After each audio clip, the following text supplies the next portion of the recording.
first?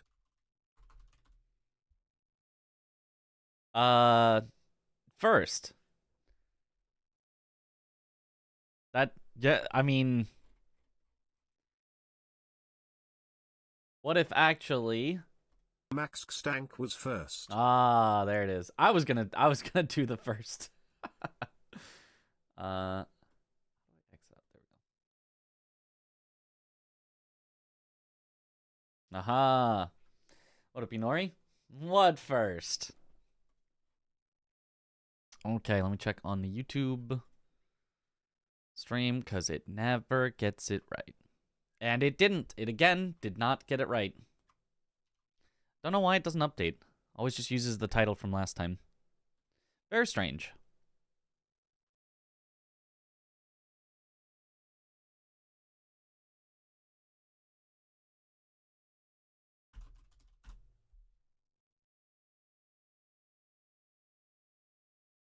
Okay. Yo. What up, J43R? What up, Inori? What up, Loaf of Bread? What up, Max Stank? What up, AGNL? What up, Yathlin? Extra windy today with gusts up to 40 miles per hour. Hopefully you won't lose power. Hopefully not. That would be rough. Losing power always makes a day so boring. Okay, so I went through and I looked at the Great Stars route that Tom used to do and stole a lot of it so that we have a sort of baseline routing for the base game to get us into the DLC with a strength character instead of a dex character that should make it better once we get there, and should in theory be faster as well to get there, but we shall see. Okay, so let me open up this. And then I put it all into the splits, so hopefully I'll actually remember all the things, but I probably won't. I'll probably forget. And actually, wait, do I need a shield then even? I'm probably still gonna go shield for Relana and Radahn. No filthy dex user, that's right, no filthy dex. Even better, I think I'm gonna go for the deflect hard tier. I think the deflect tier would be super fun. And a great show-off, and powerful. So I think we're gonna have some Sekiro-like fun in Elden Ring. Liza P today and beat Archbishop already? I thought it would be difficult. It gets more difficult from there, but I mean, yeah, nice. I mean, Liza P was quite difficult for me, but it's not difficult for everyone. It kind of depends on how you play. Need to use Death's Poker. Uh-huh. Yeah. Yep. Uh-huh. I'm sure. Yep. That's the solution.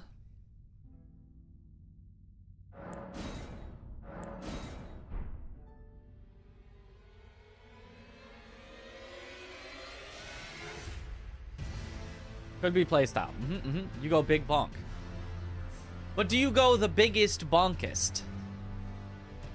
Do you go for the absolute slowest thing that has no chance of ever getting a charged R2 off ever in the fight no matter what? Because that's what I did. And that was probably not a good idea.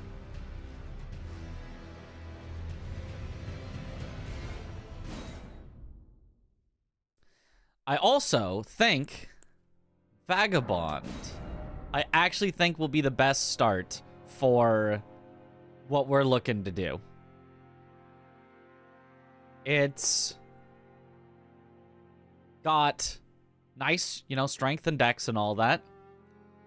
Decent endurance. Workable.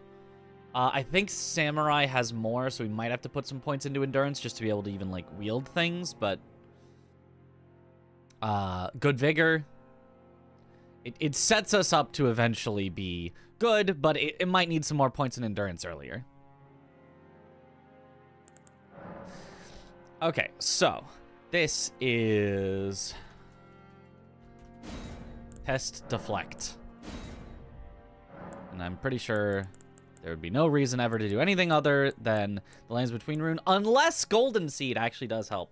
Like, there's definitely a possibility that starting with Golden Seed is better. The problem is it would make the early bits worse, so... Went the default and then Holy Sword. Okay, okay, okay. Yeah, the Holy Sword's pretty good. What is the run? DLC only? So it's practice for doing all bosses split amongst 4 players. But in order to fulfill my end of the all bosses, I would be most responsible for the DLC.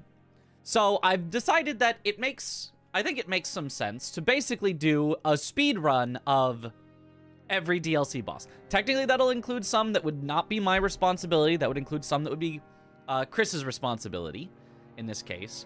But if I'm ready for every single DLC boss and I just say, hey, put me in, coach, you know, whatever you need, bam, bam, bam, bam, bam, knock them all out. Let's say that I can kill every DLC boss within 3 hours, then we're looking pretty good. I don't know that I'll be able to do it within 3 hours. That's pretty fast, but if I could take half hour to get into the DLC and then 2.5 hours and kill every boss in the DLC in 2.5 hours, we'd be cruising. You know, we would be cruising. I kind of doubt that's possible, but we'll see. We'll see how fast we can get it. Even if it's under like 4 hours for all bosses in the DLC, I feel like that's not that bad. With Chris then taking up some of the slack, like, that should be good. That should be good. So, first goal under 4 hours, which I think is doable. Next goal under 3 hours, which might not be possible at all. And then if we can't do that, at least under like 3.5 would be really, really good.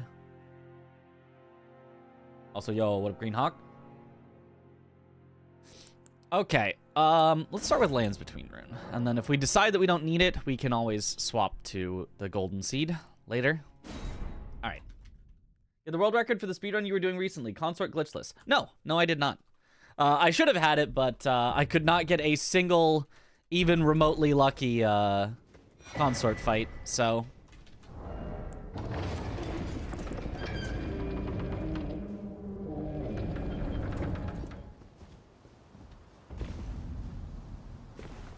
Like, I was playing well when we were doing the category, but it's just not possible to get the record if you don't get lucky, and we did not get lucky at all, so unfortunately we did have to give that up for the moment in order to... Oh, right! I was supposed to fight Grafted Scion, just because. You don't really need to, but that's what we were planning to do, have everyone fight Grafted Scion. I gotta relearn how to fight him. I guess I'll have to learn how to fight him with Vagabond, which I think is actually easier than Samurai. Because Square Off, I think the stagger from it is really good.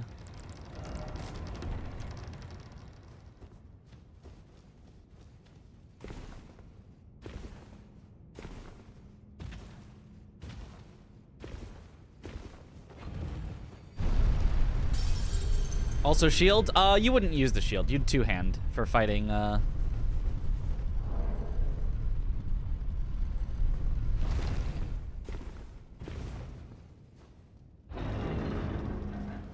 The only reason I'm keeping it equipped is in case I want to do one-hand shield, one-hand, like, punching or something.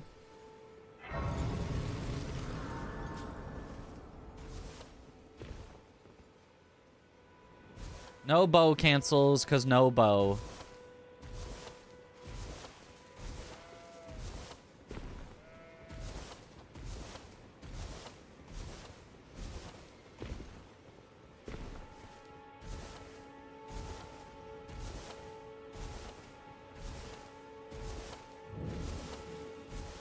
And I can alter that to your lot then, wine. I am Carlin.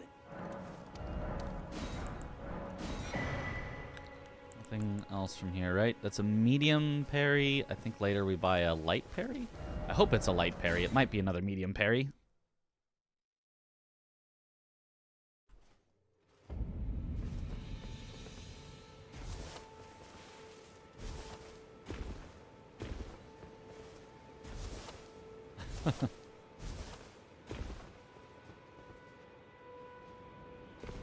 Yep, no bow, no Uchi.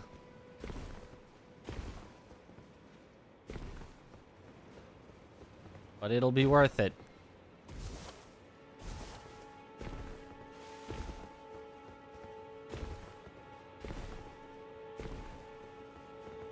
It'll be worth it for the stats. So many stats. So strength. So strength. So strong. Speaking of the consort glitchless record, though, there was a new record today by Nuclear Pasta Tom. He got a 55-11.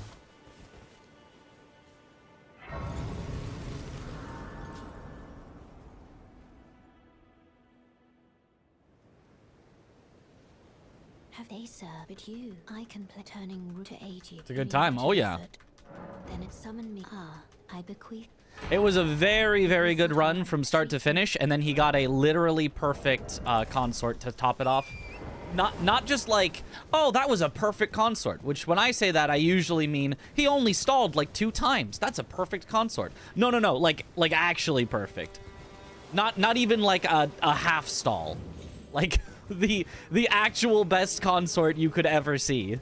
So yeah, it was a really good run into a perfect consort end. So it would be very, very hard to beat it. Hasn't gotten out of Monster Hunter Greatsword mindset yet. Why would you ever get out of that mindset? It's the perfect mindset. Simply hit things really hard.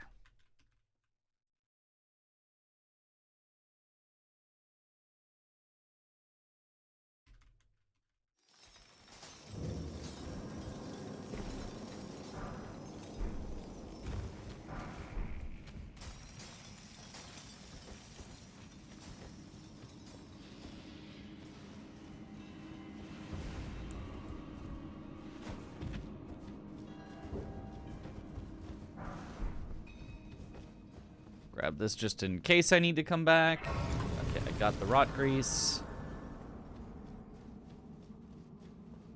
Theoretically, I could need to come here for the Somber 5? Not really, though, because we're not really using any Somber other than...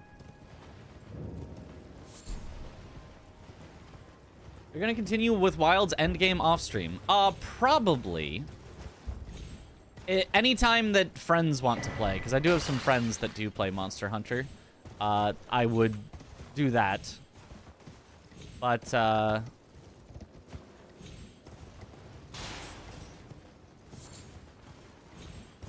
is assuming that they want to play Monster Hunter.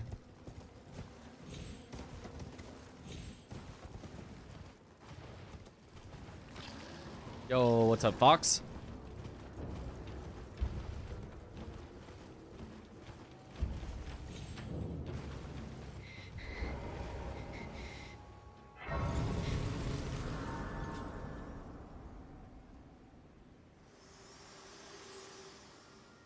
Aha, no crisscross applesauce. To determine if you had, it seems torrent, whereas I may. There is, but I can take gathering play. Very let my hand.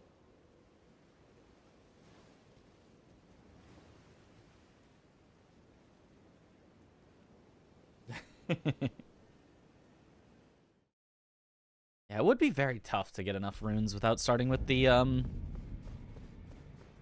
rune that we started with.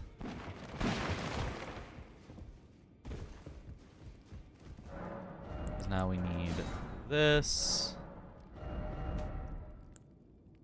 Oh, church is actually top. Interesting.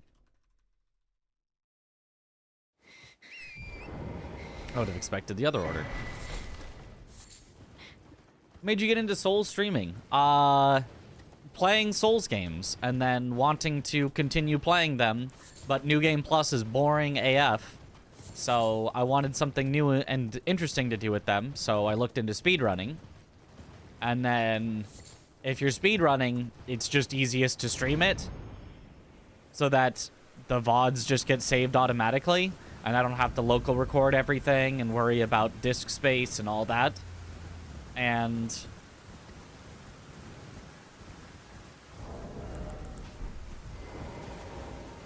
so yeah, then just started doing that. Just to have a way to save my speedruns.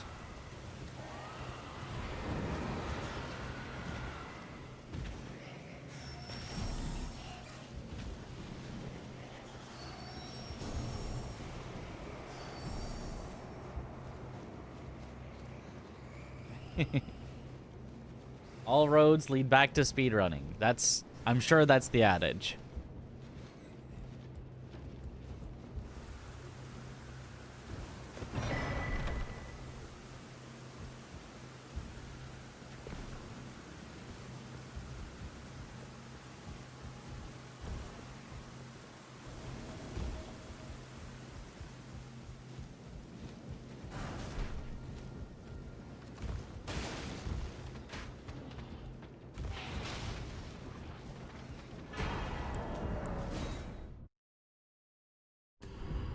Okay.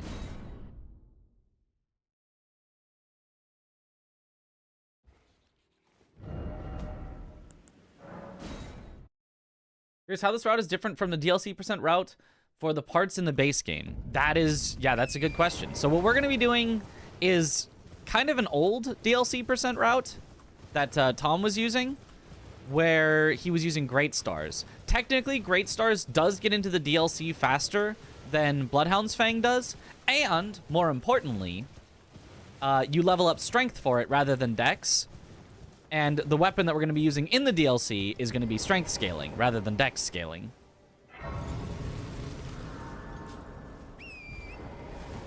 So, it's a different starting route because we're going a different weapon, but otherwise is pretty much the same.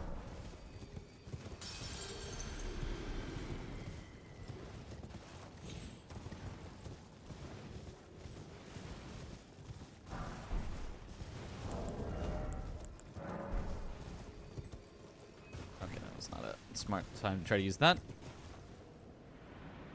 Wasn't it Claws of Night? We tried out Claws of Night. They worked fine, but felt like they had some struggles. So now I'm doing Anvil, which I think is going to do overall better. Ooh. Welcome.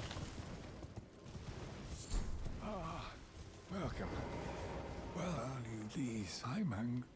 So let's see if I have enough for 3 of these, the stones, and a small shield with parry. Perfect.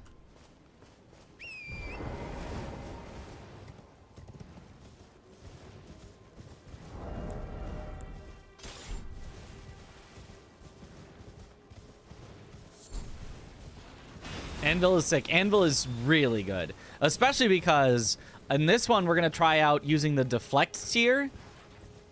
And deflect tier with a big ol' weapon like an anvil? Oh, baby. Enemies do not know what hit them.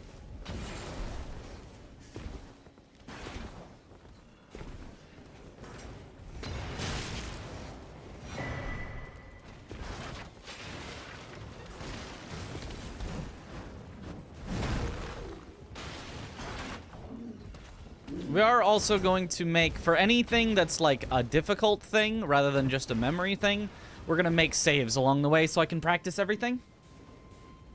Anvil, Giga Chad, holy. We don't necessarily have to practice everything right away, but having the save files ready to do so, I think is a good idea.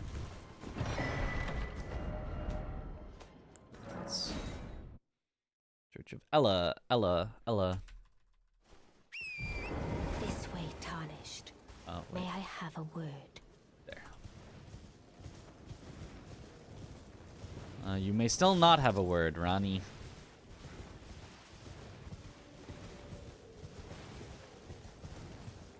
A clean, fast chest. Yes, very important.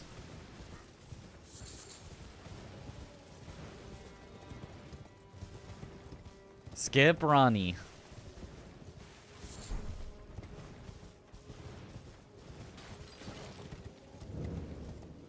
Don't think I will ever need the gatefront grace. I mean, I could grab it, but I don't think it's likely that there's any reason I would need it.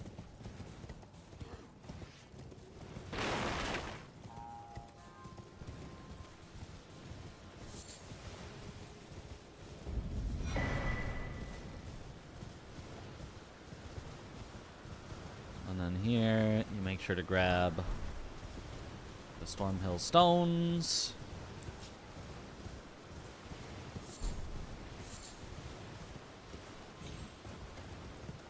gonna grab this just in case. You know, there's some thing that we need in Limgrave in the future.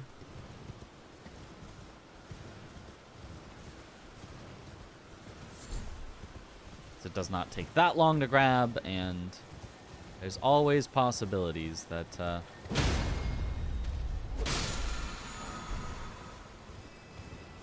good, we got our wild strikes.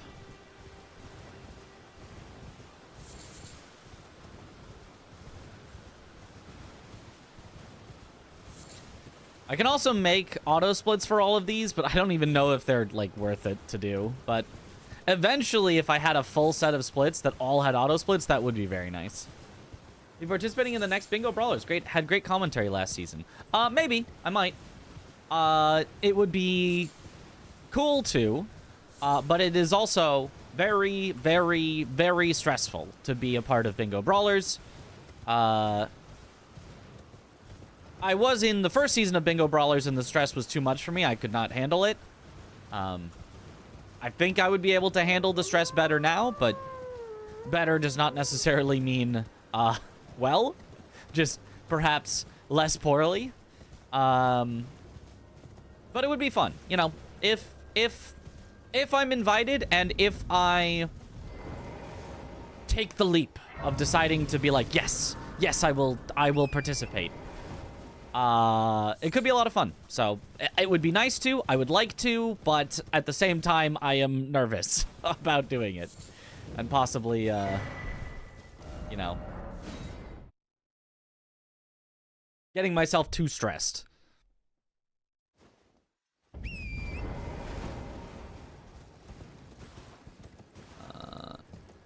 It's here. Single jump, single jump.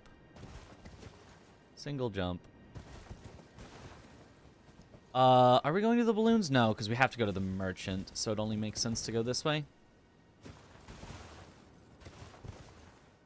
Balloons would be nice. Oh, we don't even have a bow for the balloons anyway, actually, so.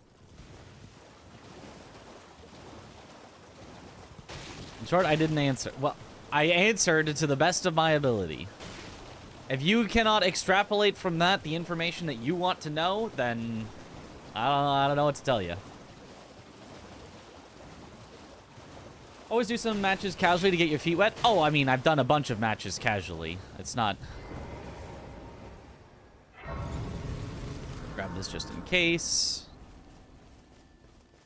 You surprised no matter. Why don't? Oh, don't. Purchase all. Is there a Liurnia merchant?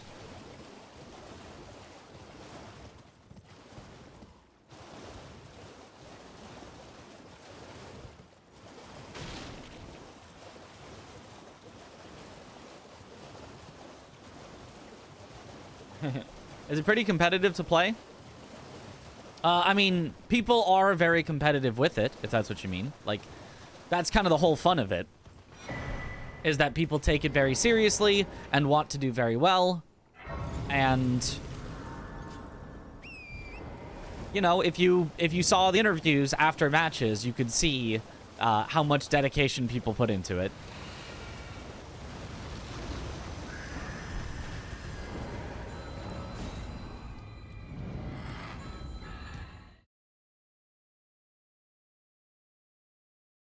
A lot of people are interested. Oh, I'm sure they are.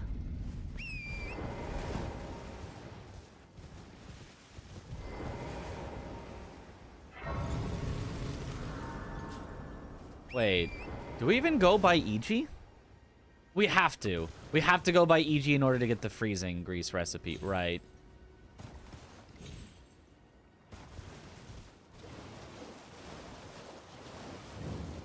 Oh, and I need EG for later when we're upgrading our anvil. Right. Yes, definitely EGing.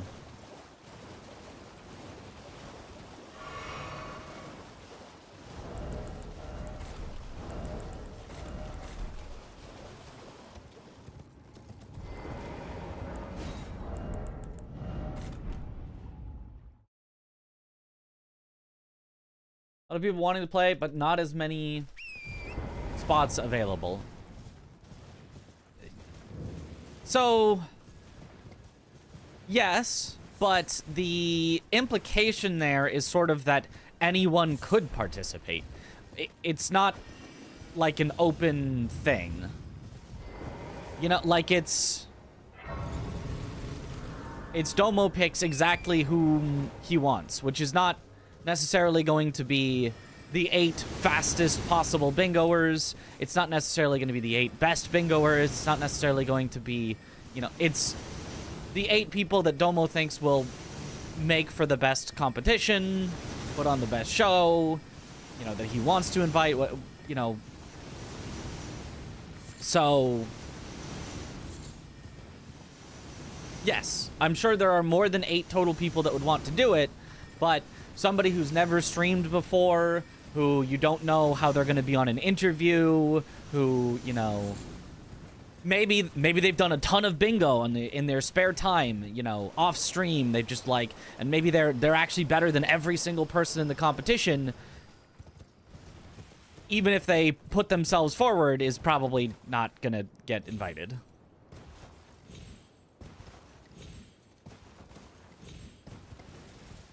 You know? So happy that you're getting Wilds next week, Thursday. Yo, let's go. It's a lot of fun. The format scheduling games for so many players. Yeah, you also have to make sure that you get people that can commit for that amount of time. So it makes sense. It's not just like, oh, Domo, you know, oh, selfish. I don't know. I don't know if anyone was thinking that, but if you were thinking something like, oh, that's weird, why not just invite the best players? What is it? It's like, it makes sense to have people that you know, at least somewhat, who, if you say, hey, can you commit to multiple months of doing this every single weekend? And they say yes, you can have a good feeling that they are, you know, trustworthy in that. If there's a random person who you say, hey, are you going to show up every single weekend for multiple months? Even if they say yes, good chance the answer was actually no. It's a dragon wound grease. I was wondering what that was. Like, it might be like they show up for a few weeks and then go, oh, never mind, I didn't actually want to be in this. And then, you know.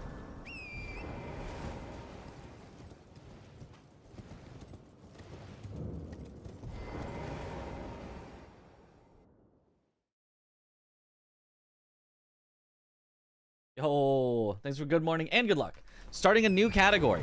Sort of. You could think of it that way. That's not a bad way to think of it.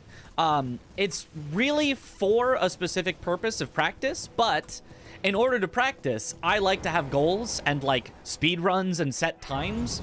So in order to practice, I have created a category that matches pretty well with what I want to practice, which is all DLC bosses starting from a fresh character. So the goal of it technically is just, I'm just trying to practice.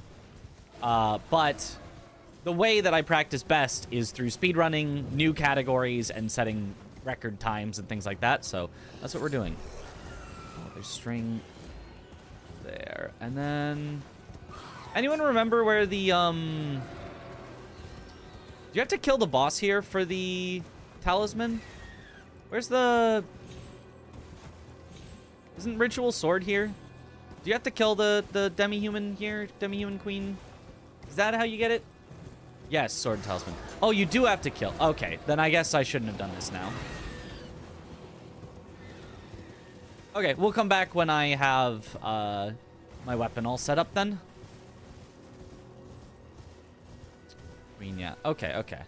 I was thinking we would do it while we're passing through, but I guess that's probably not the best choice right now. Because I do not want to fight her with just basic longsword with Altus scaling. I'm sure I could do it, but it would not be very fast. It'd be much faster to just come back later. So, where was the string? Hold on a sec. I need to check. There was some string in the ruins, but that's not the ones you would actually grab. You would grab the string right here, and then turn around and go this way. Okay.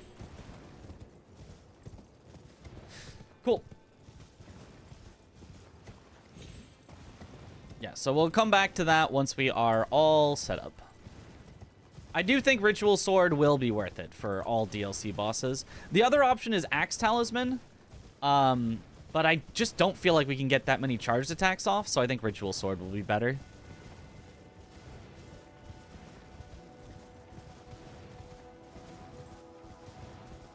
Because we're going for deflect tier, which I'm pretty sure does not count for Axe Talisman. I'm pretty sure guard counters do not count. Does anyone know, where's the guard counter talisman? That would be funny if we went pure guard counters with the anvil. Is it off of the invasion in Limgrave? What's his name? What weapon are you going for? Anvil. Altus in a caravan. Oh. Which caravan? Where in Altus? We are in Altus right now. Maybe that's grabbable. Not sure. It is Stormveil. Okay. Is it the invasion guy? No, I think that was Hammer. Was it Hammer? I think Curved Sword Talisman, I think, is the guard counter one. Magic Grease! Yo! The Dark Room. Oh, wait. The locked room in Stormveil Castle, where you get locked in by Gostock? That one? We're in Magic Grease.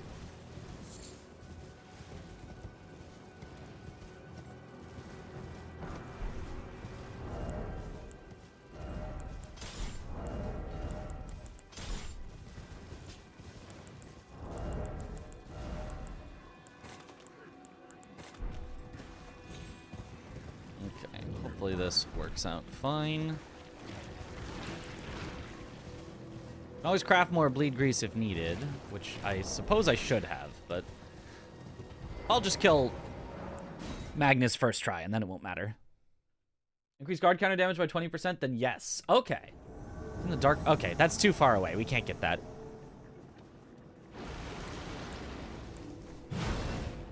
I mean, I could actually.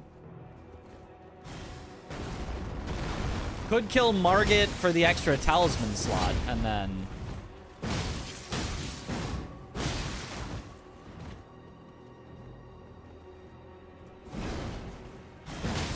and then use that as the extra talisman I get from him. Is that worth it? Almost certainly not, but... there is a lot of DLC bosses to kill, so...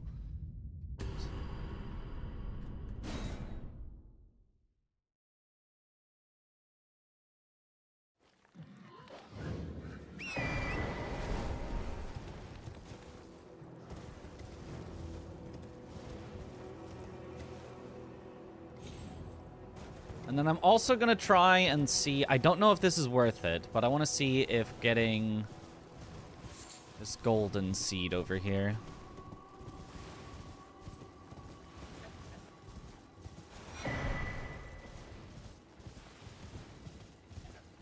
and then I have to find where the somber... smithing stone scarab...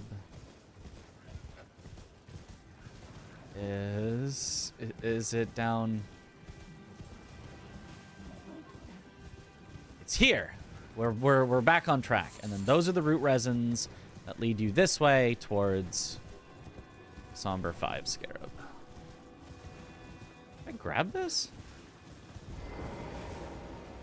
I didn't even know there was a grace this close. I guess that's a nice safety. Grab that grace just in case it is possible to die to these worm faces and you wouldn't want to have to go all the way back.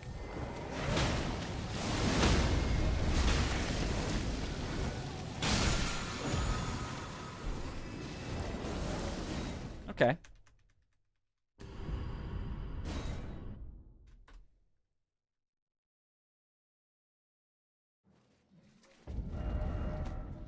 And now we go... South Raya to grab stuff. Hello, Skull Guy, the invader of Round Table.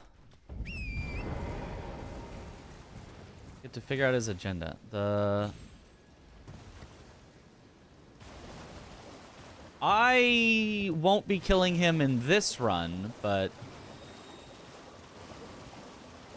yeah, I don't really know what his deal was. I don't really.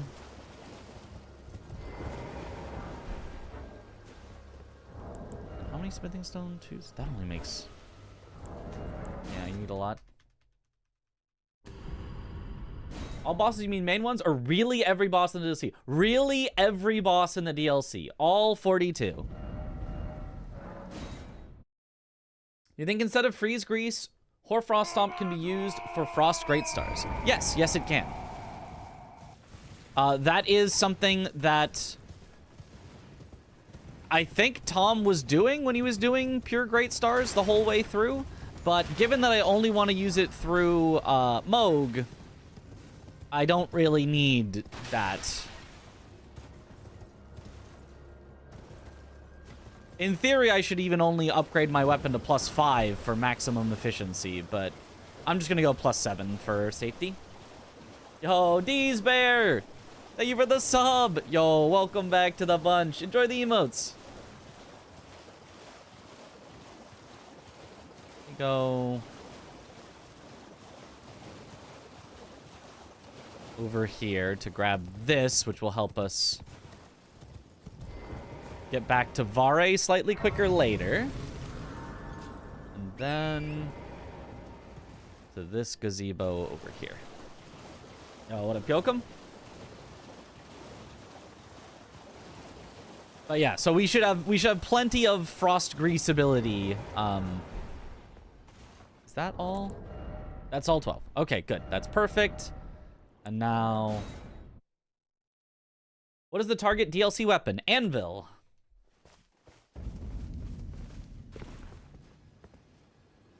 How much does it cost to fully upgrade the Great Stars?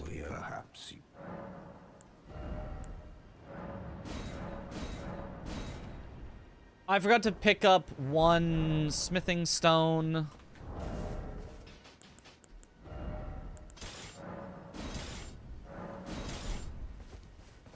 Which is the one at Church of Ella. Remember to pick that one up. Any great sword run? Great swords are cool. There is technically Death's Poker is a great sword, although that one's kind of, you don't really use it as a great sword. Honestly, just the weapon great sword is one of the greatest great swords. I love that weapon, but I don't think it's that viable for this. Okay, so we would only need to pop the 5. We don't need the 10 at all yet. Something. And that's just enough to upgrade that. Okay, cool. So that's our fully upgraded weapon. And with this and Freeze Grease, which I haven't crafted yet. At least one of these. At least 2 of these. That should be enough for Radahn that we can make a save for. Blythe had one of the cool greatswords. Oh, I think he does, yeah. I don't know that I've ever used it.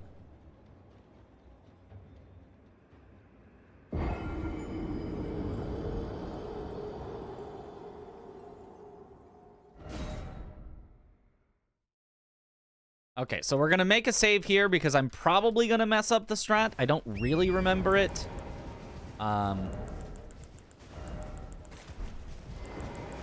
So that way I can definitely try it again as needed.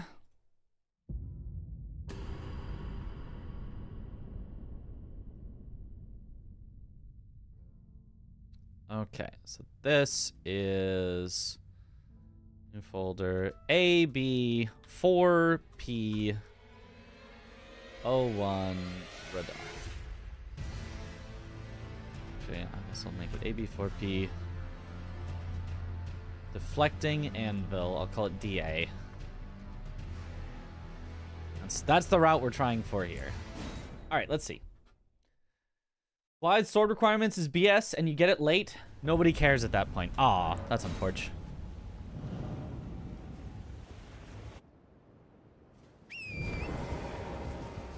Also, in order, you want to summon for this, so it makes sense to actually go back and make him do this.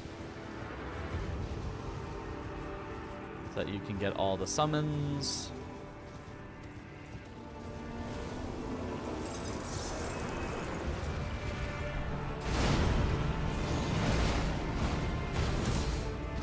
Oh, I forgot to make it Wild Strikes. Oops.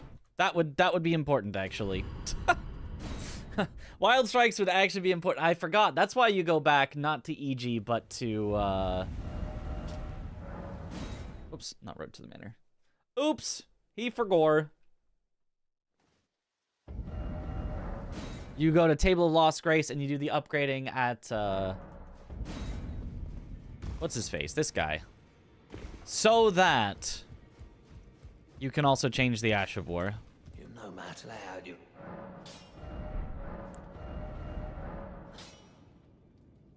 Is heavy actually better with this much strength?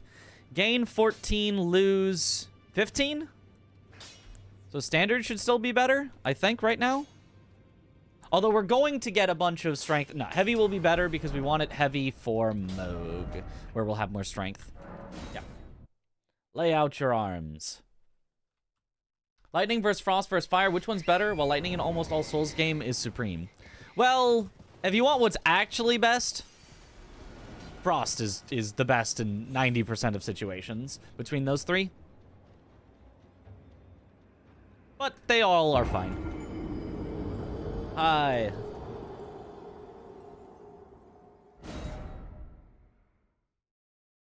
It says in Starfist. Yeah. You hated the Watchmen? I like the Watchmen.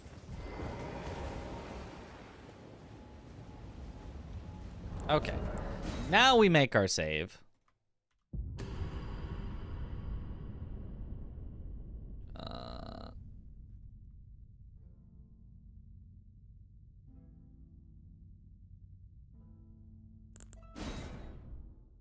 And so now, hopefully, when we do it, we'll get it right.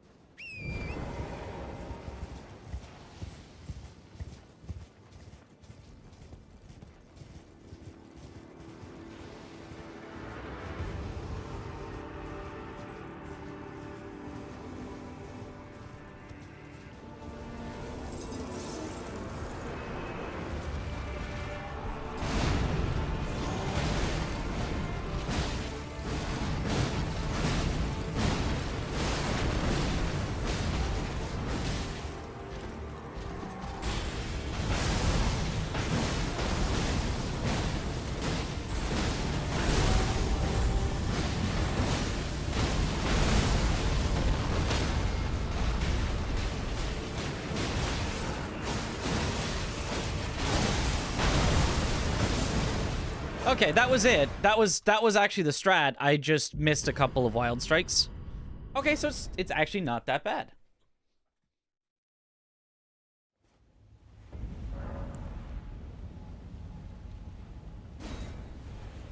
I just need to not miss. And even if I do, if it was an early second phase, that's not the end of the run or anything.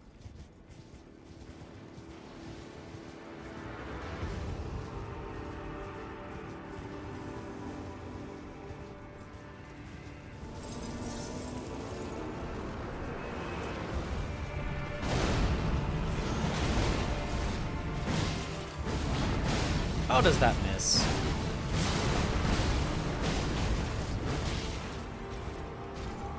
Oh my god, I got stuck. Okay, we're fine somehow. I'm dead, because it won't let me out. Yep. Got stuck again. Okay. You gotta be more careful than that. That sucks. For this, I wanted the Wild Strikes. This and also Moog. Okay, so I gotta be more careful about not letting the terrain. There's one thing on the entire field that can block you, and we ran into exactly it. So, gotta be more careful not to run in such a path that we end up exactly at the only thing in the entire arena that can block you. The rest of the arena has, like, cosmetic stuff, and then there's one spot on the arena that has a solid log that will block you.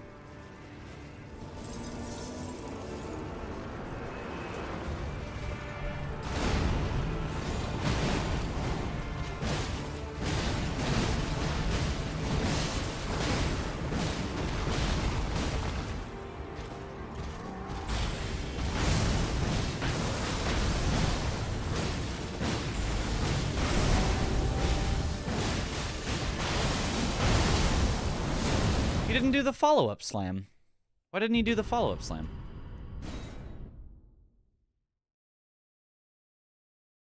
I think I need to make sure that I'm in front of him and going towards his other leg when doing that. Running back stops him from shooting meteor arrows at you. Yes, as long as you then run back into his sight at the right time. If you're too early or too late running back into his sight, sometimes he'll just start shooting arrows again.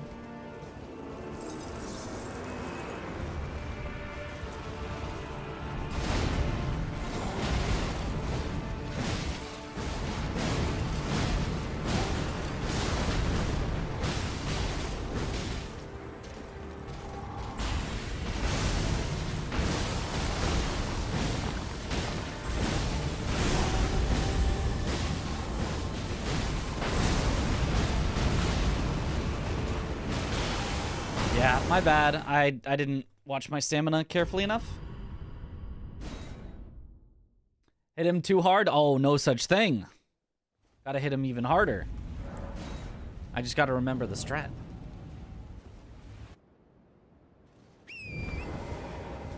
And I keep messing up small bits of it, which is enough to ruin the whole thing.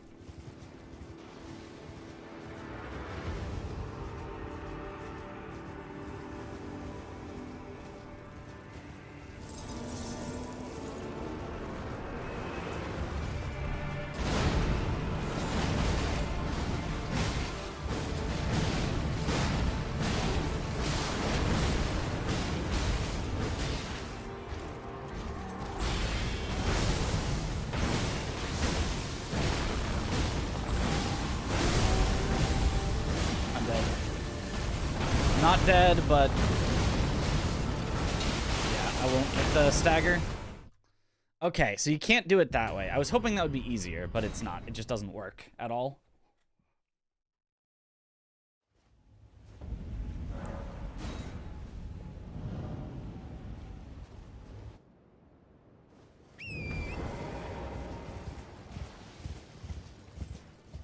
I was not expecting it to take more than like 3 tries to remember this strat, but nope. There's a lot of intricacies to it that I've forgotten.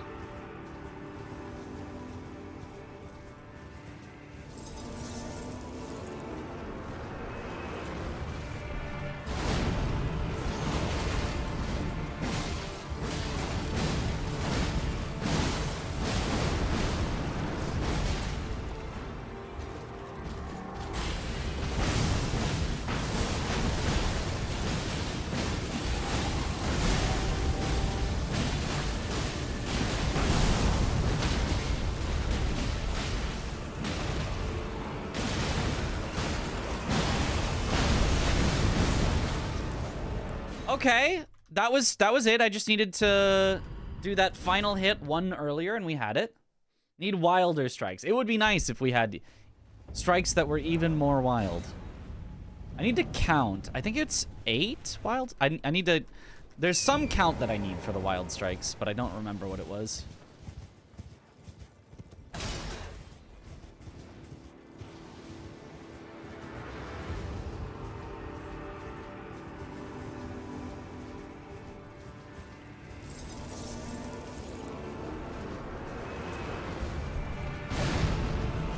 Hit. And it's 1, 2, 3, 4, 5, 6, 7, 8. No, 8 is too much. It's got to be 7. 1, 2, 4,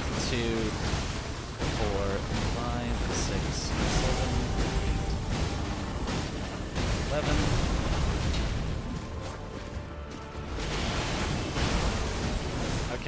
And because I didn't get the first one off, he doesn't stagger. Okay. 90% of our damage on Leonard. Well, it causes Star Scourge Radahn to take emotional damage, so, you know.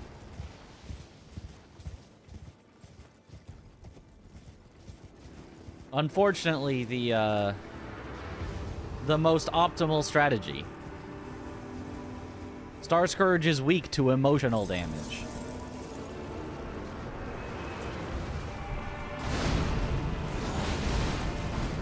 One, two, four, 5, 6, 7.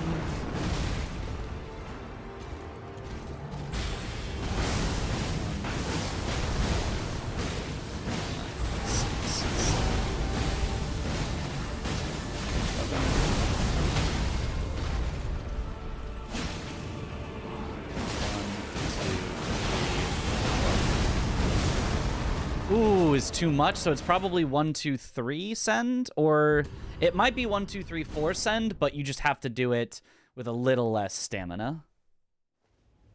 Can we max out emotional damage with trauma grease? Yes, that's the goal. So 7, send it. 11, send it.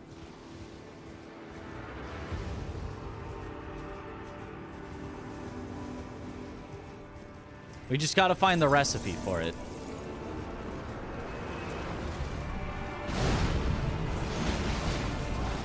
One, two, 4, 5, 6, 7.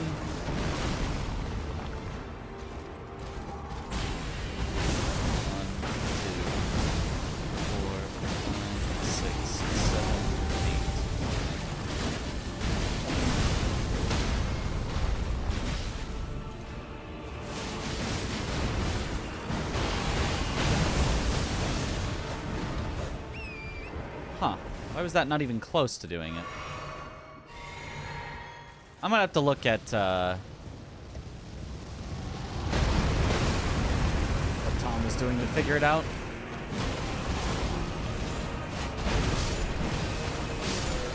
Because I know that we missed one wild strike in there, but he was way more than one wild strike away from dying. So it could have also just been Okina stealing the bleed. Any word from Aggie and Josh about weapon choices and routes? Josh liked the idea that we put forward for him of using dual halberds. Aggie has not yet responded. He says he likes the bosses that he's assigned, but he will probably figure out his own weapon. He might still use Serpent Hunter, or he might go with something else. So that'll kind of be up to him. Wonder who gets the most main bosses? I think it's me, because there's a large concentration of main bosses in the DLC.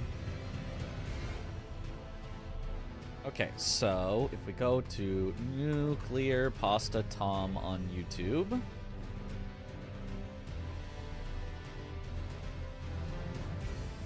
And find his run that we are stealing all of our strats from, because I'm too uncreative to come up with them myself.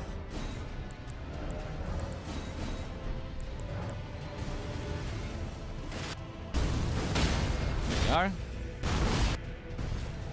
So. Oh, he just hops off no R1 for 5, 6, 7, 8, 9, 10.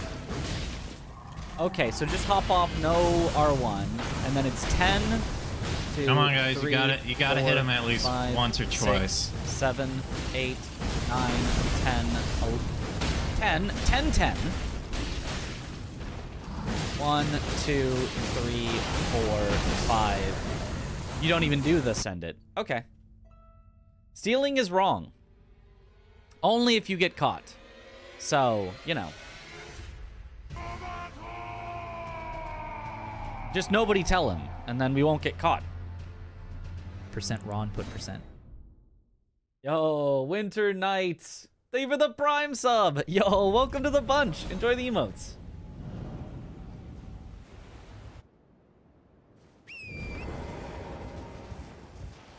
Consort speedruns paying off. Aw, yeah.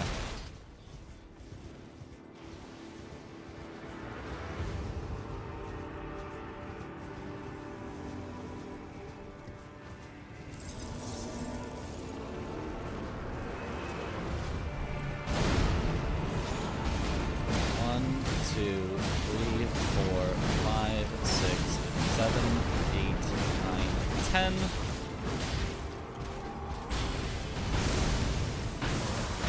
One, two, three, 4, 5, 6, 7, 8, 9, 10, 11.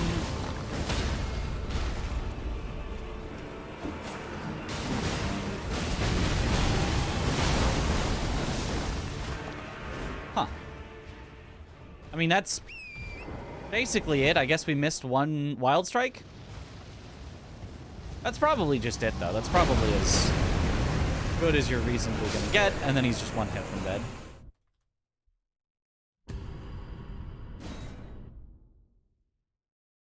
Can still hear a faint "best on Twitch" in the back of your mind. Well, it's unfortunate, because it's gone. Gone forever.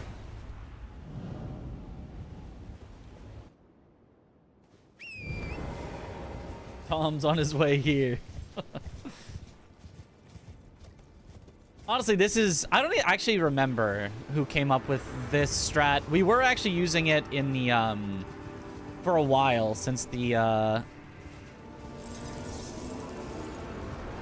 Amazing Chest unlocked DLC bounty. 1, 2, 3, 4, 5, 6, 7, 8, 9, 10.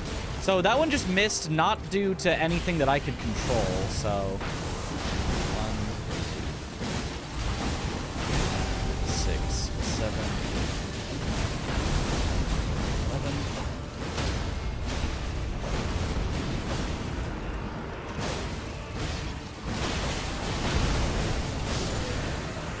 Okay.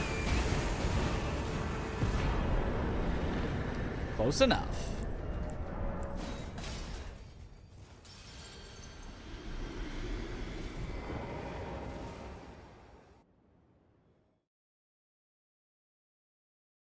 Counting stream is back. We love counting stream.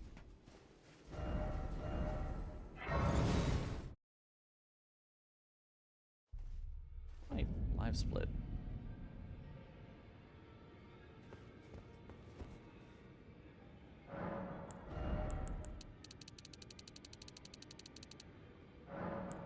So strong.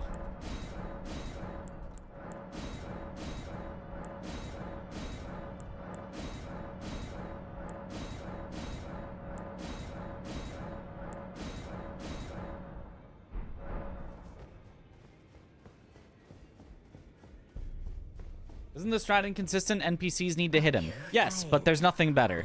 So, if NPCs don't hit him, oh well, we'll lose 20 seconds and it'll still be a fine showcase.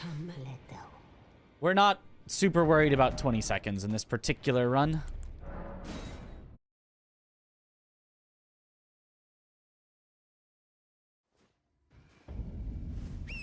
Oh wait, it's actually, we want to go to Fallen Ruins of the Lake. That's the closest one to Vare, actually. And then from here, we just head directly forward? Oh, I think that's the church right in front of us, actually. Or no, it's off to the left. Okay. Is someone else taking Bloodhound Fang? Chris, probably, because Chris would use the Dragon Katana, which is dex-based, so it makes sense for him to go Bloodhound Fang into Dragon Katana, and then I would be going Anvil, which is strength-based, so it makes sense to go Great Stars into Anvil. This is, yes, a GDQ submission.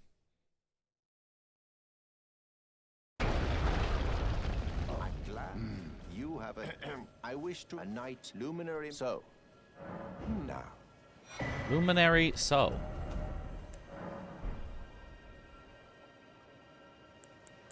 We go to the Gill Lake South.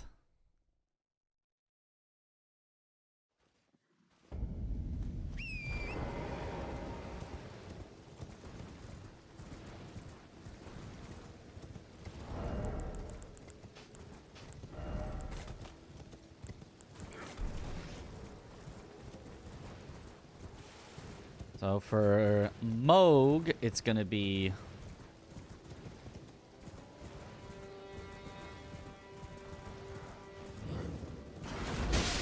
Ow. Ow, ow. forgot how annoying this bridge is.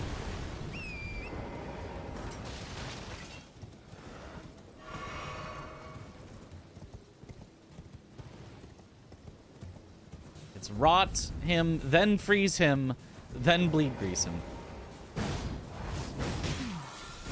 Why on earth? Father, please be safe.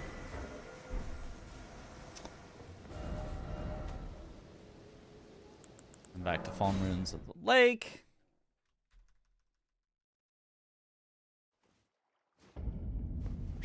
I've been rocking an int build. Aggie could. I don't know that I would love that, but he could. Our current plan for him is Serpent Hunter, because he has to do Rykard anyway, so it's just like a free weapon pickup. But You've completed, and with this, a knight. Now, this... No if he hates that idea, he does have other options. Int is slow for speed, yeah. Good for hitless, slow for speed. Good for variety, though? I mean... Oh, yeah, good heavens. yes. Clench your teeth. Specifically for variety, that is true. It is more variety. But it's also just boring to watch, to play, to...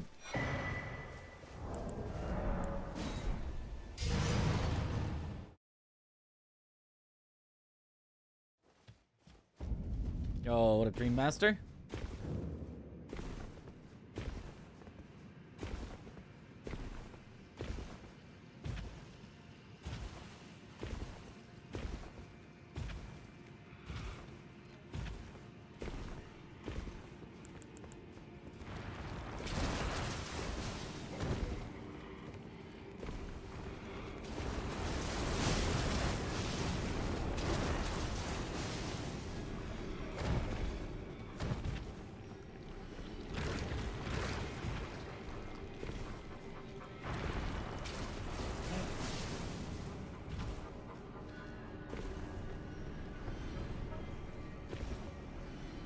What's he doing Godskin Noble with? Just Uchi Katana and Sleep Pots. I mean, assuming he chooses to do the route that Chris has made. The route that Chris made, going through Aggie's bosses, you can just use Sleep Pots and Uchi Katana, and you can kill Godskin Noble completely scripted.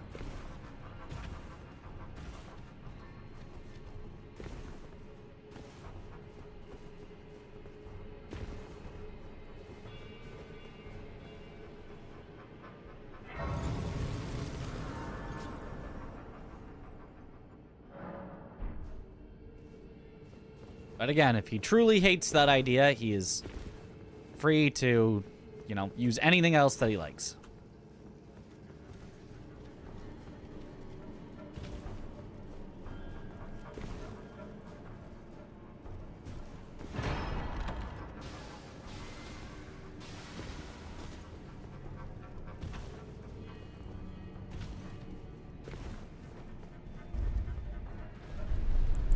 Okay, now the Moganing is gonna be rough.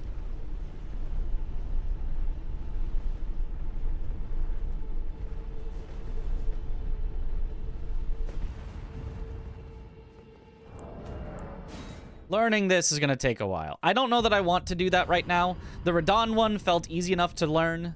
I think I'm just gonna go for a kill on Moog and call it a day.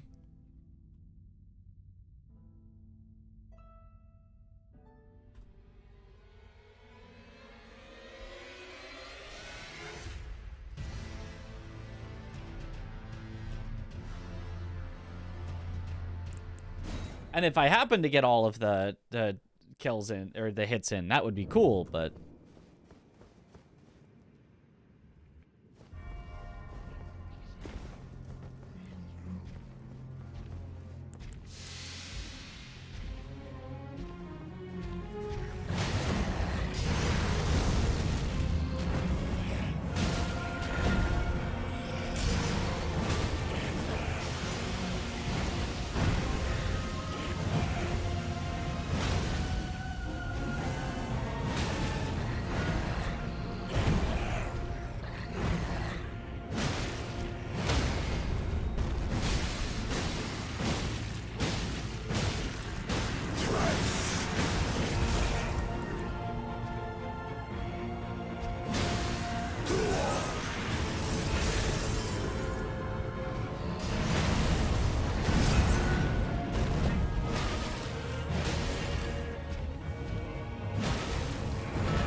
Bye-bye. can see it. As clear as So, like, in the worst case, it's that. You just rot him, then you freeze him, you make sure he staggers before the transition, and, like, you're chilling. Big chilling.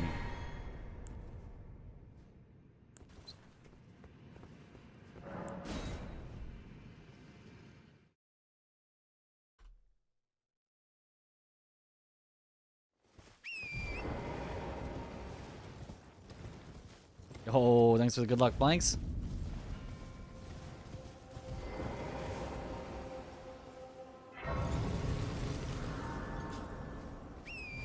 Then we would go to the church skidoo.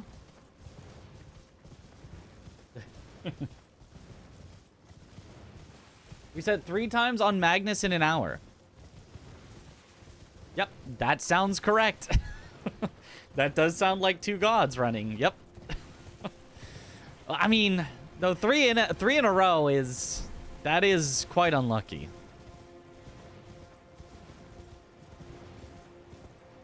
But yeah, it sucks.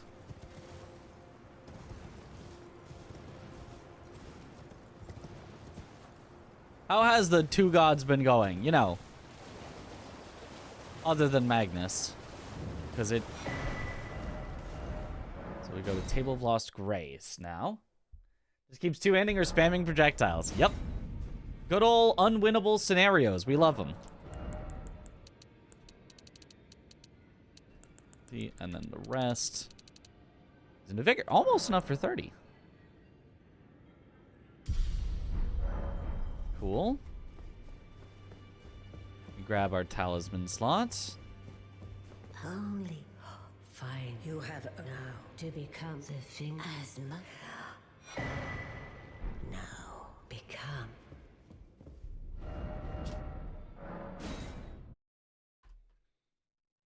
There.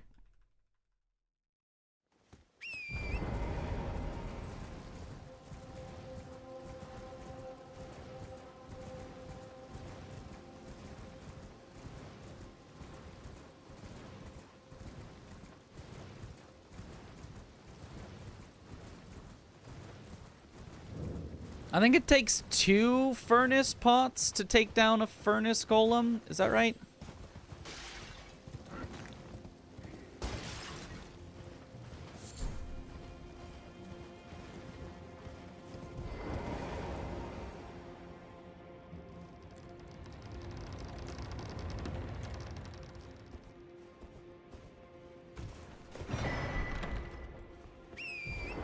Then we could do with the run to Fire Giant. It was pretty fun. Some of us down to low 123. Huh. Wonder how. I don't remember my some of best being even close to that. Have you found new strats, or is it just like...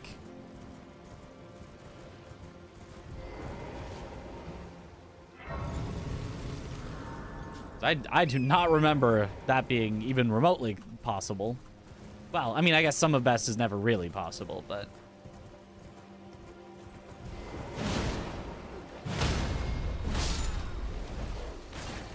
Bad dogs.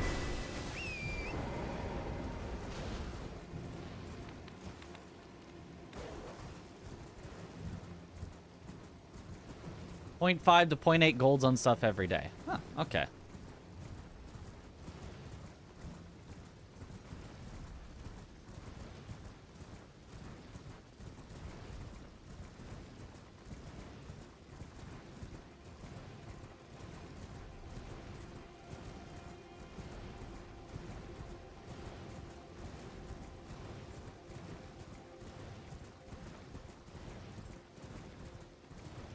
Yeah, I guess if you just keep golding stuff, eventually. Eventually your sum of best will go even lower and lower. Although that's also kind of why sum of best is a really bad measure of anything.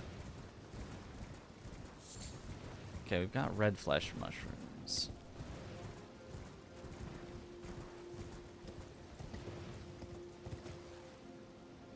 So we need Ember of Mesmer. We need...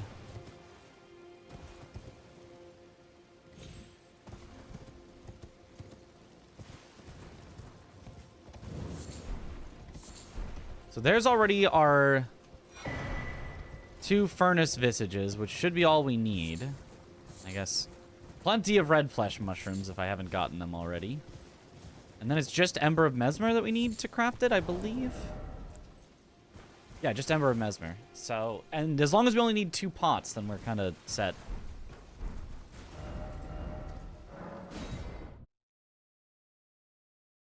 Until it's negative. Yeah, just keep golding, and eventually your sum of bests will be negative. That many attempts in them? It's not like you have 1,000 attempts and the golds are unrealistic. Yeah, I just in general, like...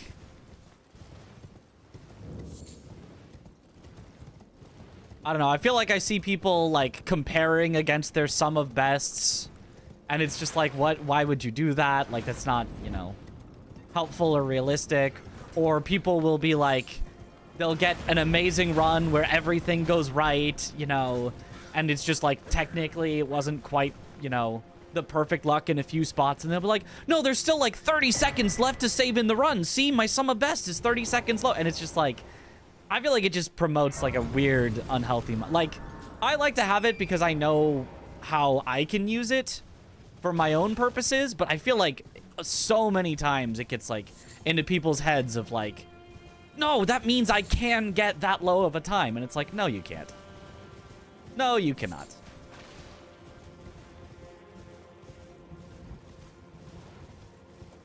Like, it already takes, you know, hundreds to thousands of attempts to get within, you know, a minute of your sum of bests on a long run.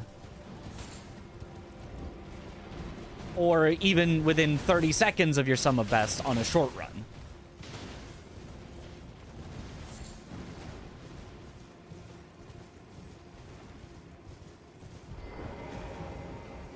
Compare against sum of best is great. I see people do it. I see people do it. There's a very, very good Sekiro runner that posts PBs, but they're comparing against sum of bests, so it's just red across the board, and I'm like, is that a PB? Like, you posted it as a PB, so I guess it must be, but like, all I see is red.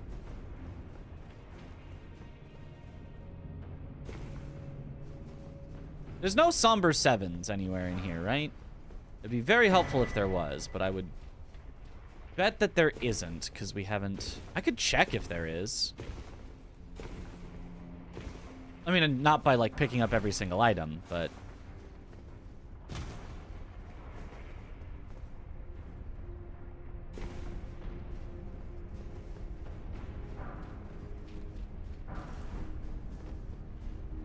Your projection tool, if you use it alongside best possible time, the longer you run, the less useful accurate it becomes. Yeah.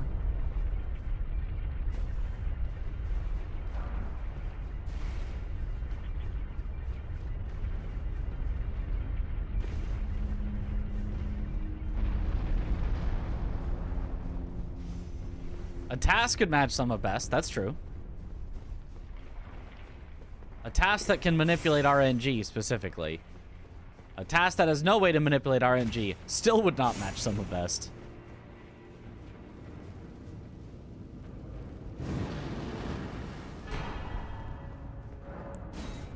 All right, there's our anvil hammer. I forgot to mark a lot of things, but there's anvil. Good thing I just remembered what to do and didn't have to look at my splits.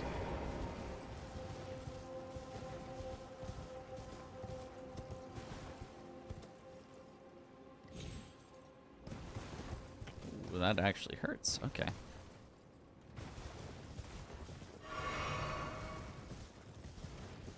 I have no bow for this. In real games like Trackmania, there is no RNG. That's true. Those real games. This game, fake game.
So we get that so that we can come back later for Edred. Hola! What up, Chip?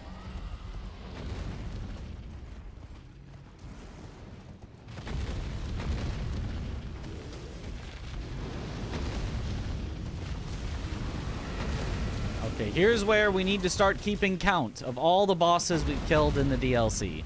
I don't have splits for all of them yet to remind me of every single one. So, as we kill them, we start counting.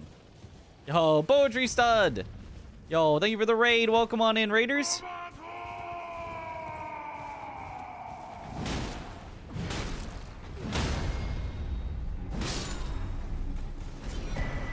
Oh, that is scary. Let's poggies.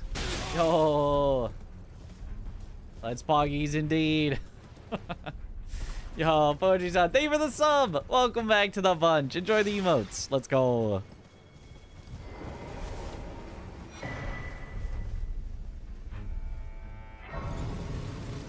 So this is Morth Ruins.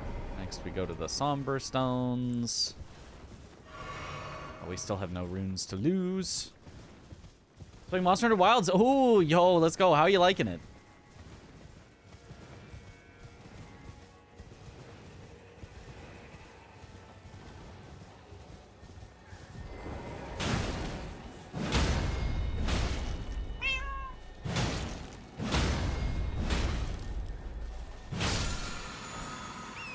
That works. Wasn't expecting that to be so easy. It's really good so far. Let's go. Hour and 20 minutes ago, started the run. Not bad. We also did some practice in the middle of it, so this is actually like, this is like slower than it should be. Like, realistically, we should be here at like 40 to 50 minutes, usually.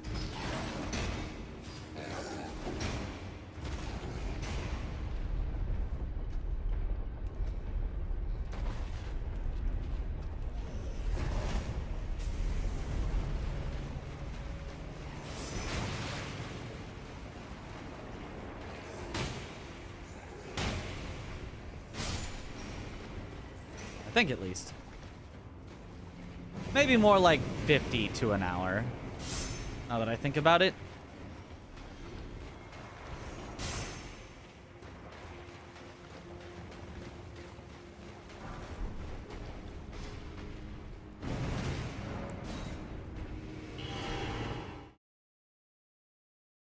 Yo, thanks for the good luck, Clevin.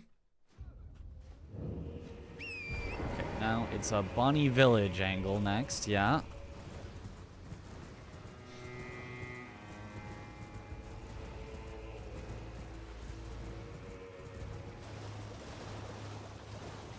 I guess I'm gonna do... I'm already this way. I guess I'm gonna grab this. And I'll also do Rao base at the same time right now.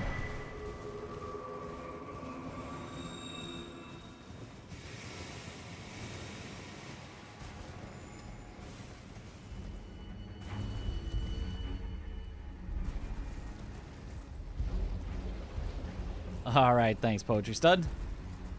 Have a good one. Have a good veg. Just made it this far this time. Yeah. Yeah, no, speedruns can go pretty quick.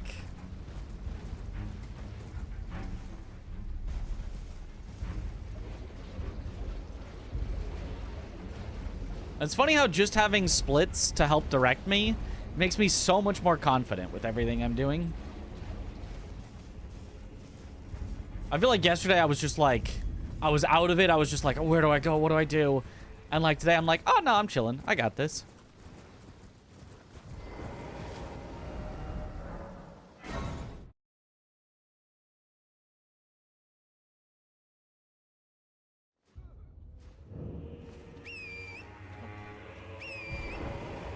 Don't get stuck on a pot. Practice for the 4-player thing from yesterday, or is this a whole new category? This is practice for the 4-player thing from yesterday, but the way that I'm doing it is through a whole new category. Effectively, I'm practicing what would be my portion of the responsibilities, And I'm making basically a route for myself that covers all of those responsibilities and then some. So I'll be ready for whatever I need to do.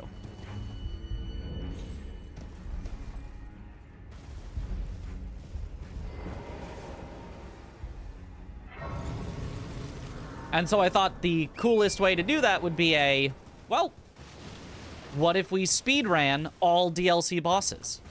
That seems like a fun, like that could be a speedrun category. Right? Like, it is absolutely possible that this literally could be a speedrun category. I don't think it will, but it is not unheard of to say, yeah, a category where you kill all the bosses in the DLC. That could just be a speedrun.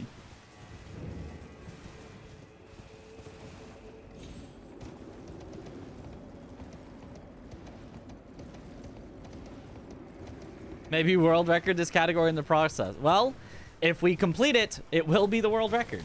Guaranteed.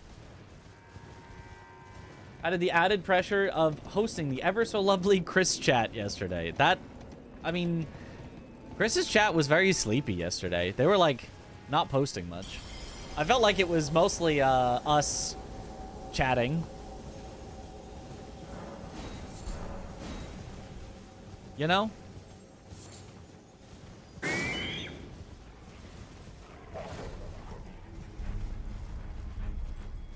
Would actually like all DLC remembrances. Yeah. That also could theoretically be a category. There was a shared chat. Yes, it was a shared chat yesterday.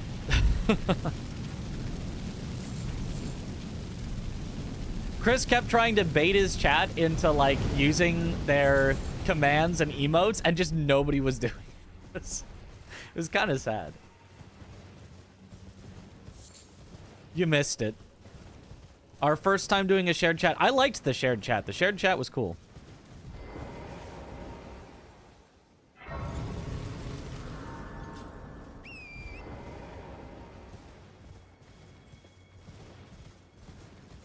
So now we go for the finger whistle. They did it though. We saw the walls of text. They did it a few times.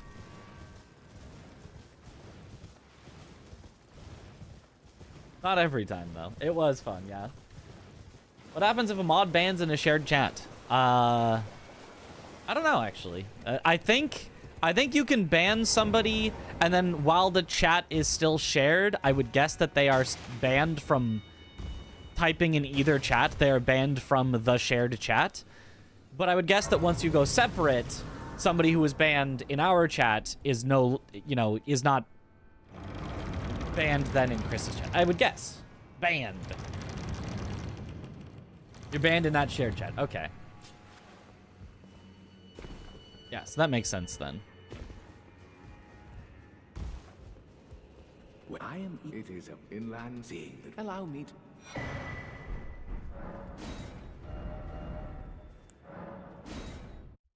Okay, we got the finger whistle. Abandon the channel the mod belongs to and timed out from every other chat for the duration of the shared chat. Okay.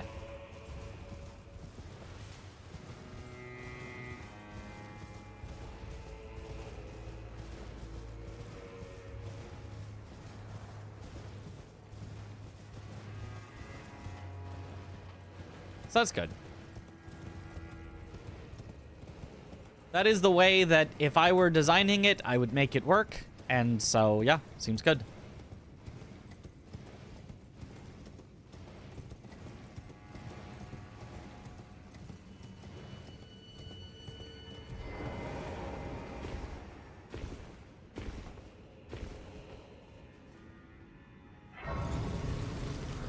Actually, good decision on Twitch side. Rare Twitch W.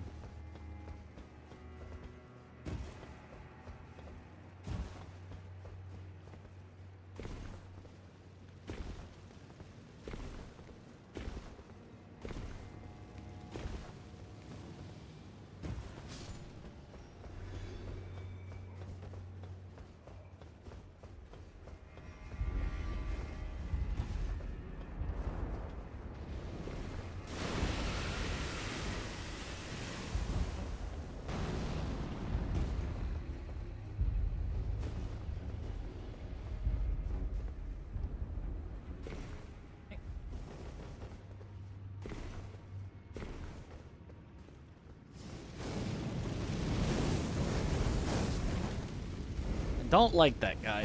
I probably should do the sneaking by strat. I don't know if it actually works without the hidden body that we were using in the dist bounty, though. But it's probably worth it to sneak by that guy, if possible.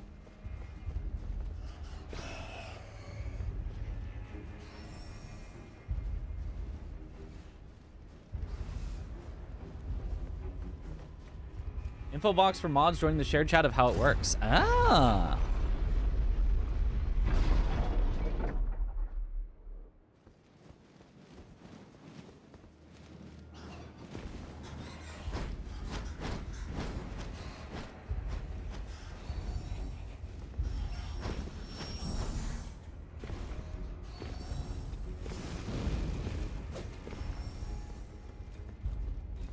Water drained. Okay, very rude. Now we're fine.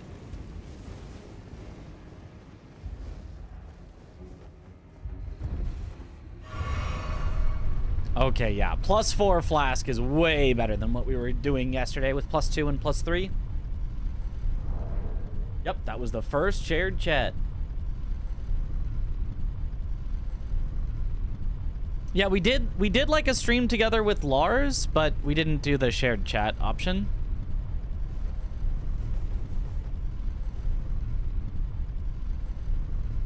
And obviously we have just in general been streaming with people often, but haven't like fully done the Twitch combine.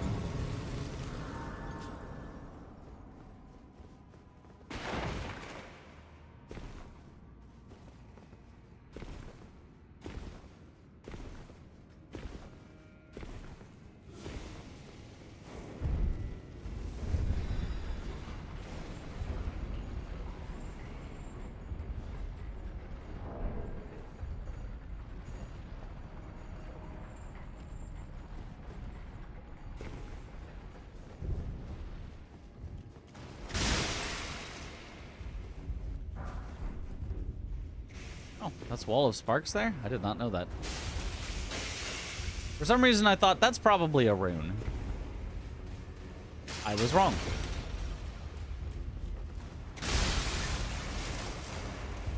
Does anyone know what DLC bosses give the most runes on kill? Preferably not like Consort or, you know, the very final ones. I know Mesmer and Romina each give a good amount.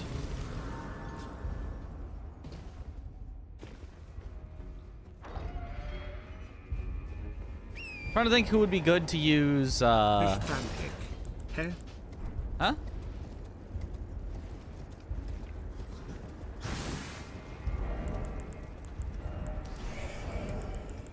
Would be good to use golden horn tenders on.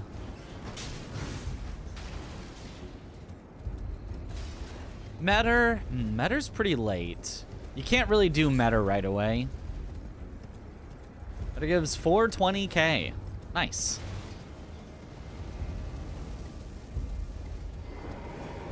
Surely a randomly chosen number.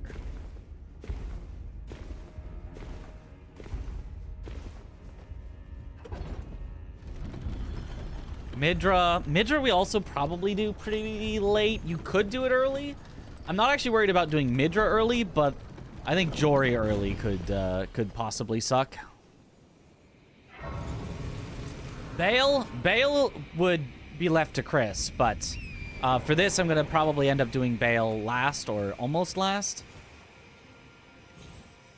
So it wouldn't give me the like.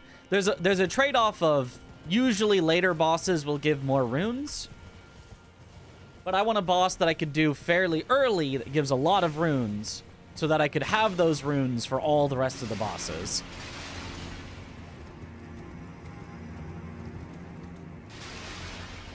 So it's an interesting trade-off of how to optimize it.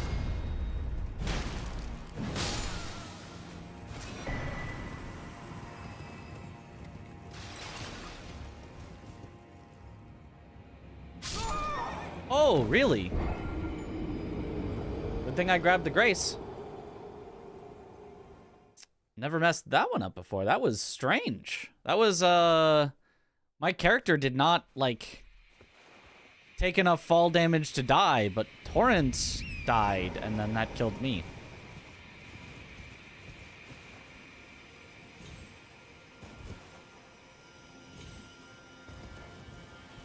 Not the end of the world, but FPS dependent? Probably not. I knew I was too far left there, but I thought it would still work. I was like, it's probably fine. It was not probably fine.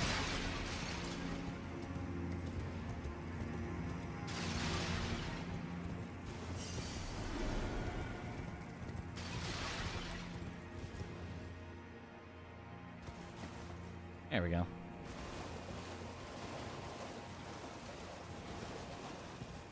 I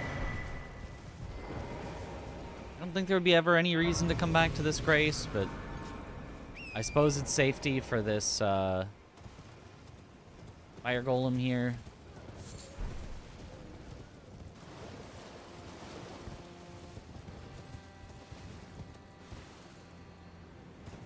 It is a little unfortunate that the Skidoo tree system really encourages not fighting anything at all in the DLC until you've explored everywhere.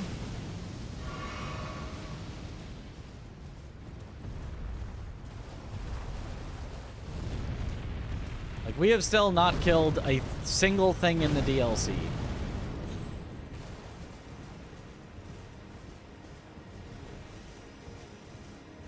Hippo Mesmer 600k. Yeah, Hippo is 200k. I think doing Mesmer and Romina is probably our best two, because I can do Mesmer and Romina as the first two bosses in the DLC if I wanted. Wait, actually, how much is Gaius? How much is Gaius worth?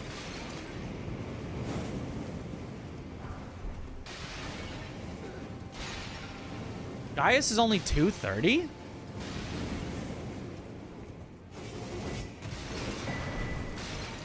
That's so little.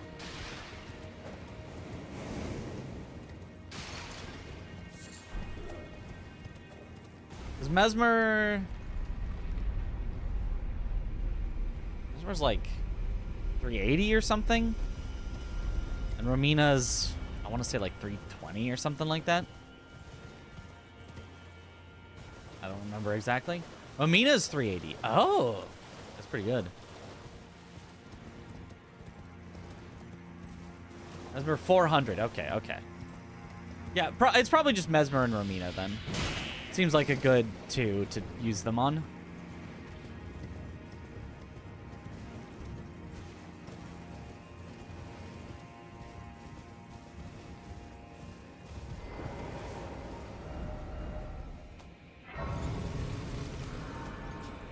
And here's where I would go. North Ruins.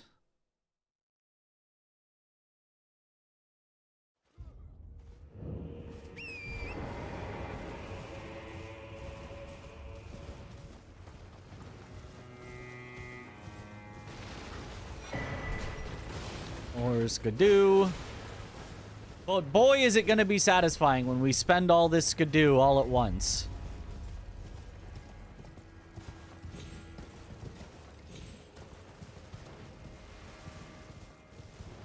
I say it, Romina shouldn't have been a required boss. I'm fine with it. It's not. It's a little strange. I will say it's a little strange, but I must uphold Venmar and sure. But I don't dislike it. I'm gonna say it. It. Thank you for saying it. We were all thinking it. I'm glad that you said it.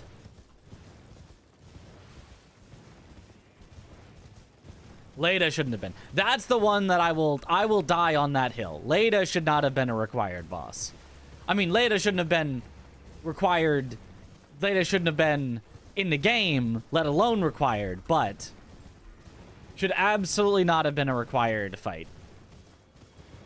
Like, at the very least, there should have been some resolution where you end up not fighting. Maybe you have to do more questy things to, I don't know, but those stripped of the grace of gold shall all meet death in the embrace of Mesmer's flame. But I like Don't You Dare. Well, you know, you could Don't You Dare if you want. Just don't make me do it. Leda should have been a proper boss, not an NPC. Well, I mean, she is. There's not really a difference, but it's just the health bar. They should have put a health bar on her. Sure. Okay, I guess. Doesn't really affect anything.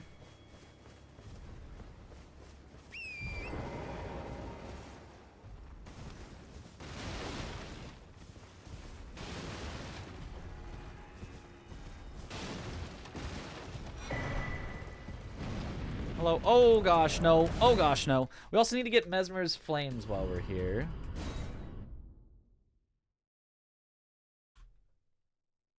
Or Ember of Mesmer's, which are these things. We need to find these as we're walking through the camp. We need at least 4 of them. Stop doing the one thing I don't want you to do! In terms of a designed boss. Oh, gotcha. Yeah, well... that would have been strange. Stop doing the only... 3 times in a row, the only thing I don't want you to do? Using regular enemy rule sets instead of NPC rule sets. Gotcha, yeah. That would have been cool, but... it would have been strange to have a character that is just an NPC get, you know, a full boss moveset, whatever. Like, I'd be down for it, but... okay, that's more than we need. If we just grab all the ones we can easily see, that is enough. The only problem is that stupid thing in the way. Also, I don't need to get the Furnace Visage over here. We already have enough. Is it an Ember of Mesmer just in case? I mean, I could do this for just crafting infinite tries. The Hefty Pot we can get in Bonnie Village. Good luck, Mitch. Thank you for the good luck. Because I am going to need to successfully kill the Furnace Golem for my deflecting hard tier. That I think is going to be worth it, I think. Hello, Gale? Was Gale ever, like, a character that we just met? Gehrman in Bloodborne is like that? Oh, really? Okay. Yes? Oh, you're right. You're right. No, they should have done that. That would have been really cool. Yeah. Malekith is a non-hostile encounter during the base game. Yeah, but he's not... he's not like just a guy. But I see what you mean. Yeah. No, that's fair. That's fair. That would have been cool. You're right. Oh, baby, all the skidoo. Oh, baby.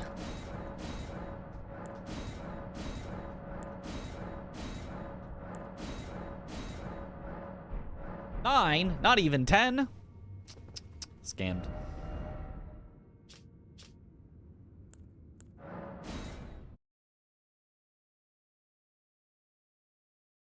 How'd you get so much skidoo? Exploring.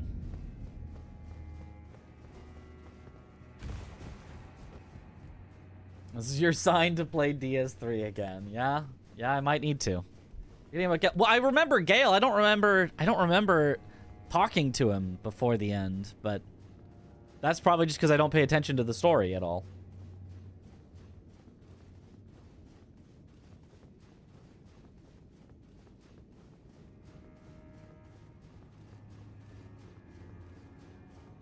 Talk to him to get into Ariandel. I mean, sure, if you say so. So the skidoo, what's the effect of it? So it increases your damage done and your defense.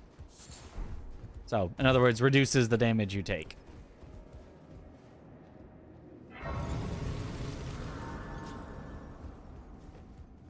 It is just an all-around number buff in offense and defense.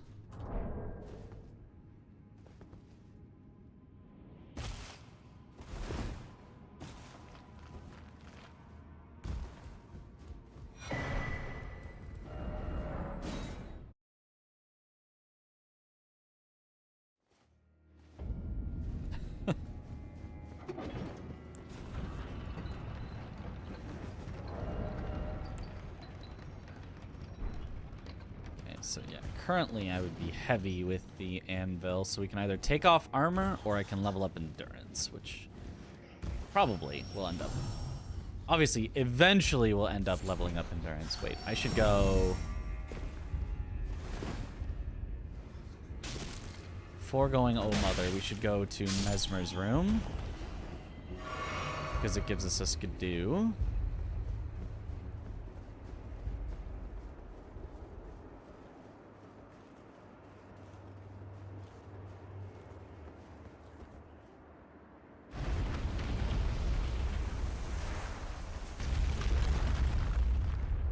Like 10% each or something? It scales differently than that, but at the end of it all, you deal double damage and take half damage, approximately. It's like technically slightly off from that, but in total, if you get all the way to Skidoo 20, you deal double damage and you take half damage. But it doesn't scale linearly, so it's not each point is, or each level of Skidoo. Since there's 20 of them, I guess that would be 5% extra damage per. And 2.5% reduction. Is that right?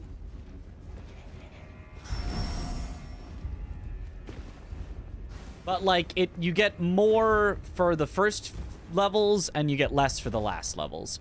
So as long as you get to Skidoo like 10-ish, you're already getting like 75% extra damage or something, and you're already taking like only 2/3 damage or something, instead of, you know, if it was linear, you'd only get 50% extra and be taking a quarter less. It's something like that. I don't remember the exact numbers, but it's close enough. There's a soft and a hard cap in a sense. No, because a soft cap implies that it like is scaling really well, and then it like suddenly drops off and barely is scaling. It just, over time, it just, like, you know, slowly, like, curves downward in how much it gives. There's no cap where it goes from yes to no. It's just very yes, mostly yes, kind of yes, a little yes, and not very yes, not really any. You know, it just slowly curves off.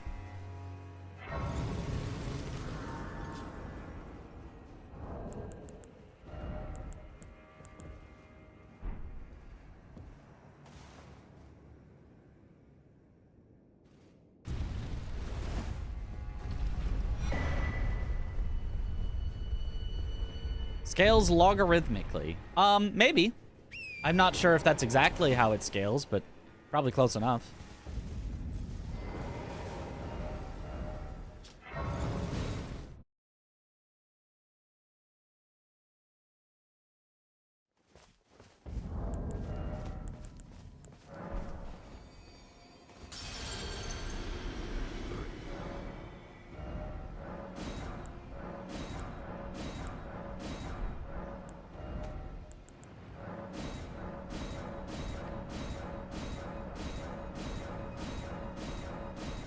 Oh, that's exactly enough.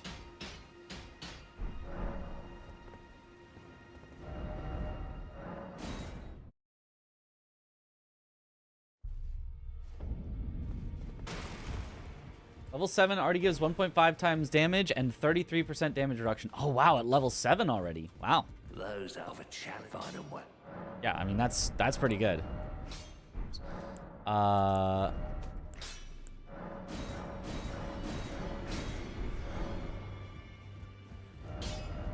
Is that even worth it? Might actually not be.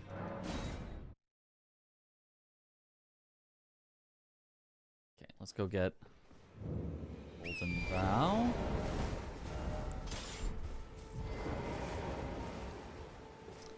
Oh, which in order to do, I'm gonna want enough endurance to wear all this, so... Is that enough? Or am I still heavy? We gotta go. No helm, no gloves.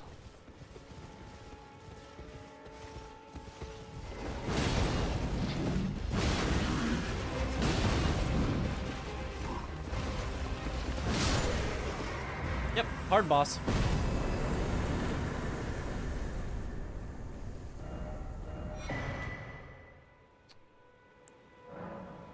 Wait, Opaline Stone Barb is at... Ah, I forgot to grab the Fort Faroth Grace.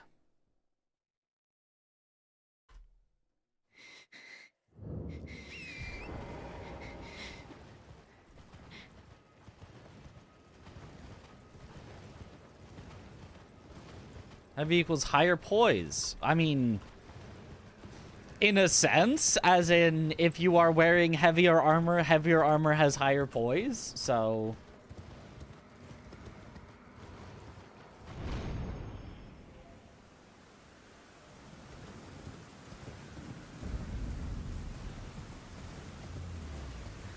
We're gaming now.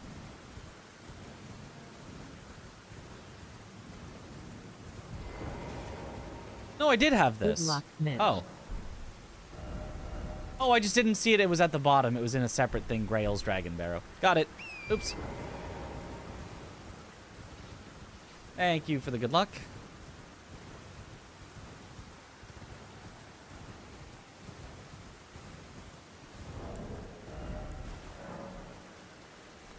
I only grabbed one hefty furnace pot. I gotta go back to Bonnie Village and remember to get the other.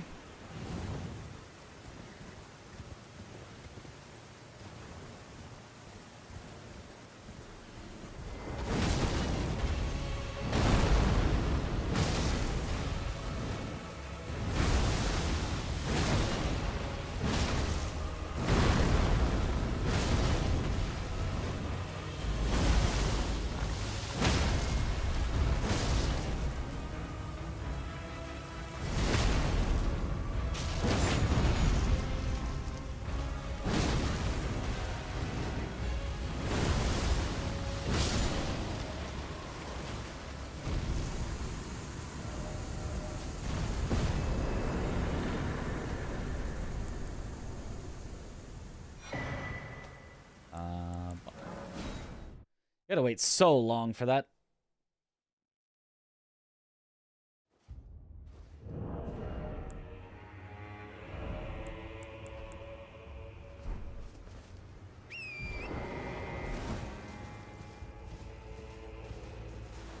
It's not this direction.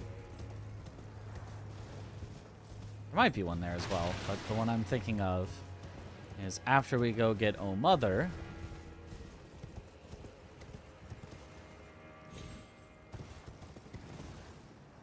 Just in here, we remember to grab this.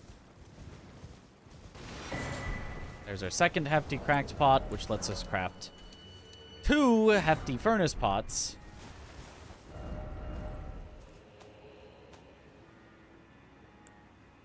Which lets us then go back to Scorched Ruins and get the deflecting tier.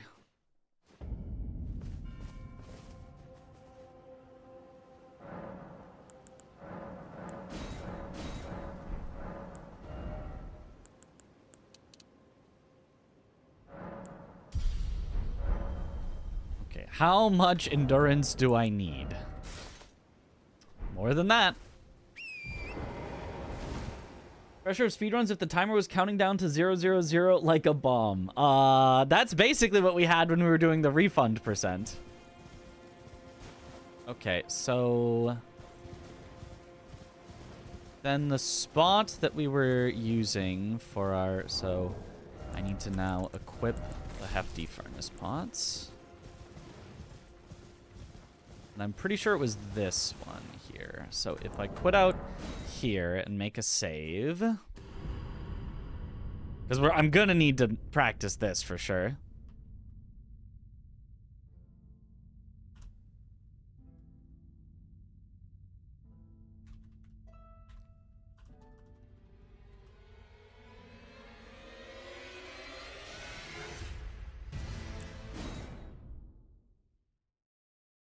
How much points into endurance? Yes. And you only have 1 chance for the refund. Well, you do have a few chances, but only if you're willing to pay more again. How did I get up there? How did I even get up there?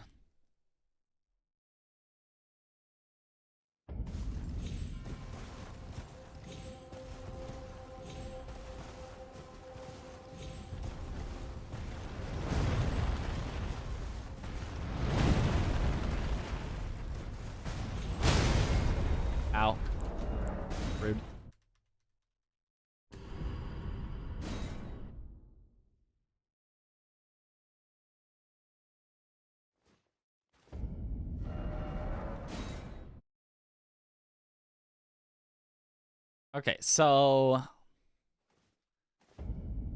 first I have to even be able to climb up on the stupid thing, which is in itself a challenge.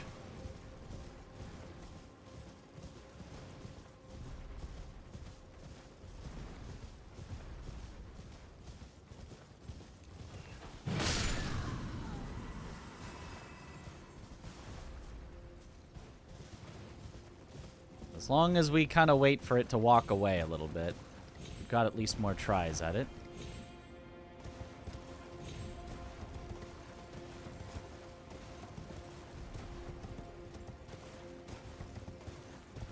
It's not, like, high enough there. That's not going to make it. Right? Oh. You go away.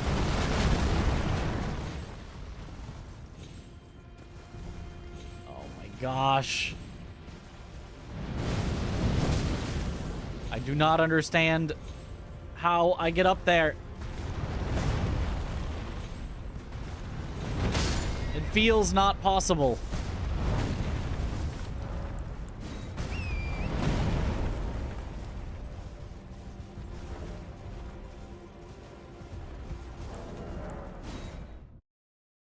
This sucks. There is a way up there. I just don't remember it.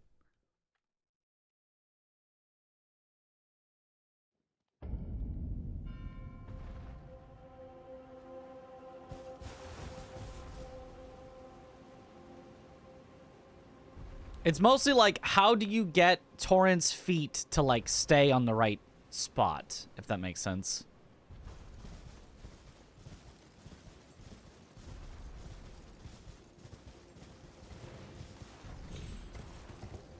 Which I think they did here?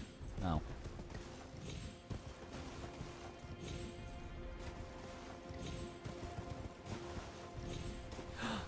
That was it. That was it.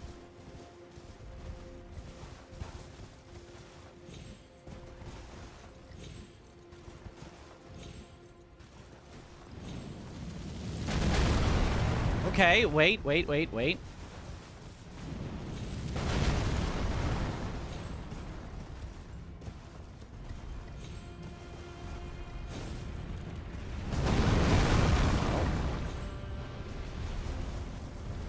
Okay. We almost have it, though.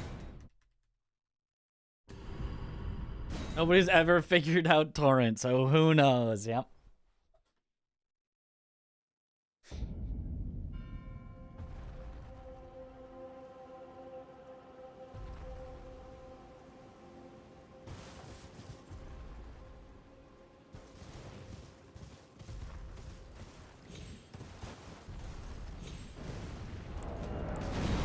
Okay. I'm up now. Now I just have to remember what you did from here. It was like you dismounted. Was it aim all the way up?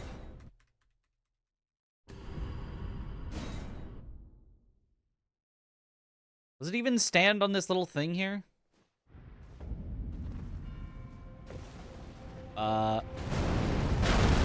Or it's I'm stuck. Well, that's strange. I don't think this is gonna work then.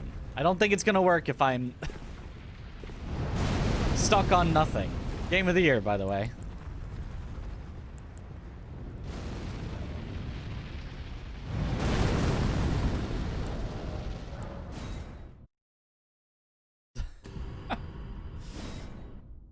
If you just yeet it? Well, you have to be in the right spot and you have to be facing the right, and I don't even remember, you might have needed to go onto Torrent even to be able to do it. I don't remember.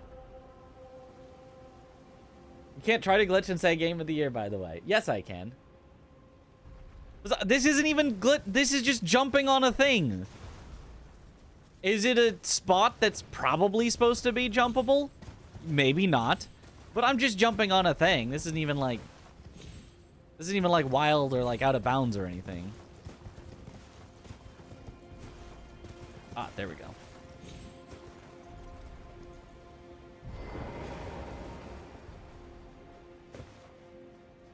I think it was... It makes sense to me that it would be this, and then you quit out. That's why DLC didn't win Game of the Year. Ah, yes. And then...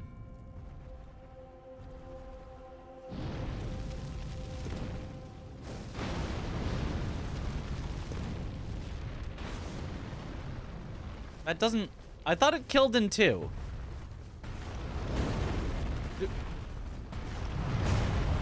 That definitely did not kill in 2. That needed like 4. Do we need 4?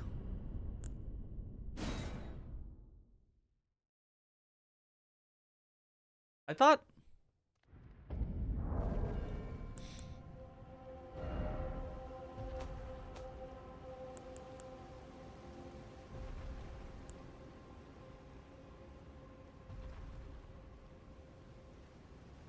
Like, if I grabbed some more hefty cracked pots, we could get 4. It feels like I shouldn't need to have 4, but maybe we did. It's actually a 6 strat, though? Yeah, you have to hit it in the top of the head, otherwise it doesn't do the full damage. Actually, wait. Let me see what damage it does if I just throw it at it normally. Maybe I wasn't hitting it in the head.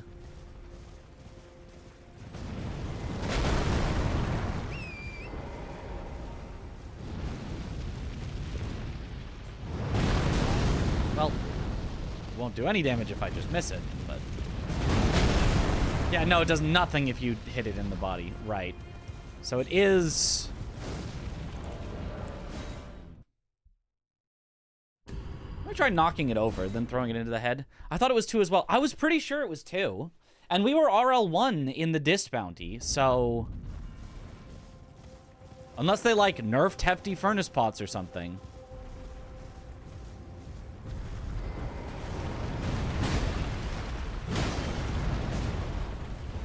Doing fire damage with this weapon, I don't think I'm going to be doing all that much.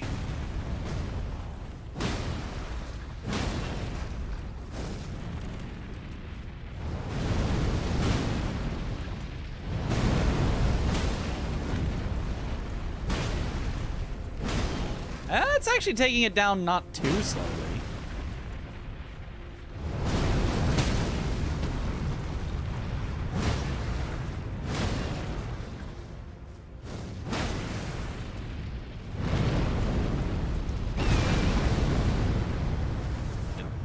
What I was hoping for.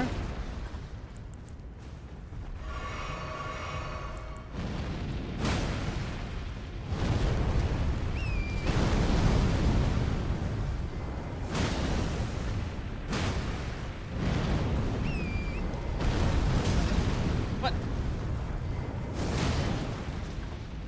Stop spamming.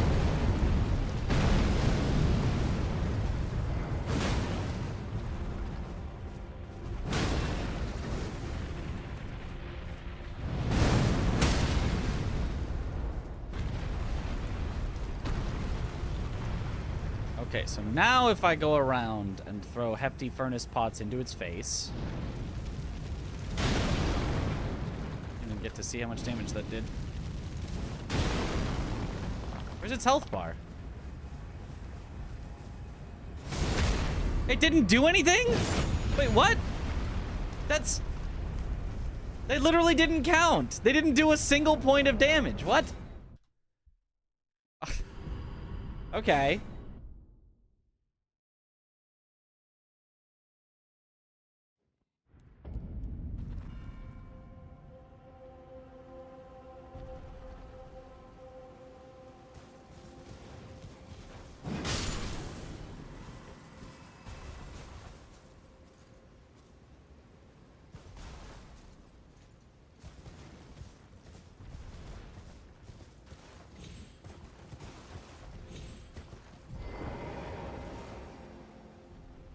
So I can't, I was able to climb up.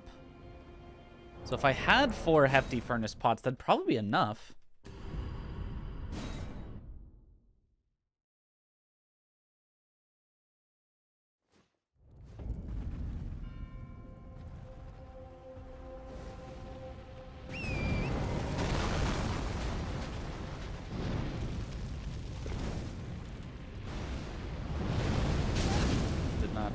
What was the strat if he kicks rocks? There was some strat if he kicks rocks. Only when it's standing or getting up to do fire pots. Or getting up to do fire pots strats work. Oh. So do I need to wait until he's...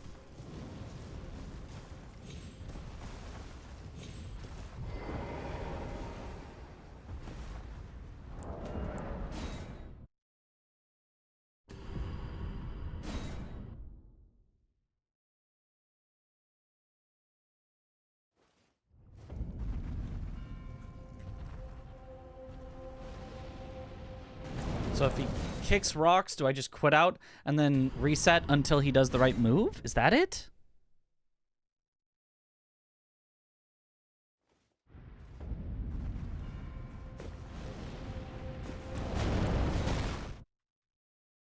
I think that's not right, but there was some way.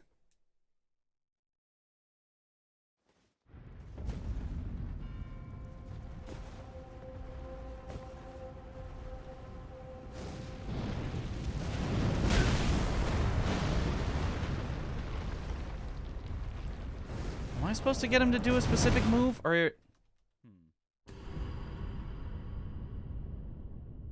I don't think it was. I think you could just throw it in, but... I swear he died in 2.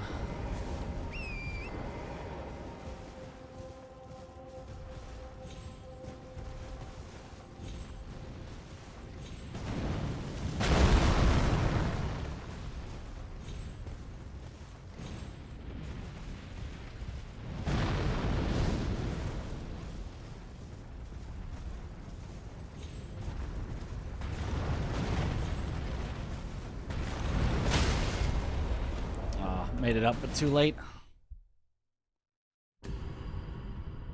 Are there VODs you could check? I'm sure there are. I just don't know where I could find them, because it didn't end up being the true meta strat. So I'd have to look through the Discord for quite a while to find it, I think. Because it was a strat that people came up with and were very excited with, but ended up not being in the final submissions. So I can't just, like, go to Spicy's winning submission and find it in there, you know?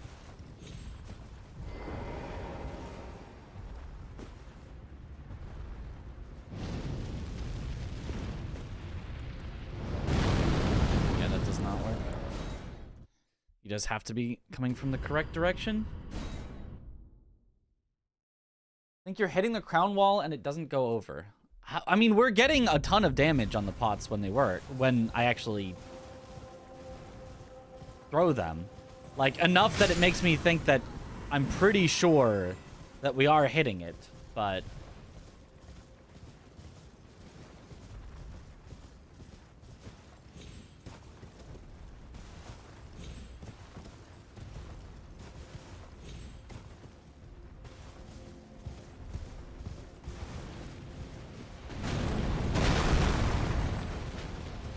I think you have to do it on the first jump. I think any subsequent... Wait. No, it is possible on the subsequent jump. Never mind.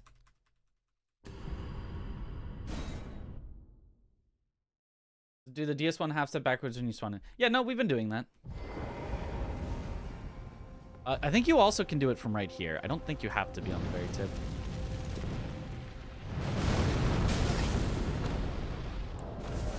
Didn't work, though.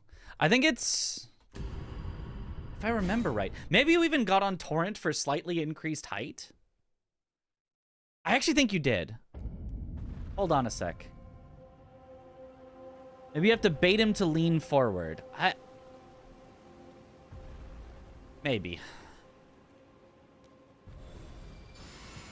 If anything, baiting him into using the move where he spits fire out of the top would maybe increase the damage he takes in addition to, like, making it easier to hit him. But I don't think that's the case. So I think you go here.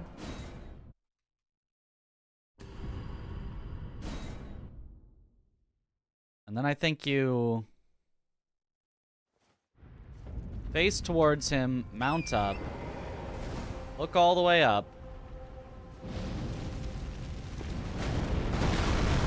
Throw. And then he should be dead. But he's not. But I think that was it.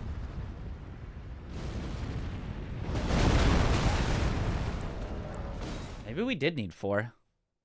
If I remember correctly, Dist was on torrent when he was practicing this. Yeah, it looks like on torrent does help. This will be a nightmare in speedruns? I don't think it'll be that bad. But we're gonna need an extra, at least 1 hefty pot. Maybe 2 or 3.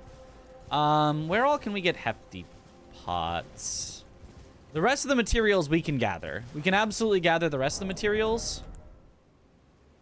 I'll want to grab 1 more Ember of Mesmer, and that's it currently, but... So it would just be...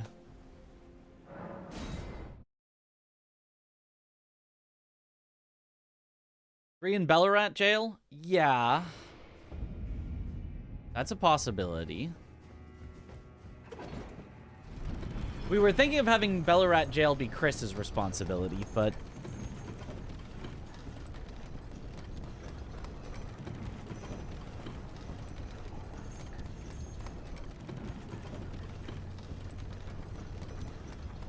But I suppose if it has to change around for this strat, that wouldn't be the end of the world. Maybe it did take 4. And I'm just misremembering.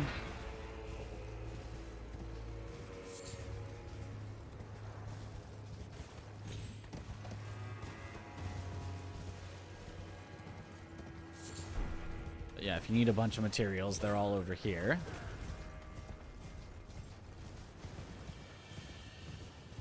And then there was, I believe, a tent here that had like 5 Ember of Mesmer or something in it.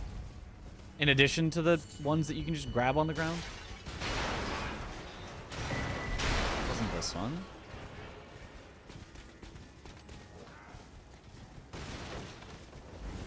It was this one. Nope. Book. Wasn't there one?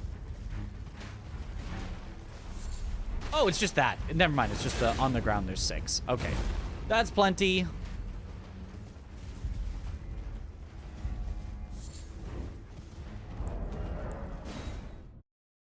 Yo, thanks for the good luck. Okay, so now... Hefty pots. Let's look up where they are. Hefty cracked pots.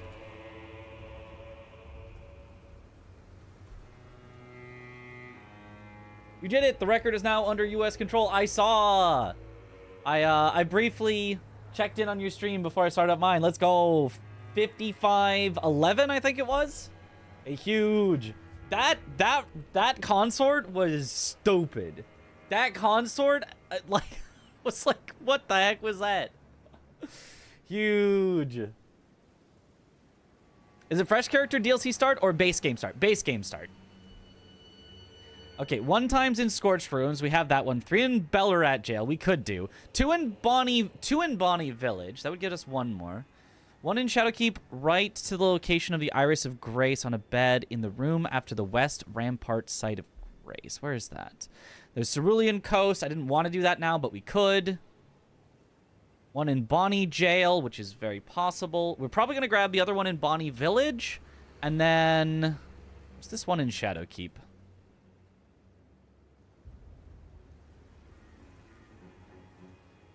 You could not handle weird stuff. Alright, let's see what this one is. It's unfortunately a Fextra Life video, but... oh! Oh, yeah. No, we can grab that on the way through. That's simple. Okay, cool. That should do it then. Just grab both of the ones in Bonnie Village instead of only 1. And then grab that one on the way to Rao, and then we're set. Did you ever do the hefty furnace pot into the furnace golem strat? Yeet.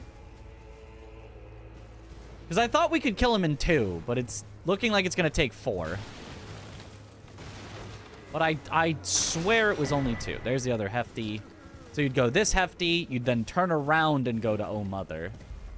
Or you would grab that hefty and continue on to the jail, but I think the Grace in the jail is inconvenient. 2 in Bonnie, 1 in Scorched, yep, and then 1 more on the way to Rau. So that should get us our 4 that I think we're going to need for this strat. It is probably still in the RL1 DLC Bounty Discord. I'm sure it is. It's just, I don't know that I want to search through it to find it.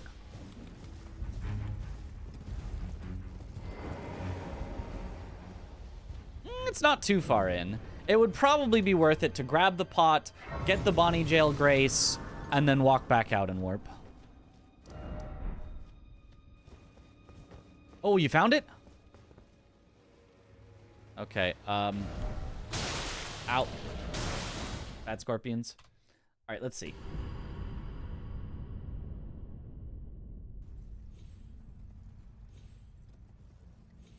Oh, he actually... That's kind of a nice backup if you don't get the exact spot I wanted to stand. 3 pots. Oh, okay, let me see.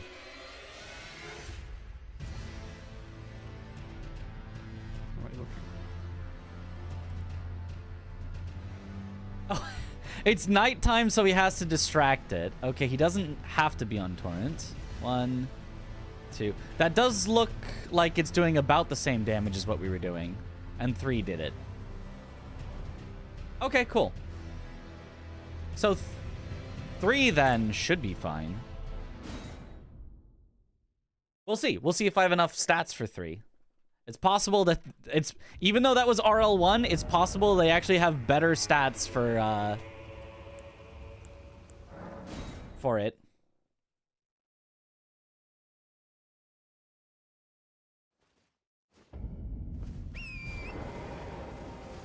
Okay, I'm gonna craft so that I have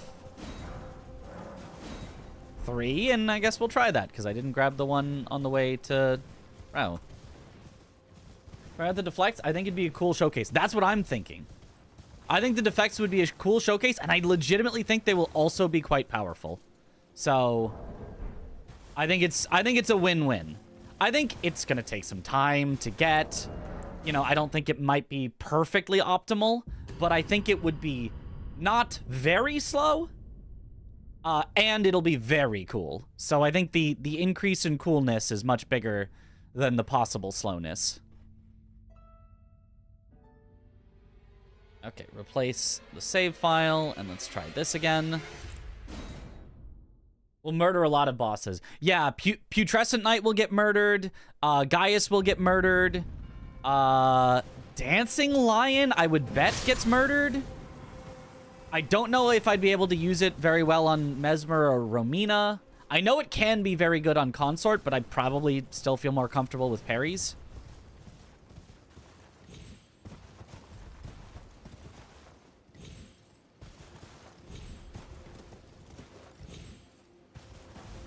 Alright.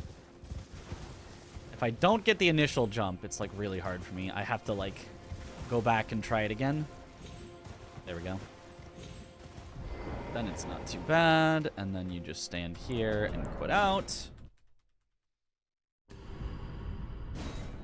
NPCs. Oh. I don't know that I've tried it on NPCs. But, yeah, you do get a lot of poise on guard counters.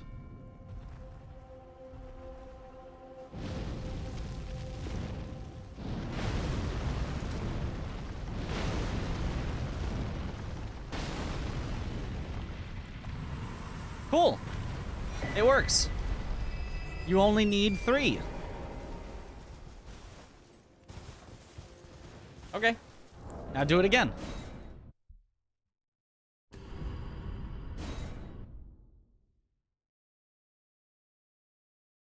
If you're killing other golems too, it would be better to save pots for armored ones. I will not be killing other golems. This is the only one I plan to kill.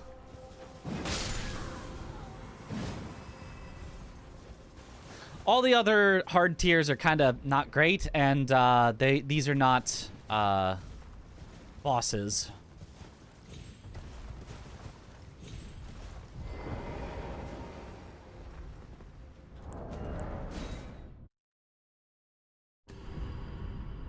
Forgot they aren't bosses. Yeah, I mean, it's easy to forget. They kind of feel boss-like, you know, but they do not have the health bar that we typically associate with bosses.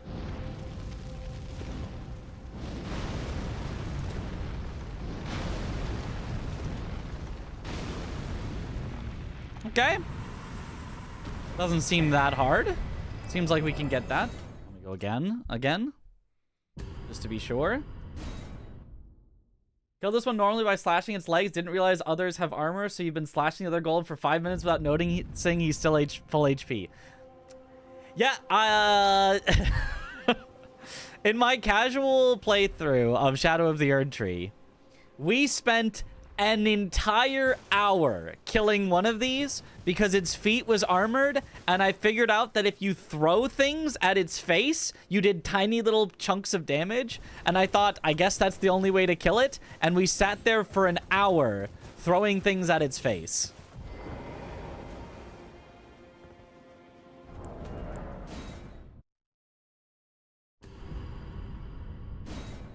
Figured 2 to 3 more hits must finally do it. Classic for first playthrough. Yep. I think if you kick stuff at you, you torrent, detorrent, and then throw. It might just be torrent throw, actually. You might not even detorrent. But yeah, it's salvageable even if he kicks stuff at you, which is the bad RNG. Okay, cool. Saw Bushy do that too.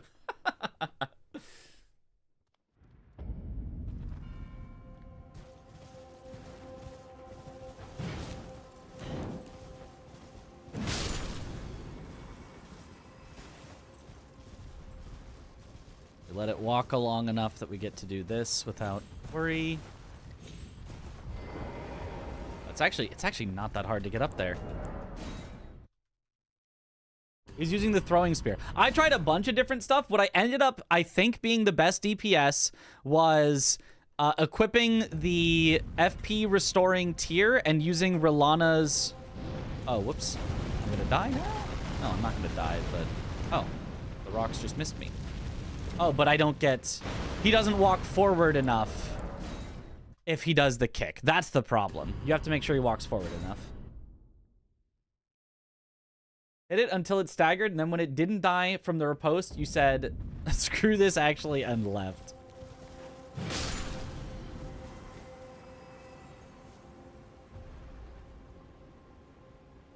I was using the Relana's Twin Blade, the, like, blast that was kind of a, like, mini Sonaf. And then... Oops. When I would run out of mana... I would let it recharge and throw throwing dagger, the Smith script dagger at it.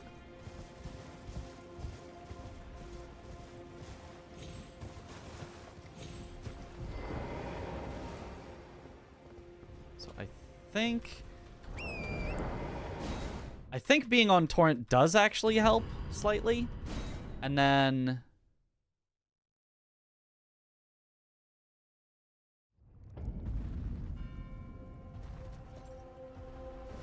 if he starts kicking rocks, you detorrent, and then you're fine.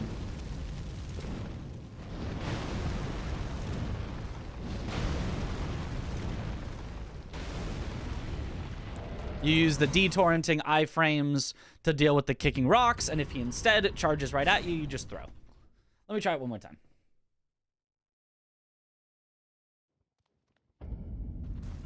He says, after having said 5 more times, let me try it one more time.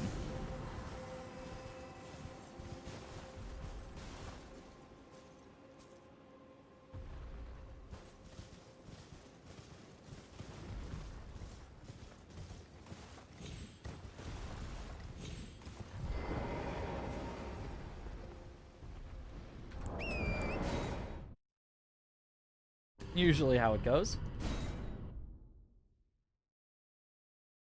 Do you know about the Mesmer door strat? There's a Mesmer door strat? I don't think I do know.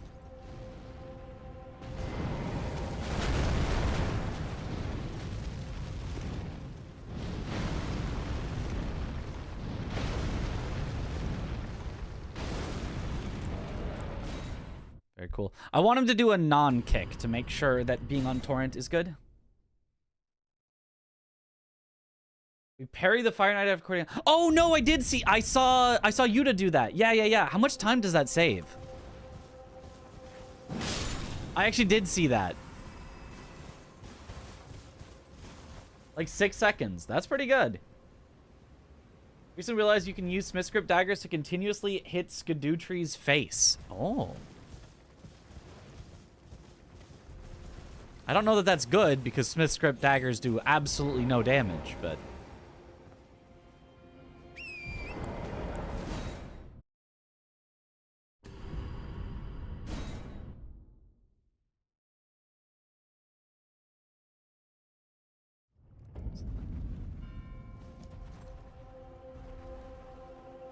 So if he continues walking, we just throw.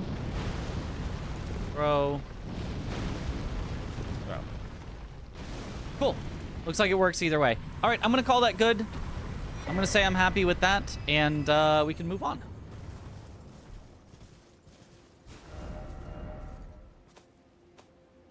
And we'll go to...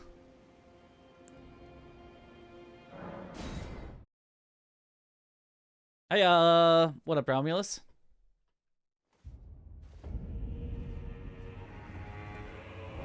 So then I don't need this.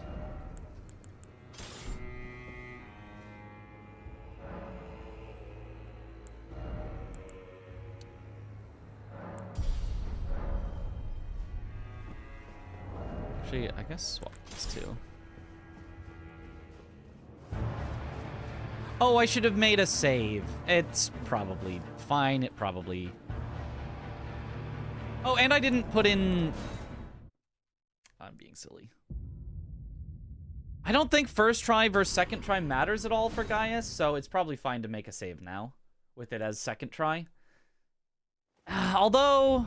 Nah, I want to make a save with it as first try, so I'm going to redo the, getting the deflecting hard tier.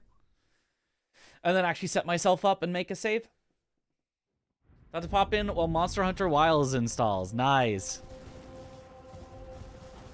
It didn't take me too long to install, but it is somewhat large of a game. But yeah, hope you enjoy it. I really liked Wilds. My only concern was it didn't have a lot of endgame, but that's to be expected from a Monster Hunter that just released.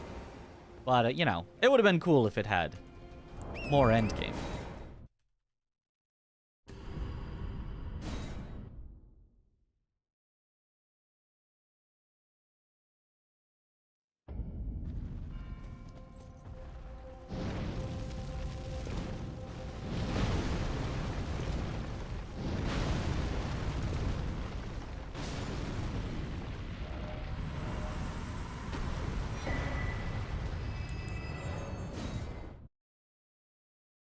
But at least now we know this strat is actually easy and free.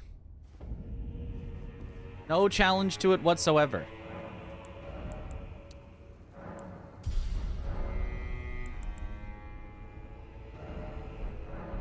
Oh. Also, I need to actually buy the Physic Flask.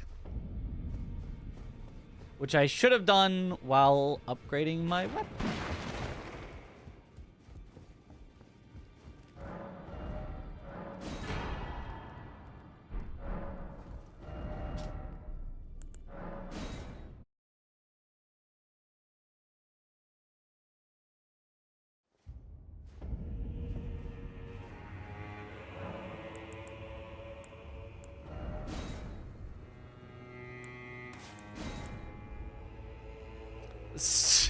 Is Stone Barb overkill for Gaius?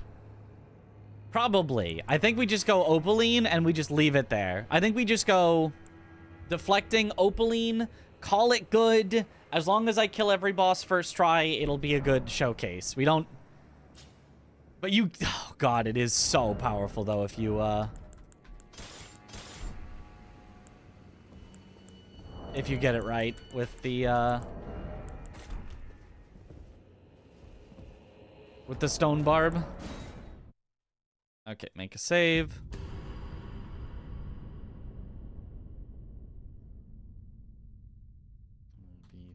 Be deflecting anvil.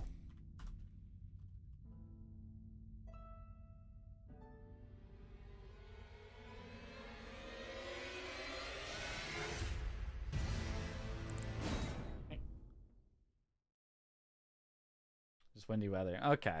Hope it dies down. Just windy weather. Luckily, you know, it's not something to really, like, worry about. Even if it would be very annoying if, wait, I don't even have to do this. I've got deflecting tier, so I can actually... I didn't actually use my deflecting tier. You have to actually use your physic if you want the effects of the tier. Oops. Oops. Hog, new strat, don't drink the physic.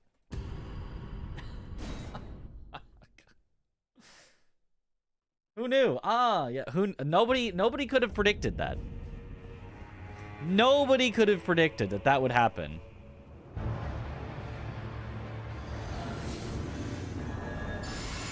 An unforeseeable circumstance.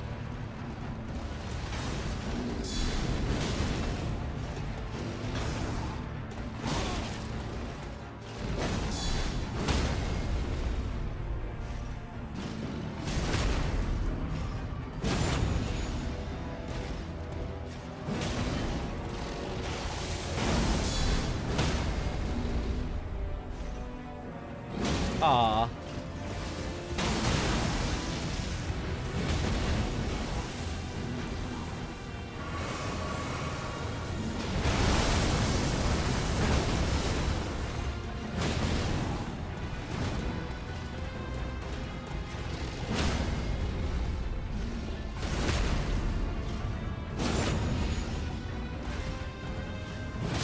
Certainly not an optimal fight, but it does get the job done. The deflecting tier is so good. Base tank it all like Banjo. You've got enough defense. That's, you know, not even the worst strat. Little different than the Claws fight yesterday. Yeah, a little tiny bit different.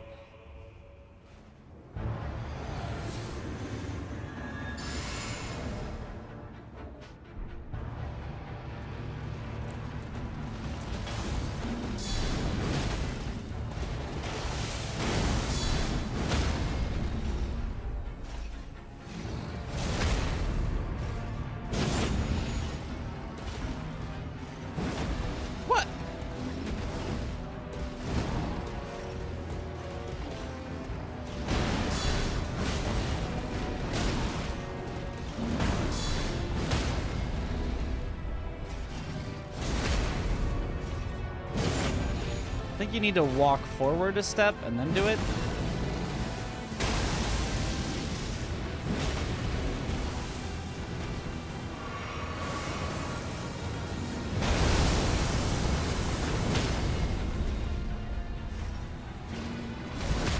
Yeah.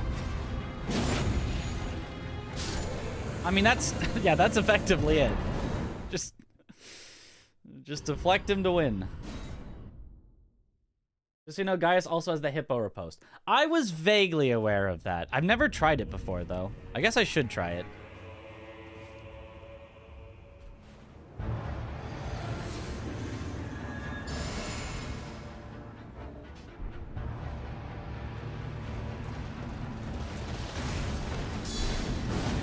Oh.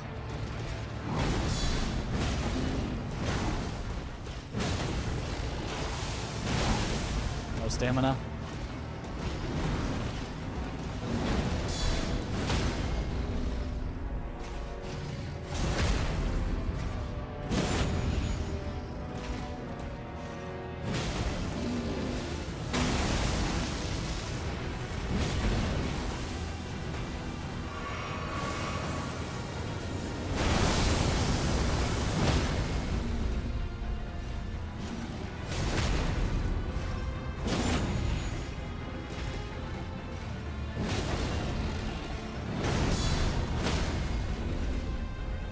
God, that's so good. I can never figure out guard counters. Every time I hear the sound, I think I'm getting countered and roll. I am the counter.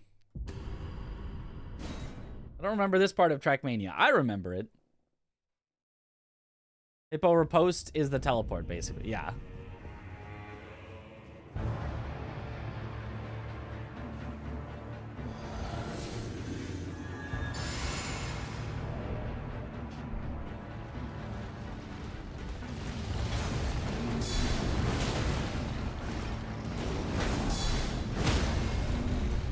So you're claiming, aha, I see, you can do the hippo riposte.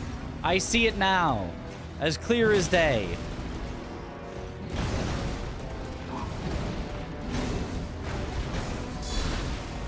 Ow.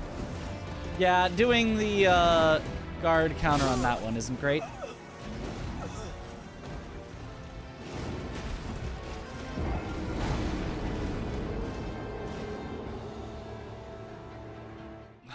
Okay, so don't guard counter that one, and then we should be fine. So that's basically then the only bad RNG you can get for Gaius, I think. Is that move? I think everything else you can guard counter.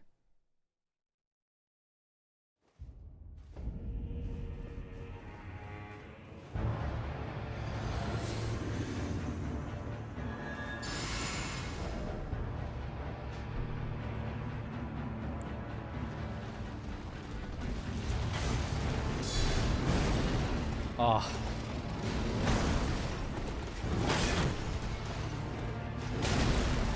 Okay.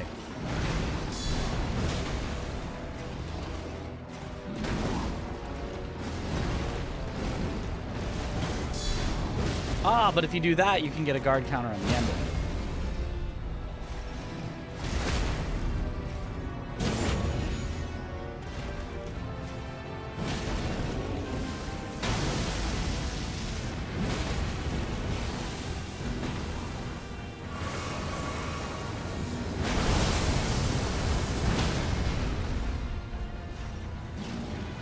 Yep, that does make it a lot easier.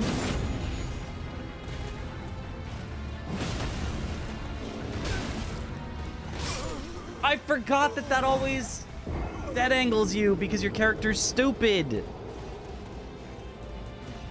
You have to unlock if you want to get a guard counter on that, or if you want to block that one. Because your character, despite being targeted on Gaius, will never block that one. It's so dumb. For gore, yeah.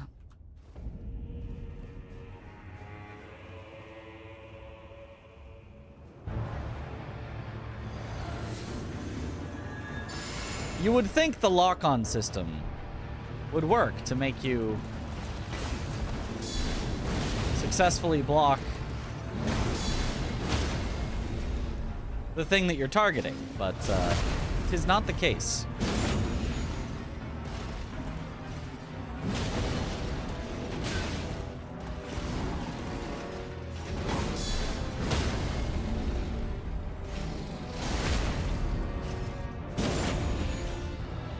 Okay, now that I know that he's got the hippo hitbox, it's much nicer.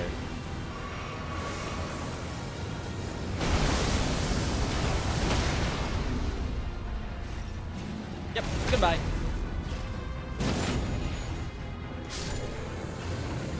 Alright, whatever. Gaius is pretty easy. And if we have to do a second try, it's not even like that big of a deal. Cool, moving on. Hippo box.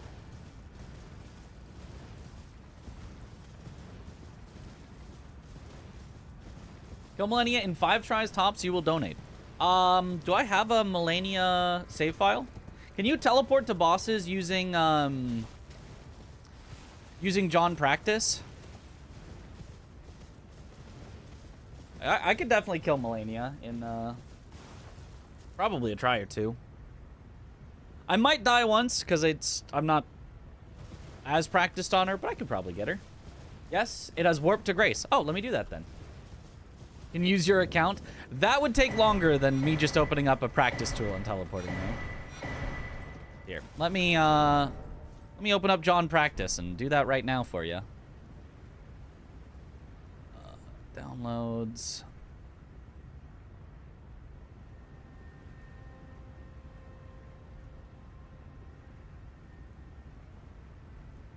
Okay. Open. Warp to Grace. What's that one called? Roots of the Halig Tree or something? Grace of the Halig Tree? Halig Tree Roots? I think it's that one.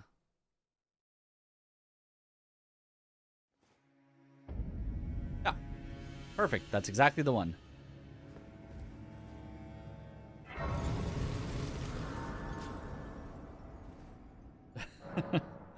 I gotta do her in one try now. Okay, well, we'll see. We'll see. This weapon might be terrible for her, but I'm sure I can make it work.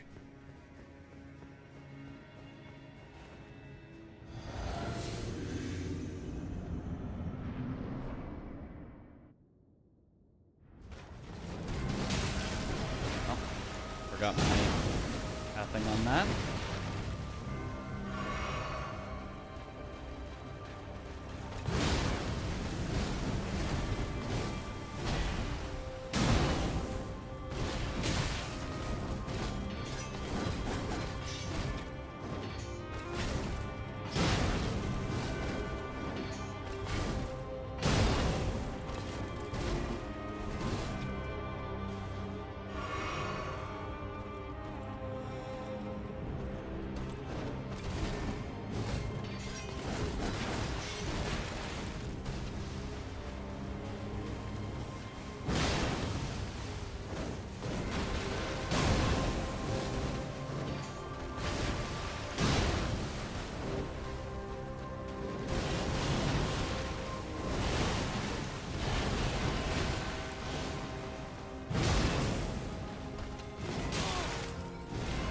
I'm so bad at strafing now.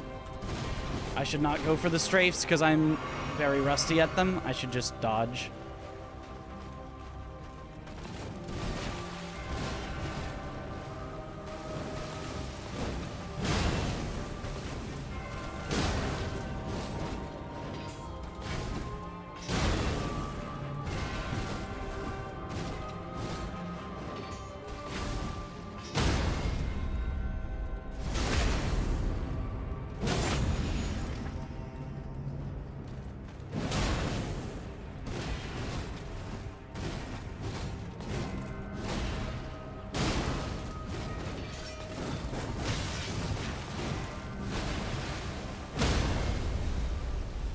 This is not going to phase transition her because she can't phase transition on her post.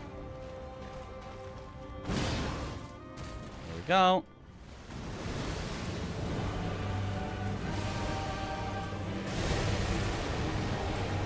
Hey-ya! This surely does something to her.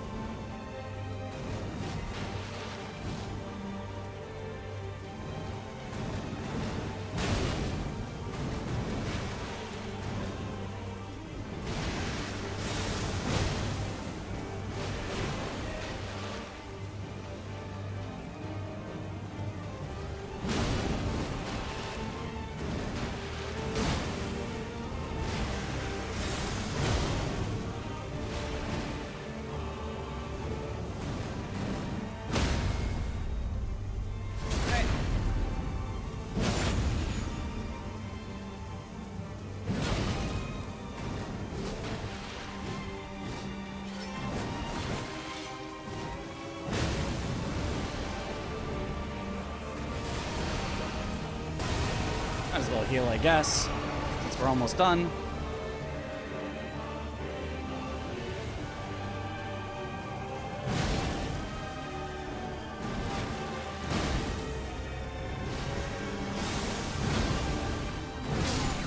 Ah, there you go. First try. Extraordinary. Hitless in the second phase. Just had to remember how to play a little. Lord. You get consort and Malenia, or is this for fun? This is for fun. I was challenged by a chatter.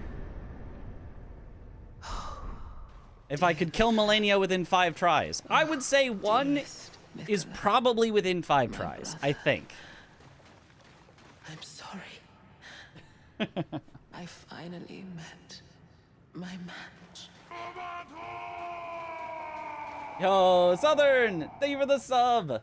Yo, almost 2 years. Almost 2 Let's go. years. Where's Welcome love? back to the bunch. Enjoy the emotes. Math checks out. I think 1 is probably within 5. Okay, anyway. Now I'm going to close the game for just a second to get rid of John Practice. And then I'm going to also load back my previous save on Gaius so that I don't have the extra runes and stuff from Malenia that I shouldn't have.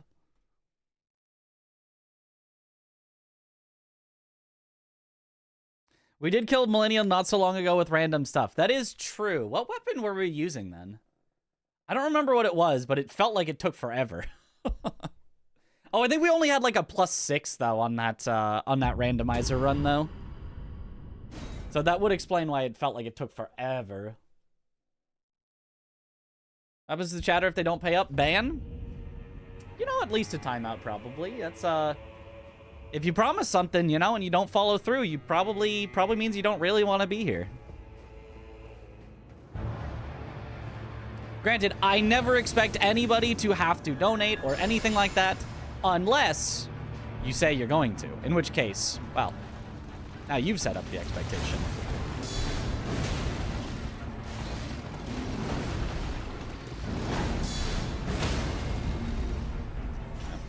It's not quite the guard counter we were looking for. It's my first time to donate, so you're on your way. No worries.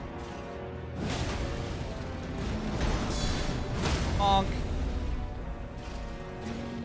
Oh yeah, the riposte, you can get that easy from anywhere.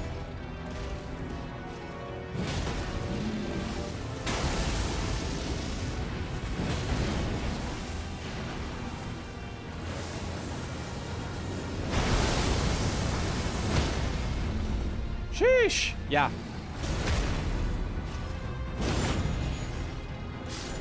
Okay. Now we can move on. We have had a few people in the past that have said they would donate if I did something, and then I did it, and then they, you know, didn't, and it was like, okay, well.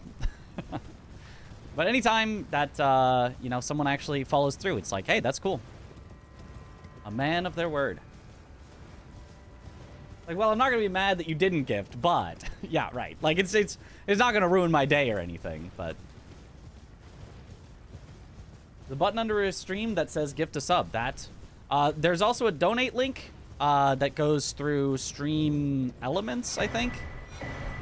If you wanted to do just a $1 amount, or there's bits. All is equally good. Okay, so next I was gonna do Hippo for the Skidoo. Also, what up, Parky? Gift 1 sub if somebody times you out in the next minute. Okay. You seem to have been timed out.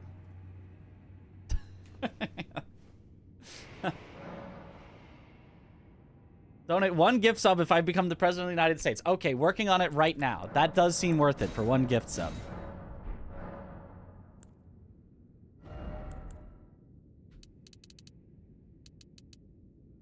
Is 20 enough? 20 is probably enough.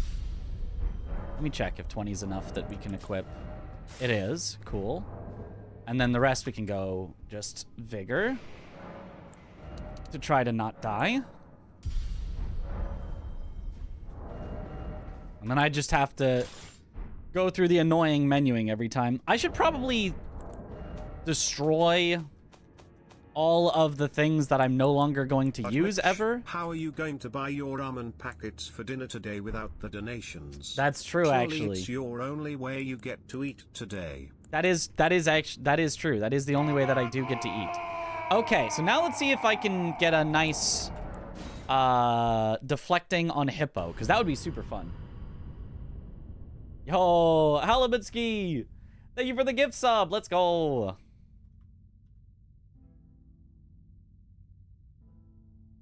All right, so now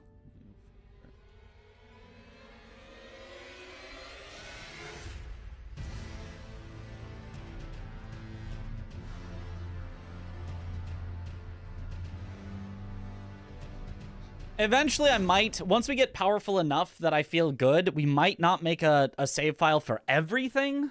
Just because, like, that's a lot of save files to have, but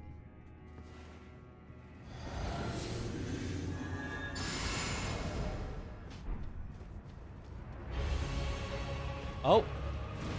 What normally would be the bad luck opener is now the good luck opener. Okay, this is...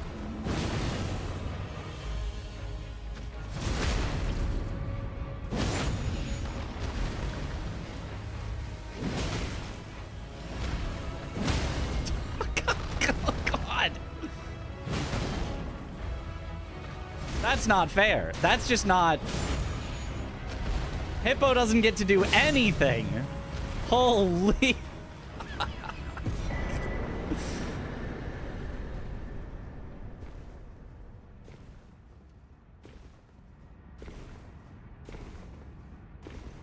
Hippo, bro, let me play!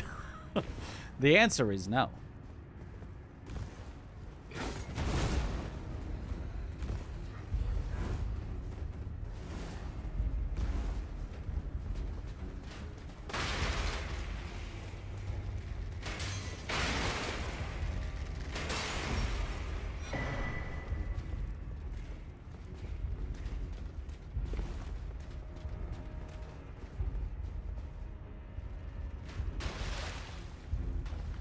I don't think we actually do Jory now, but because I've just killed Hippo, we might as well, oh, that's a somber 8.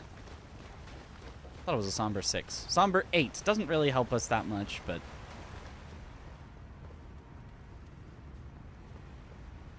Hippo saw a big health bar when I came in. I am the boss. Does Weapon Ash of War do similar poise damage to charge attack? I don't think so. I don't remember, but I think it actually does less than a charged attack. I think it does less damage than a charged attack. I think it takes longer than a charged attack. I think it's just in all ways worse than a charged attack, if I remember right, but I could be wrong on that. Joy is weak to slash, but Anvil should be fine. Yeah, I do not think we will have really trouble with it.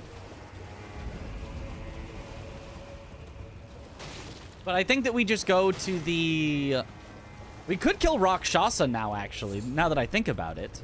We could go Hippo for the Skidoo, directly to Rakshasa for the armor set that'll help us do things faster.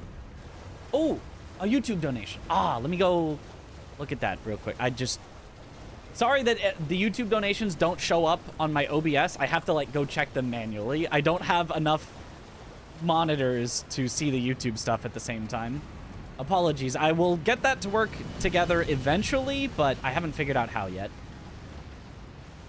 Let me get to a safe spot first.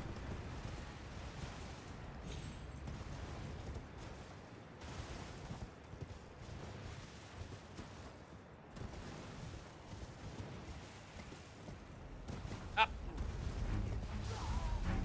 I think it's trash, but I'm polite. Mitch, what did I call trash? I might have. Dual stream setup needs 6 monitors, of course. Yo! Well, one try will do, I guess. That'll do. Yo! Miskit, thank you for the $10. One try, I guess, would do. Thank you. A man or woman of your word. Let's go. Almost missed the YouTube donation because he's ignoring Twitch chat. Yep. Gotta ignore Twitch chat. That is their fate. Okay, let me see.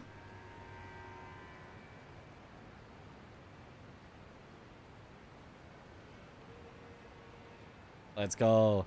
He's ignoring Twitch chat. Yep. Yo, DJ Skooma! $2 just because of the anvil. Let's go. I'm going to give that a thumbs up. That's a good super chat. We love the anvil. Is $10 worth it? Gotta have money for your cancer treatment as well. Oh, never mind. You're from Denmark. It's free. Lol. $10 is great. Thank you very much for the $10. Okay. From here, more vigor. And yeah, I think Rakshasa next makes perfect sense here.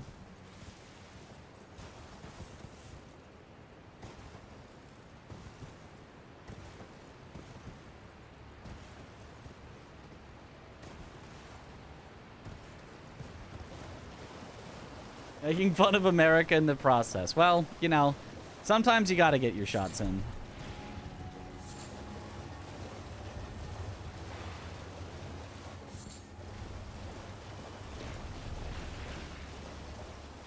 Donating a Big Mac meal. I'm not sure. Actually, I think I can get a Big Mac meal for $10 still. I think in some places you literally would not be able to, but I think where I am, I'm still able to. Okay, I do want to make a save for Rakshasa. Rakshasa is one that is good to practice. I don't know that I'll make a save for Jory, No, Jory is actually a good one to practice. Eventually I'll come across a boss that I feel comfortable enough with I won't make a save, but it's not any of these ones right here.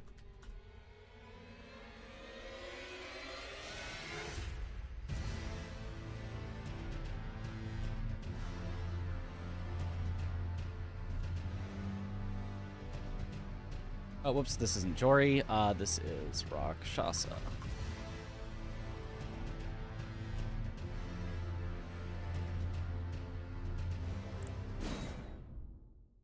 From the US, he's from the lands between. It's hard to make fun of Murica in current times, sadly. Very sadly. Okay, let me see if deflect here feels good on an NPC fight. I feel like it would make sense that it would, but I might just be bad at it, so.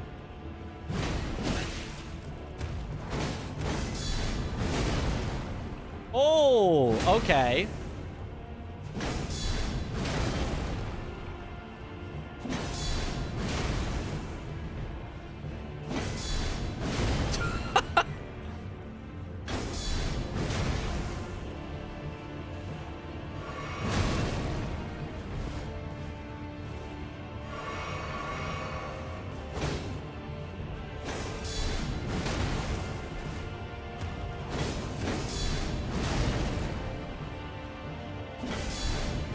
Yeah, I'd say it works pretty well, actually.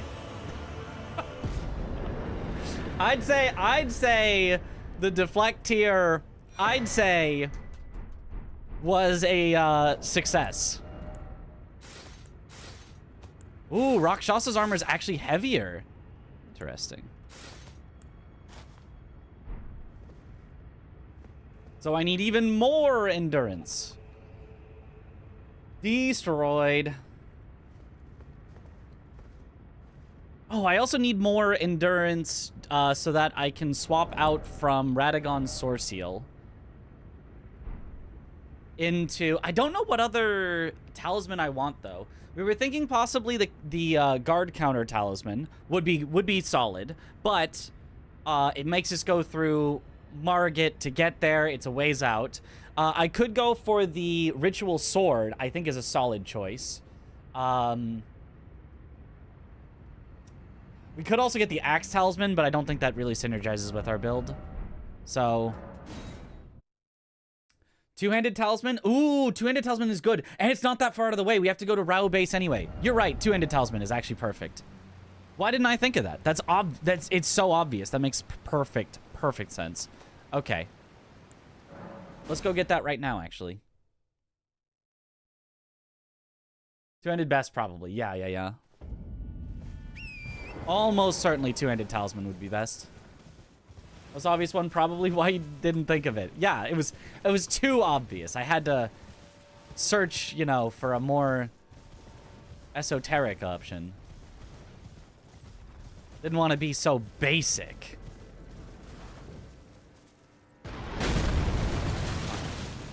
I think that arrow would have gone right through the tree I was trying to hide behind.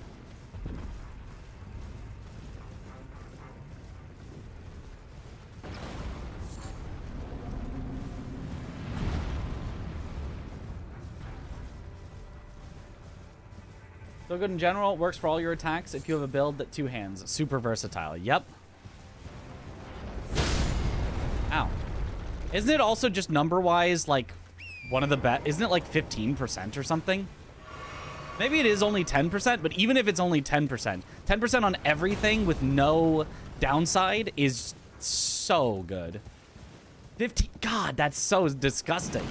It's just better than Ritual Sword without having to keep your health full.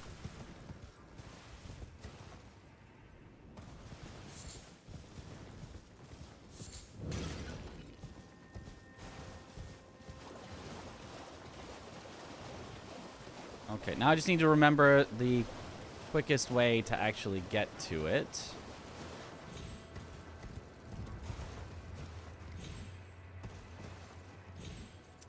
I don't know that you can get in that way. I feel like you probably could, but...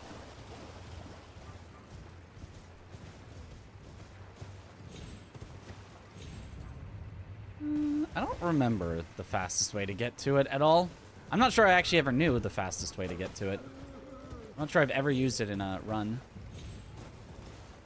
Well, that works, actually. If you go around that way, you can jump directly up from there.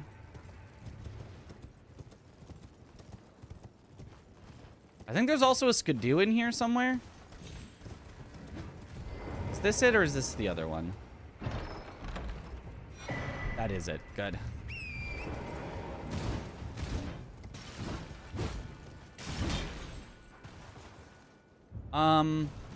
Is there a skidoo in here? In the ledge where you have to parkour. Here? Oh, there. Okay, so you probably grab that on the way to getting the two-handed talisman. And then after getting the two-handed talisman, we find a way down to the grace is probably what we do, which I think you can just go here. Yep. And then go. That's perfect. All right, that's nice.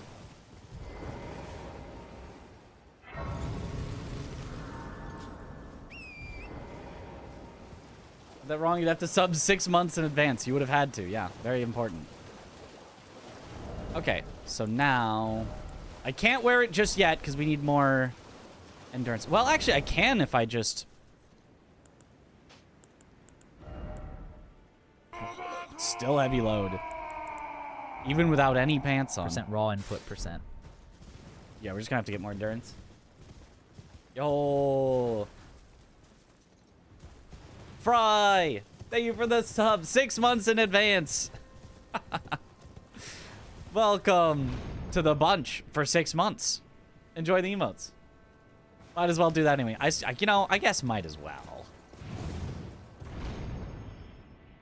Fashionably naked, we could. For more damage, we could be fashionably naked. I don't think that's necessary, though.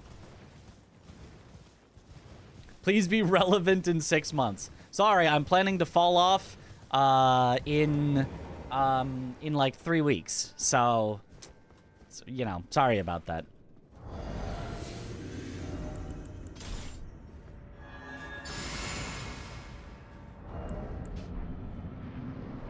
So let's see how the deflect feels on Red Bear. Okay, it just missed.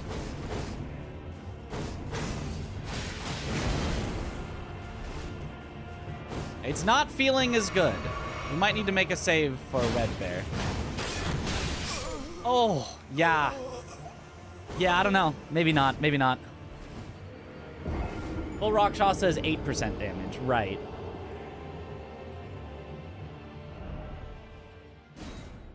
Fell off plus washed plus ratio in 6 months. Well, well, well.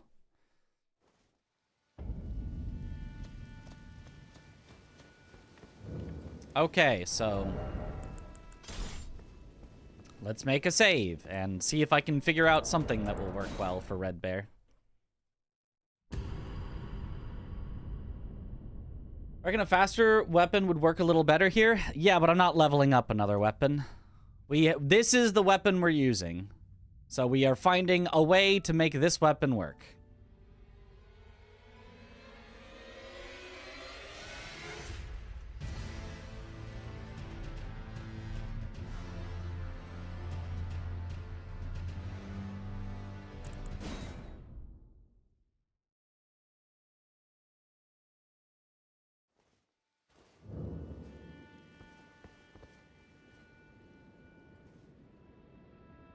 Okay.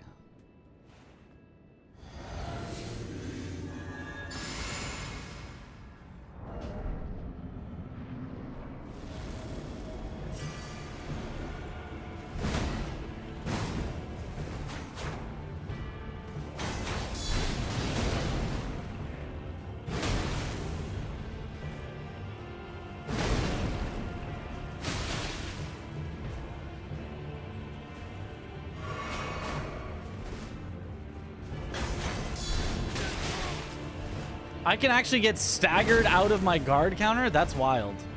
It should have a ton of poise to it.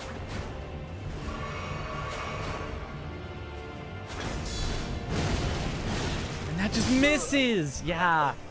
Ah, that sucks. What about Flame Grant Me Strength? It's pretty far away from where we go in the base game. I absolutely could do Flame Grant Me Strength, and it would obviously increase our damage, but I think it would be too slow to get. Like, if you look at where I've gone in the base game,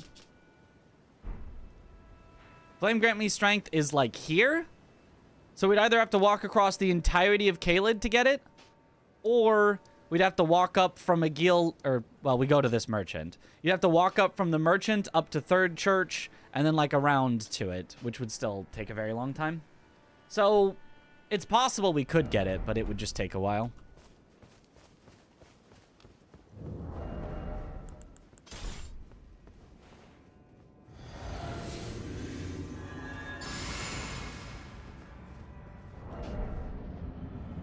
Like, there has to be something here, right? That works against Red Bear.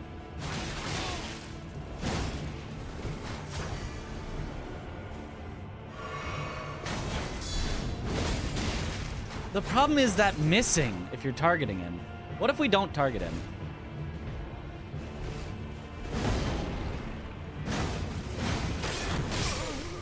Oh, and you cannot block that at all. Aim Punch will make it RNG with guard counter strat, seems like. And yeah, no hyper armor even though you have big bonk. Crouch attacks, I think we probably just have to go with crouch attacks. I know that crouch attacks work. They're not the best thing ever, but they work, so it's probably just what we do. Is we probably just buff up and crouch attack.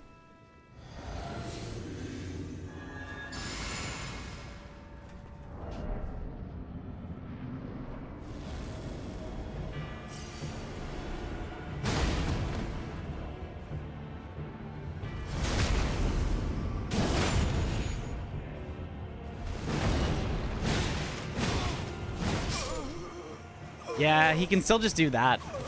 He, I-framed through the crouch attack and then just full comboed us.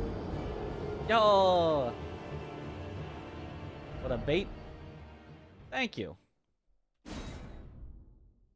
I like that you like my content. Never played Monster Hunter for yourself, so you might like it. Just from seeing gameplay alone, you're not too enthused about it. That's fair. I feel the same way about a lot of games, where just from seeing the gameplay alone, I'm not very enthused about it.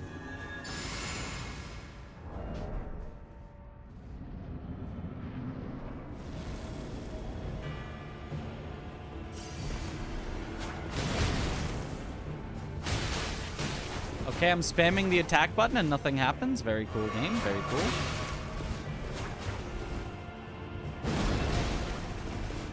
I think you start with a running R1. Because it catches jumps, I think. And then jump up.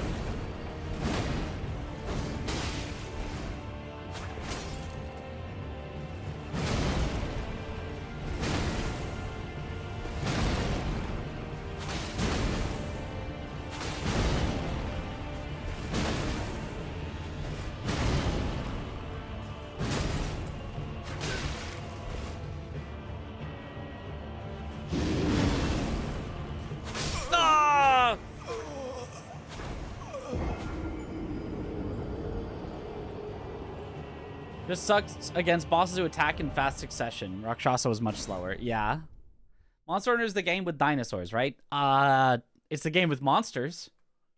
Some of them could definitely be generally described as monsters. Or as dinosaurs. Not all of them. Have the tactic. I don't know, though. It doesn't feel like it's a great tactic. Like, it feels like it's functional. It doesn't feel like it's like, oh, this is the tactic, you know?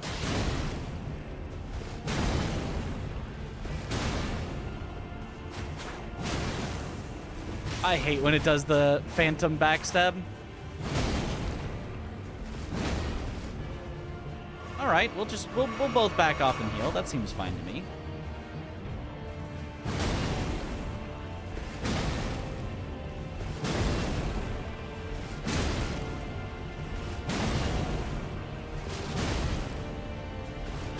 Okay, yeah, no, I guess this works. I guess that was fine.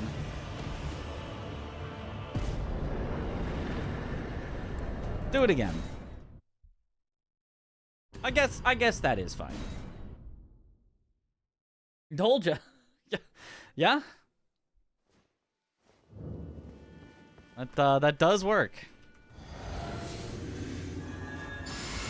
It seems like there is some skill to timing it properly so that he doesn't get away. So always start with a running R1 and then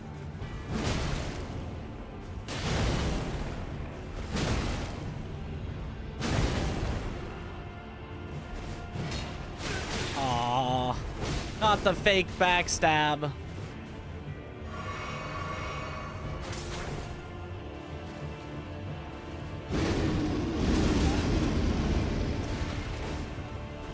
Not the yell that goes across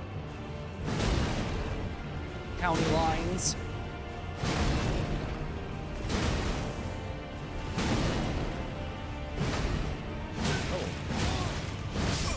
And then full comboed to death.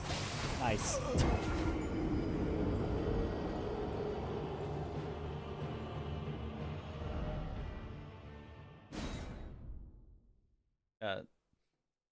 No politics. The reason why more people don't use Rakshasa for hitless run, I mean, the downside of it is irrelevant for that scenario. Is it just the weight? It's just because fighting Rakshasa and trying to do Rakshasa hitless sucks.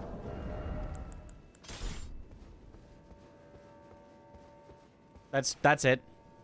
They just don't want to do Rakshasa.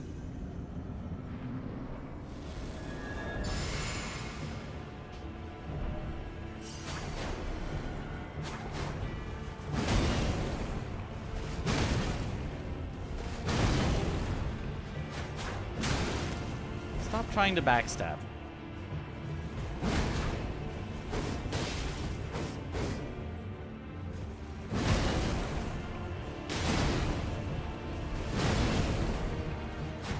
Stop trying to backstab! If it wasn't for the fake backstabs, this would be so free.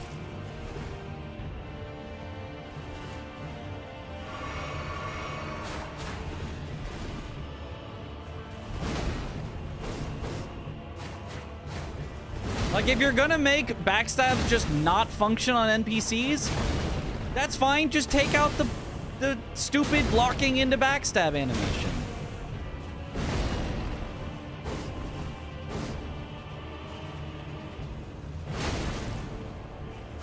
But don't leave in the locked into backstab animation if it's just gonna fail on NPCs, like 90% of the time. All right, do it again. We're getting better at it, but we still need a little more practice.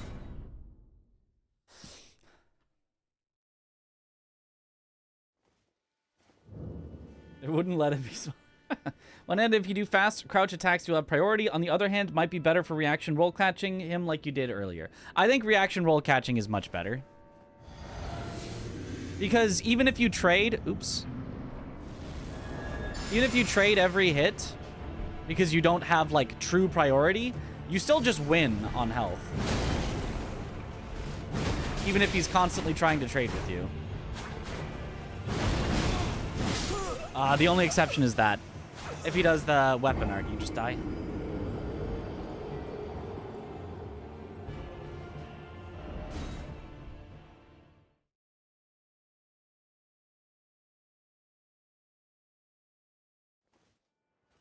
This boss is not fun, is correct. A correct statement.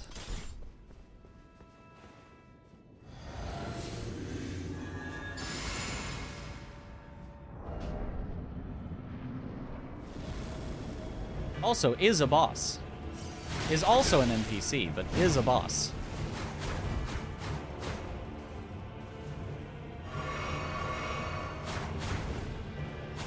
You not.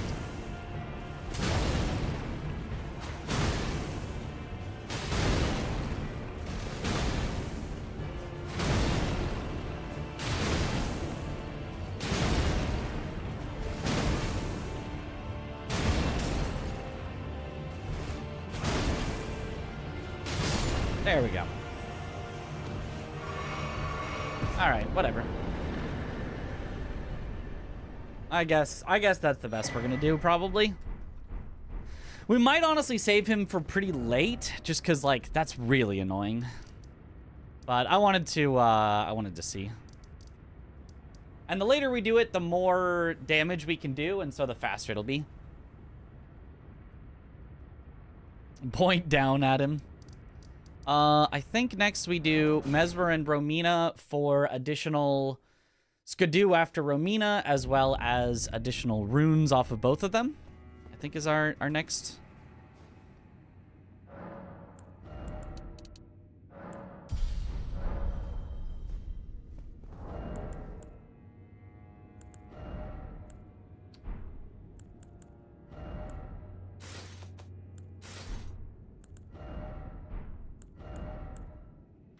Hey, we can medium load with two-handed Talisman.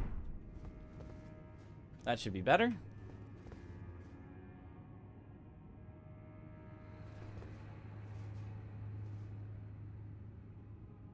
You're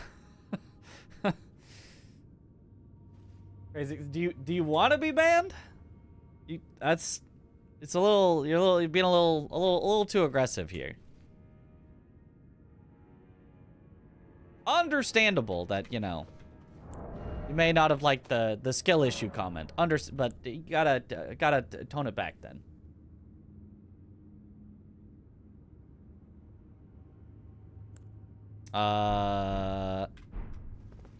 Okay, so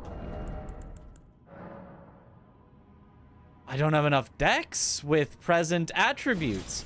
Oh, I didn't realize we're 1 dex short. I didn't realize it took that much dex. Okay, well, never mind for now then. Unless 1 more dex.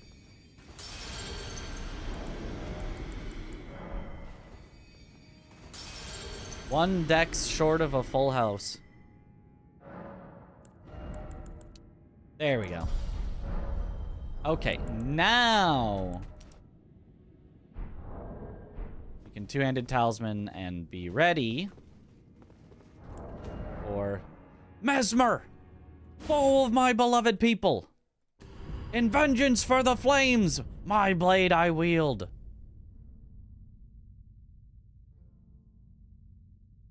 Okay, so we make... I don't know that we'll need to make a save file, but I'm going to do it anyway.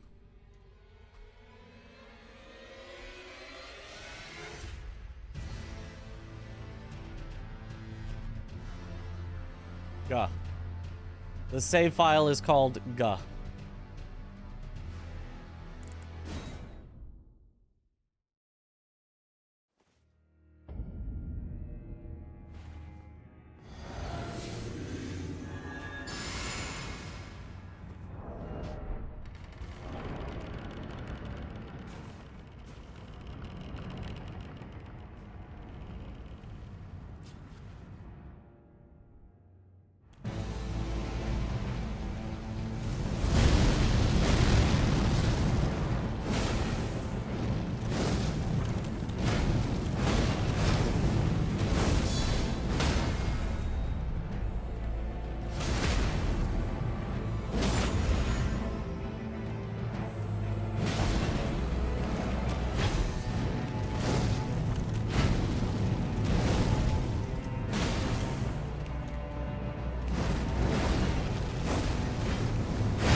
Ugh.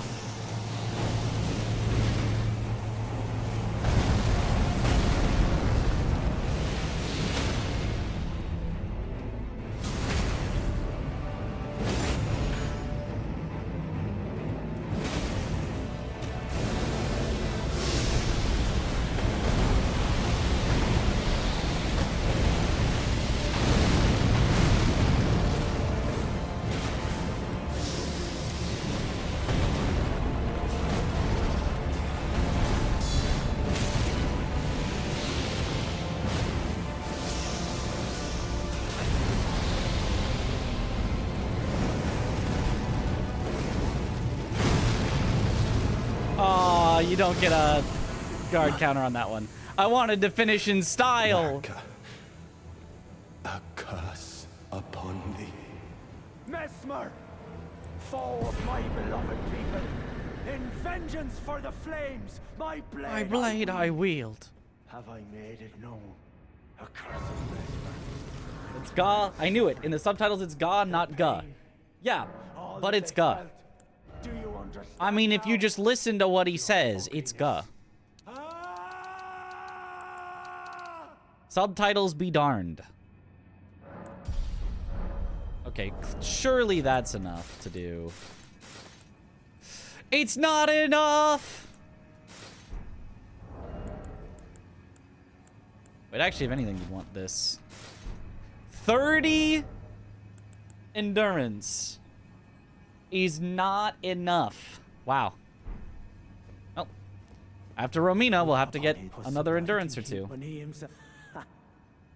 Yet the death of men now come in vengeance if Mickle and I would.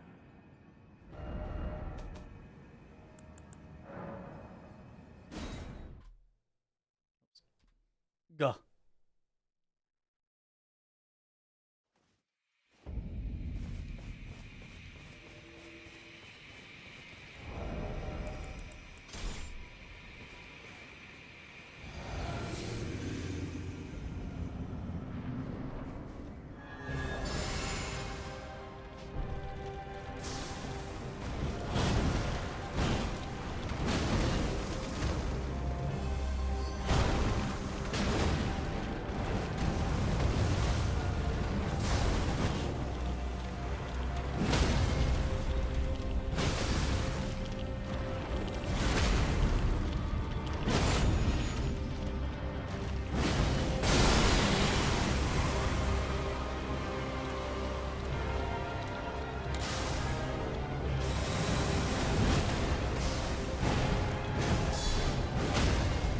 Bonk.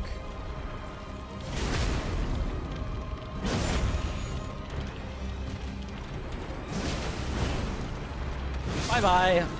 And that's why I did not make a save for Romina, because you know what the strat is on Romina? You just kind of hit her till she dies. Close fight. Yep. Very close fight.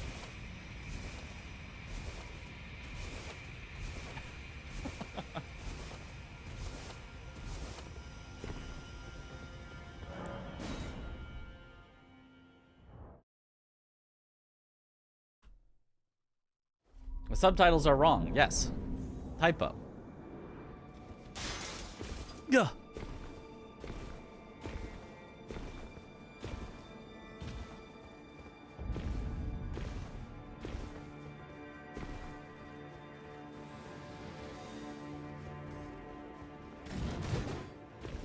Need chicken leg routing? Chicken leg would 100% be the weapon I would use. Except for one teeny tiny little problem. It's impossible to upgrade. It's a non-somber weapon. It's just not viable to use a non-somber weapon. Let's see if one more endurance is enough. It is! So we need 31 endurance for our full setup.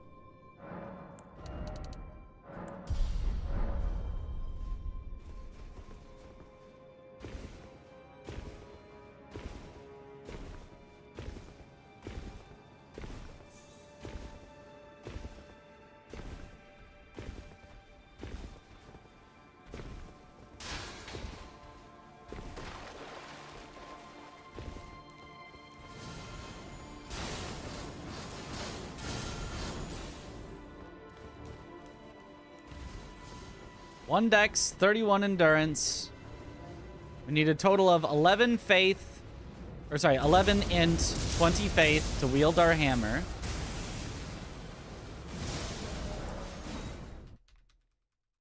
What's my favorite song? I don't have a favorite song. I don't think I have a favorite band. I don't even know that I have like a favorite specific genre. My favorite general genre is rock and metal, but I don't know that I have, you know, within that, like, oh, actually, you know, Prague Gent is my favorite or something, you know.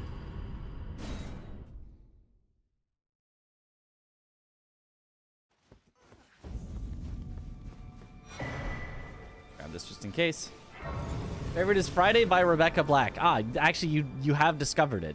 I wasn't going to admit it, but now that you have guessed it precisely, now I'm forced to admit that, yes, actually my favorite song is Friday by Rebecca Black. I mean, that is everyone's favorite song after all, so. Got him.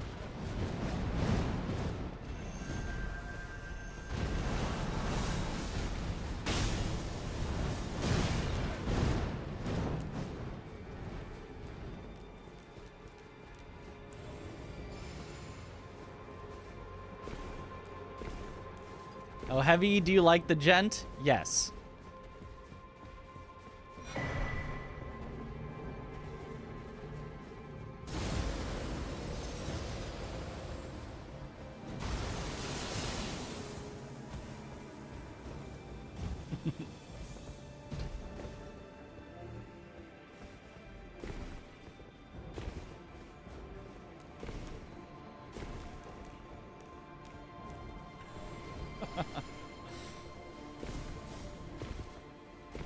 Fruit salad by the Wiggles. Gotta be up there. Easily. Easily a top 5.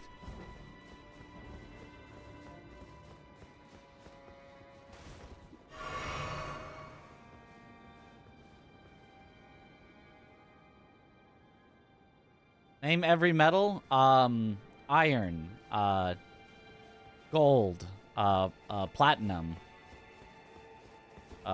Copper.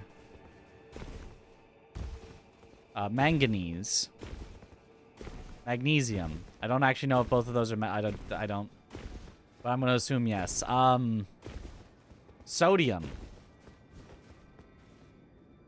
Are you leveling Rakshasas for Leda? I didn't plan to do that. I did not plan to level up any secondary weapon. I planned to go pure... Anvil and figure it out, but we'll see. If I feel like Anvil's really struggling, I can try to level something.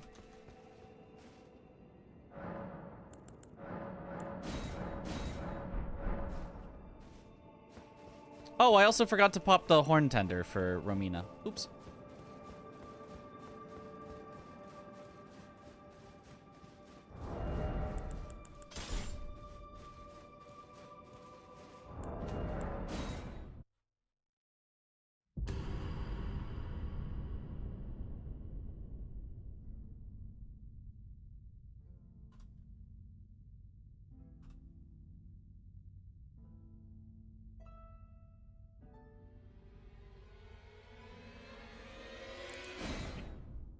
Name every metal is certainly easier than name every metal music genre. Yep.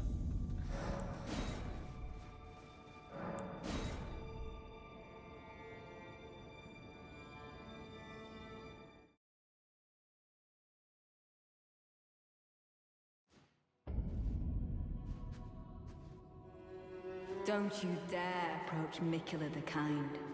Needle Knight Ledder and Dryleaf Dane will never allow.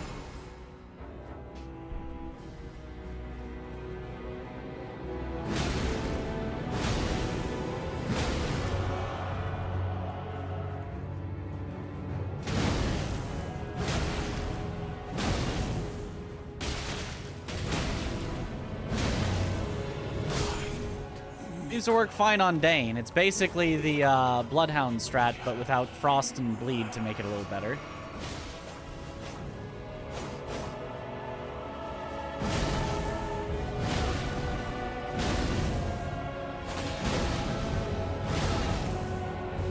It's worked fine enough on Leda, too.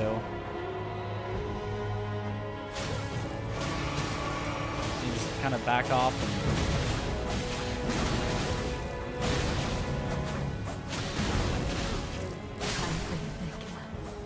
The world. I mean, I feel like that's fine. I feel like that's better than taking the time to level up another weapon.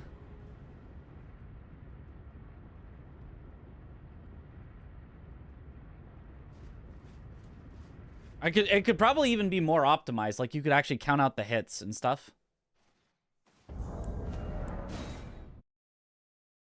Like, how many would that be? Stagger Central, yep.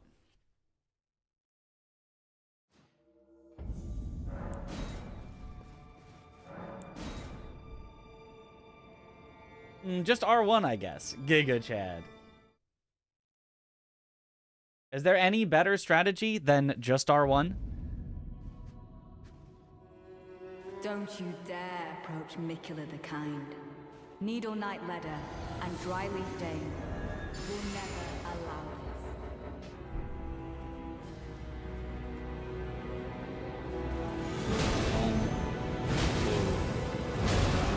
Crouch.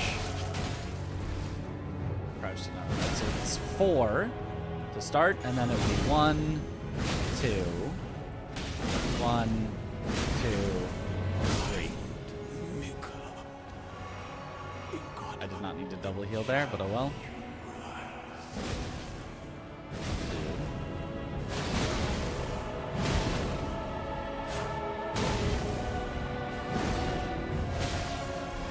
Wait, actually, wait, could I do that? Could I? Wait.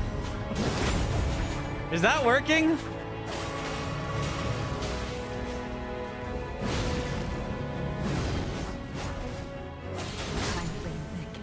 I mean, it kind of is. We can definitely work with that. Yeah, I mean, I guess we'll just call that good. I feel like I was able to do the, like, crouch circle her strat pretty decently.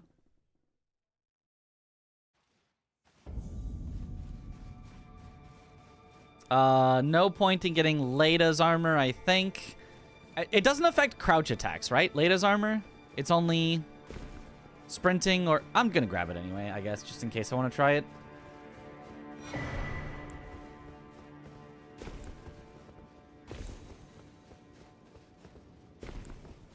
Any idea of what items everyone's using? I assume Starfist and Bloodhound Fang, and I also heard a possible Dragon Katana. Chris is probably going to go Dragon Katana. I don't know if we're going to have a Starfist. Chris is going to start with Bloodhound Fang, but then swap off of it.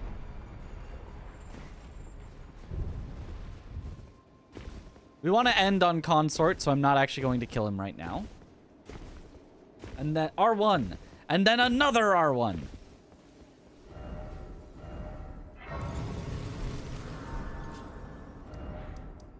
Okay, so I think from here, then, we go back to Spiral Rise. Is it Spiral Rise? No, it's First Rise.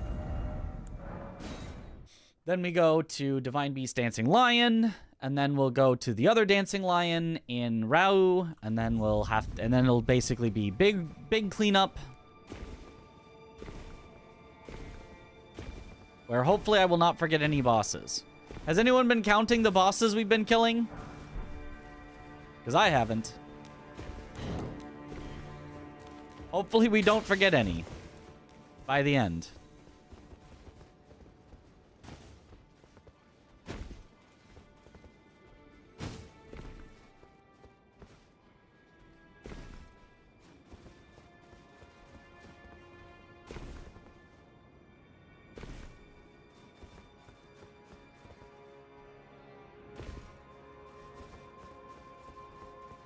The wording of latest armor goes strengthens attacks following a dodge roll or back step, as well as dash attacks, yeah. So, by the wording, it should not increase. Oh, I have 300k runes that I'm going to lose here because I forgot to level before doing this. And I am bad at this skip, so I'm probably going to mess it up. And lose 300,000 runes. Oh well. Who needs 300,000 runes anyway?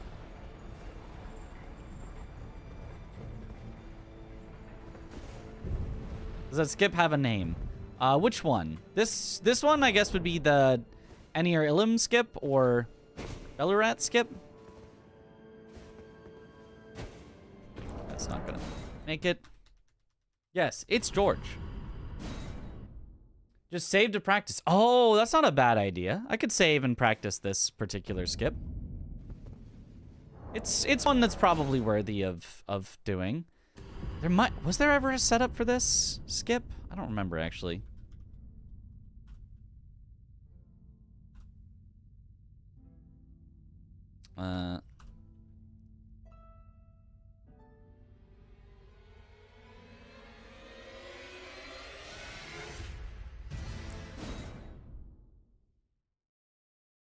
If you subtract remembrances, there's only 31 bosses to keep track of.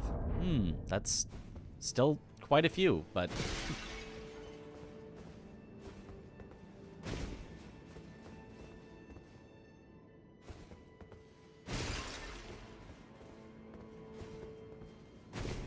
Come on.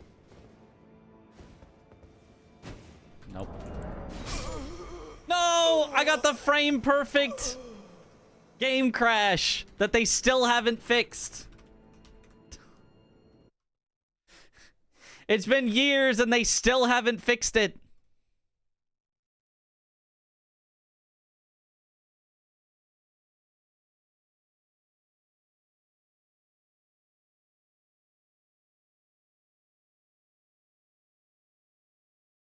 Surely one day they will.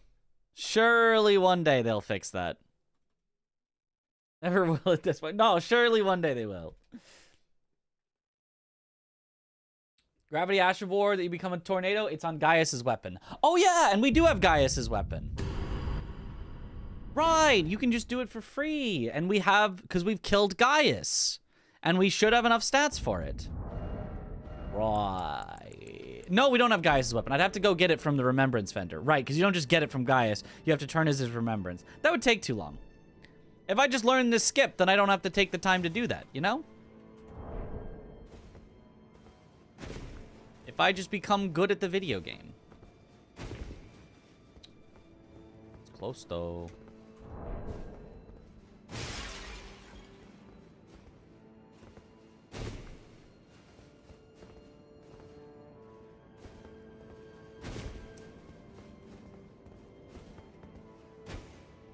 There it is.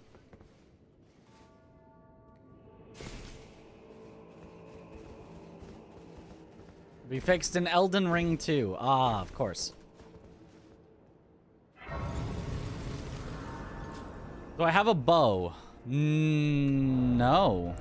No, I do not. I have no bow. I might be able to get one, though. You try maybe for practice? I don't really want to right now. It's fine.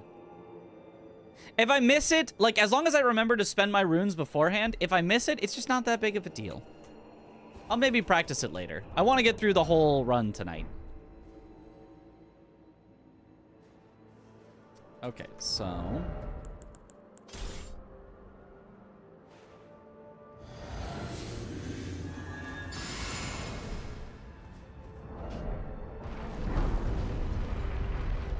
At this point, which bosses would you not have done? Most of them.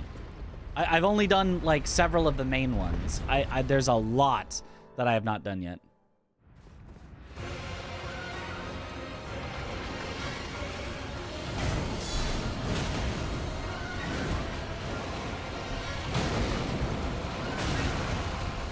Did you not block that? Or was I locked into an animation for too long?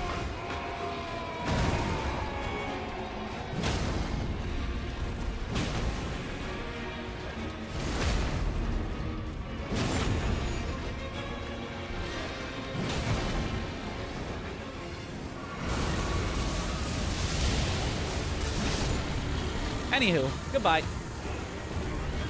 Yo, Prince Nothing. Thank you for the Prime sub. Yo, welcome back to the bunch. Enjoy the emotes. I speak this run so far, I thought you were almost done. He who goes you would by, think. skillishunt, skishunt, got good. The one that did the practice, he who put in the hours. They who follow this path can come close to the getting of the good. But only can come close. Ons looking menacingly. Yep, Ons is all the Ghost Flame Dragons, PK, everything in Cerulean Coast, everything in the Dragon area. It's... Man, there's just a lot of bosses in the DLC, you know? There's just a lot of them.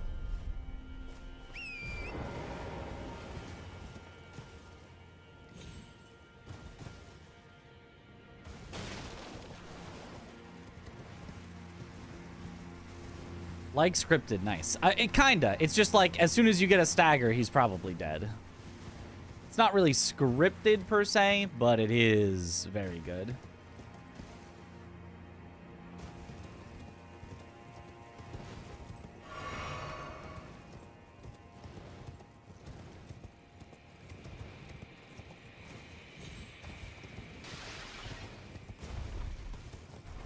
Six dragon bosses and 7 NPC bosses, so that accounts for nearly half the non-remembrances. Huh.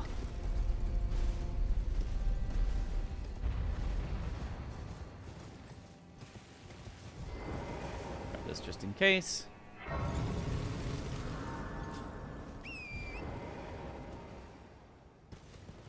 Shouldn't be any reason I should need it, but...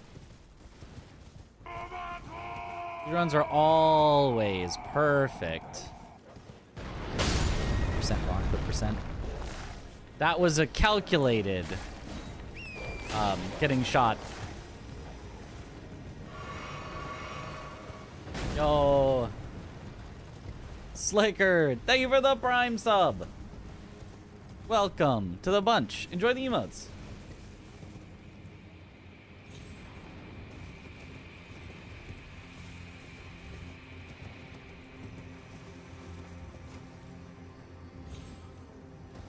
Okay, now...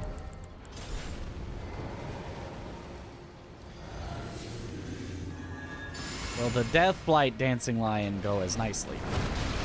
Okay.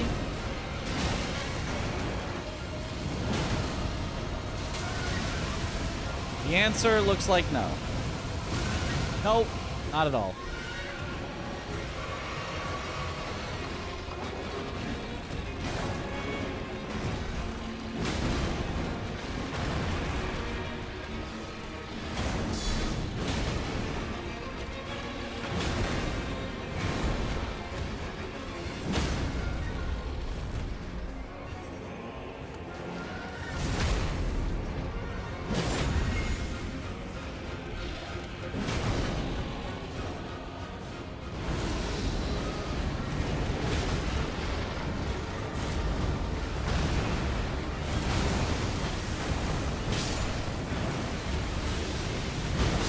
Oh, I'm heavy rolling. Oh. Oops. Maybe that's why this has felt so miserable.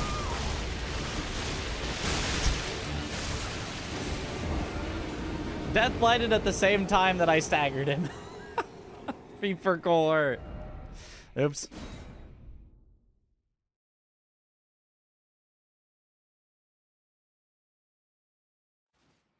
Get a controller, you would feel the roll vibration is different. You know, that is true.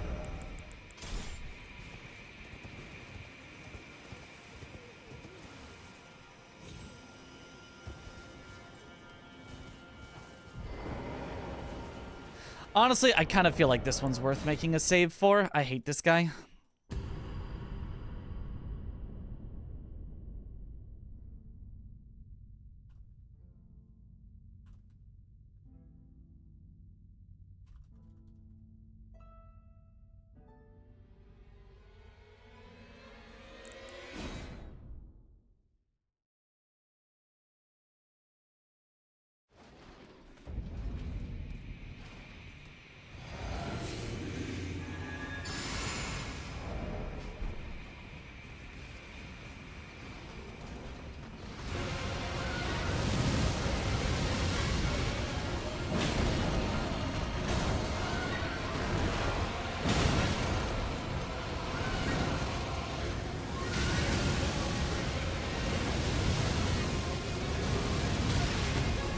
Come on, let me roll there, please.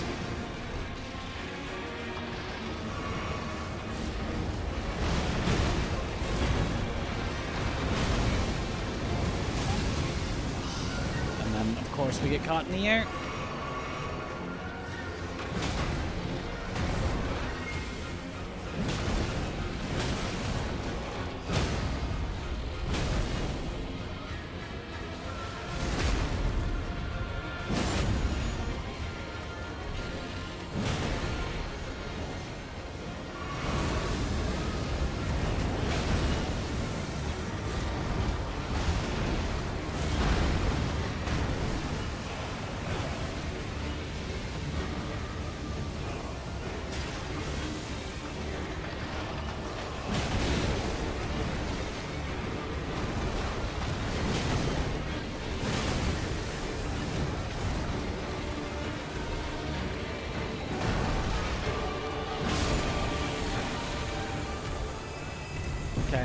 I think rushing the lion and just ignoring the forgs is probably the play. Do it again, though.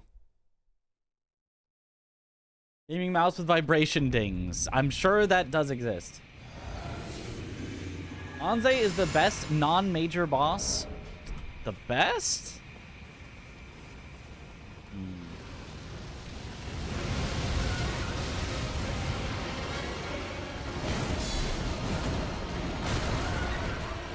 Oh, really?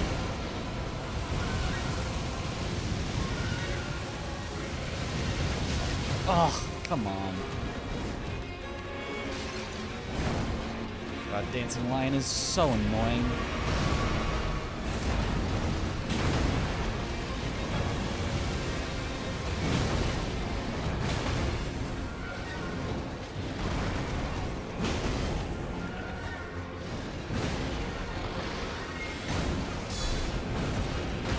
Yeah, I shouldn't have done that. Oh, get back here. And then the nearly point-blank breath.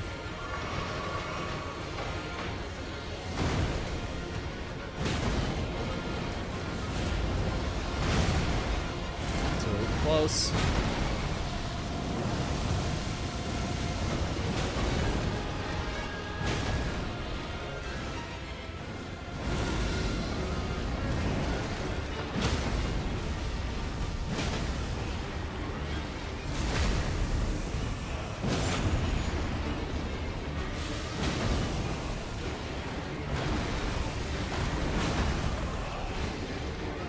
I can't quite rush it down enough.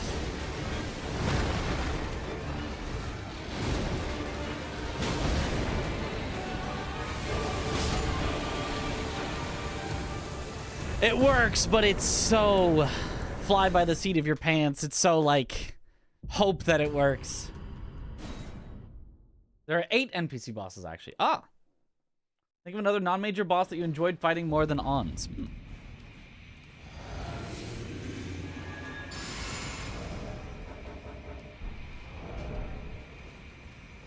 I mean, I think I enjoyed Goldfree more than Ons. But maybe that's cheating because that's just a major boss, you know, in minor boss clothing.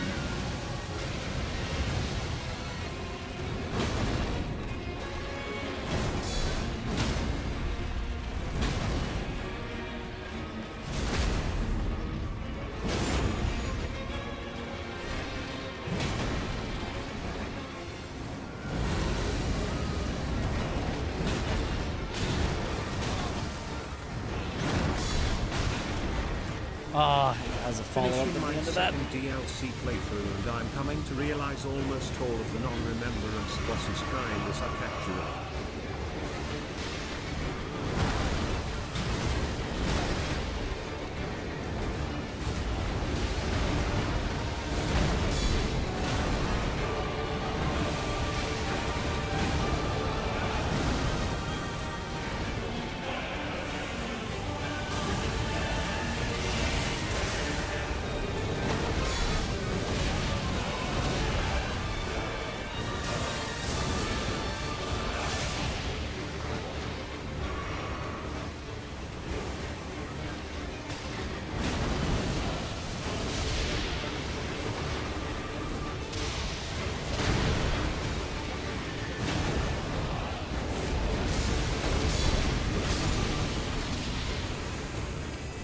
It works. It's I'm not great at it still, but it's working. I could use more practice. Would you be able to do the Kaled Bell-Bearing Hunter so you can get the Beast Torch for the ads? It'd be very far out of the way. Could I? Sure. Would it be worth it? It's... I think it would be very inefficient routing to have me do that. Like, somebody does have to do it. But I think it would be much more efficient to have somebody else do it instead.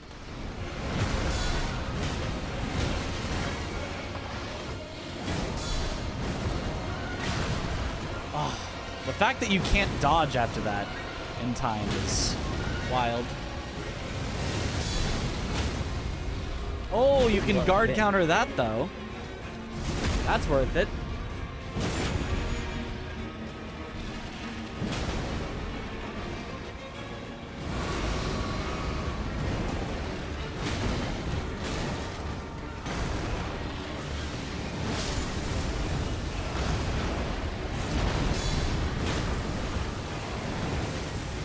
I'm death blighted. Yep.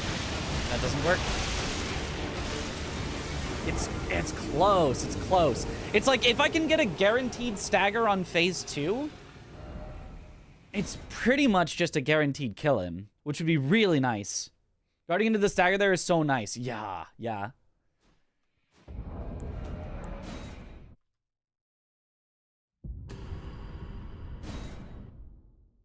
Guess if gold free counts and do enjoy sewer Moog. You know what? I think that's fair.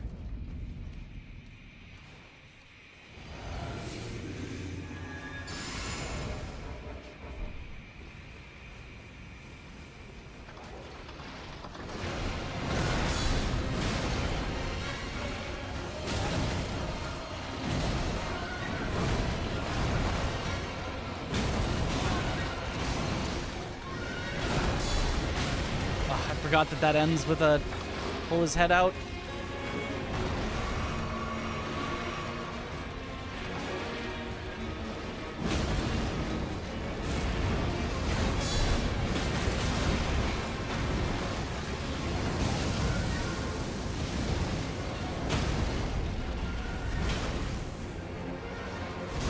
Okay, what if I just rush him?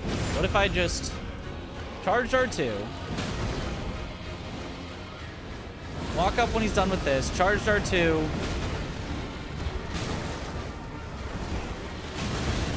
R1 isn't quite enough. 2 R1s is, though. I feel like that's what I've got to do. I've got to keep myself healthy enough that I can just keep up the pressure and just kill him instantly like that. And then I don't have to worry about the forgs at all. Draw a path on the map for you to get both Dectus, Bell-Bearing Hunter, Physic, and maybe even Flame Grant Me Strength. That is definitely possible. It's just like, it feels like... I don't know, maybe that is worth it, but... I feel like we're already killing bosses generally very quickly.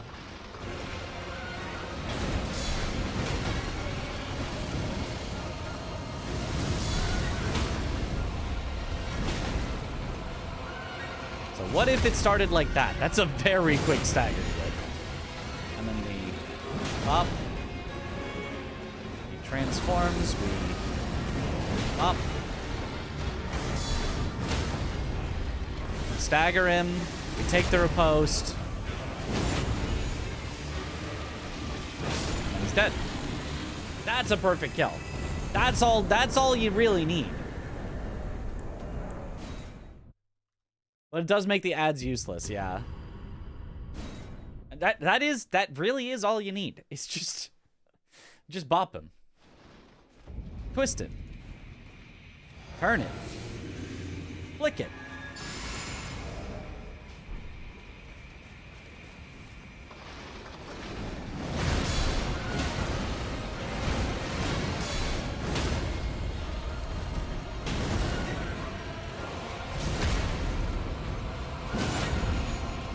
Guard counters with the guard counter tier are strong. Yeah, funny how that works. You'd think guard counters with the guard counter tier would be weaker, but no, somehow they're actually stronger than normal.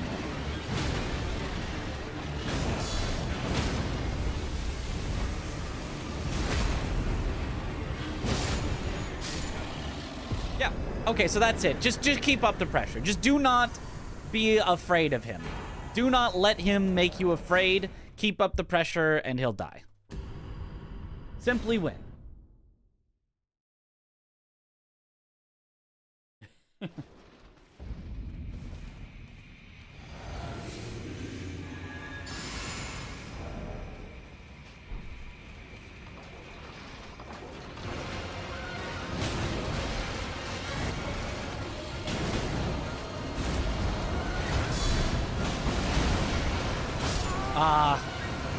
Yeah, not bad. Because I missed the first guard counter, that one didn't stagger like I was expecting it to. You either require tier and precision, for which I do not have patience, and which honestly this game does not deserve. Wow. Okay, rude to this game.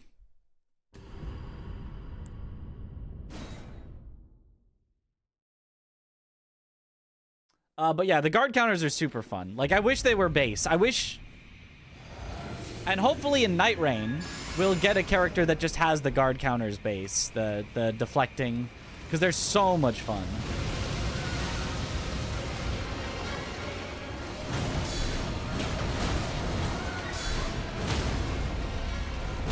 Boom. Yep, just do that. Take the riposte.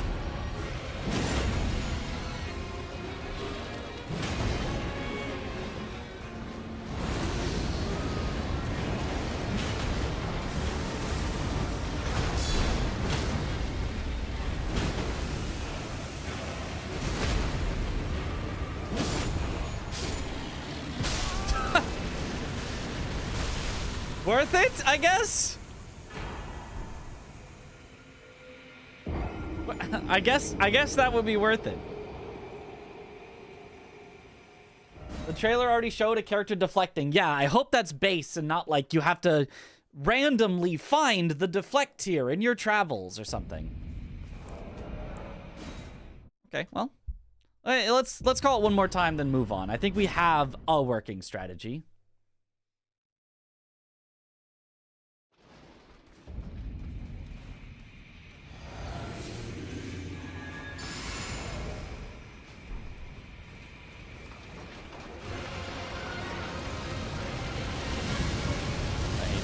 That.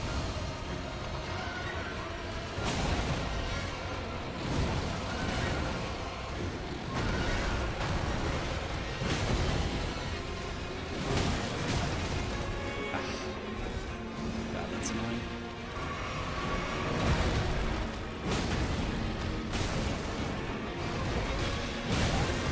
He's just missing me, so I can't guard counter him. He knows the guard counter. It's just miss with your attacks.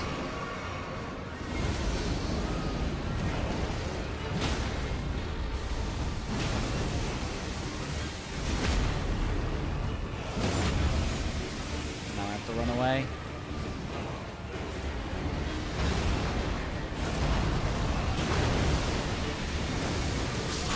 Yeah, nothing I can do. Be like a character skill that gives you the deflect and tier effect for 20 seconds, but that'd be kind of lame. Yeah.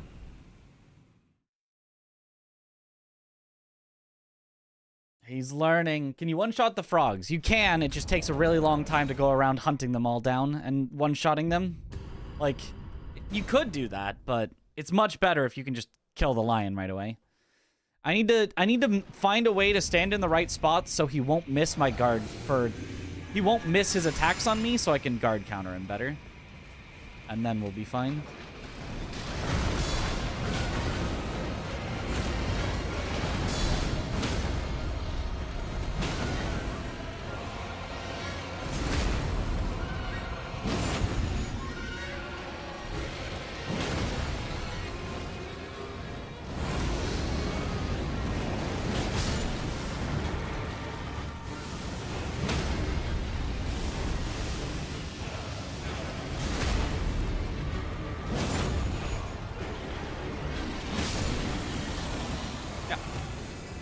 I didn't even remember to become medium load again. All right, cool. Good enough.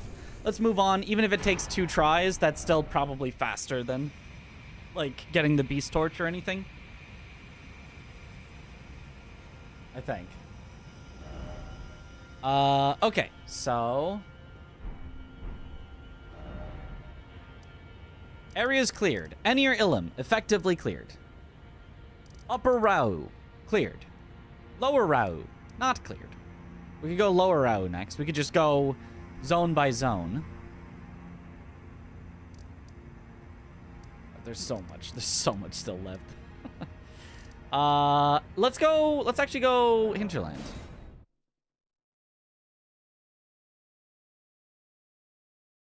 That was heavy load. Yup.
enough.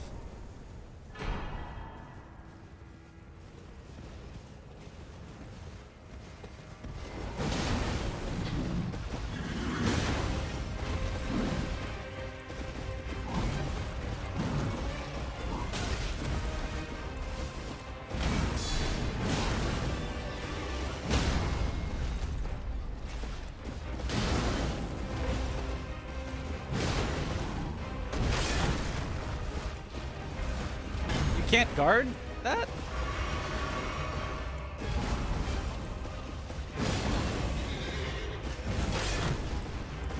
So his shield is undeflectable.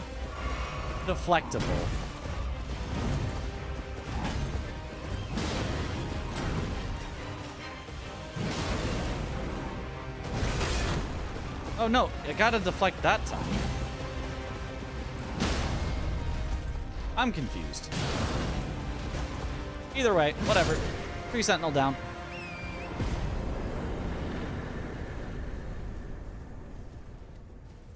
I will attempt to try to remember not to try to guard counter the shield attacks, I think. There's something very satisfying about big bonk weapons, yes.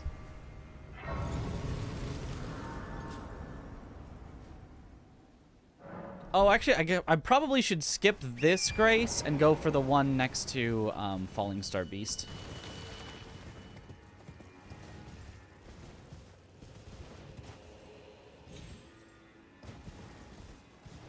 Do any storing of the guard counter buff? Do you mean like guarding multiple times before guard countering once? No, I'm just sending the guard counter if I can. I mean, I would not send a guard counter if it's not going to work, and I know it's not going to work, and I'm just going to get hit for it, but in general, it's just better to get more guard counters in than to save up the buff and then try to spend it all at once and whatever.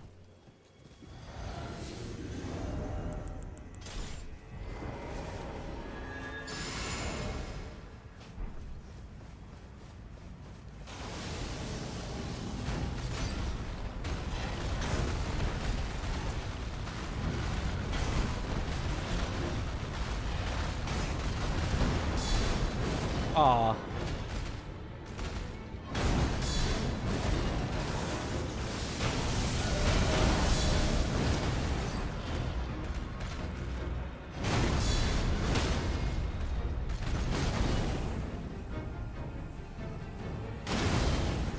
Give me the riposte. His head was too high.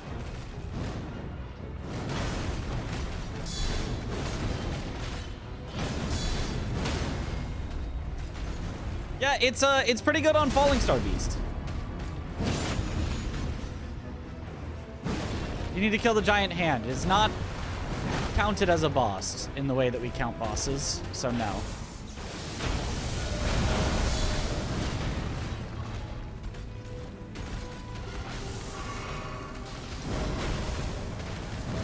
I don't think you can guard. Ow! My bad. Speed there. Bye-bye. Got terrain memed. It does happen. Oh, and while we're here, I gotta remember to then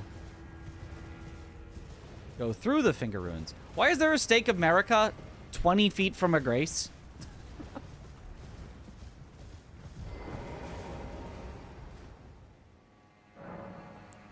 My mortal enemy. Terrain.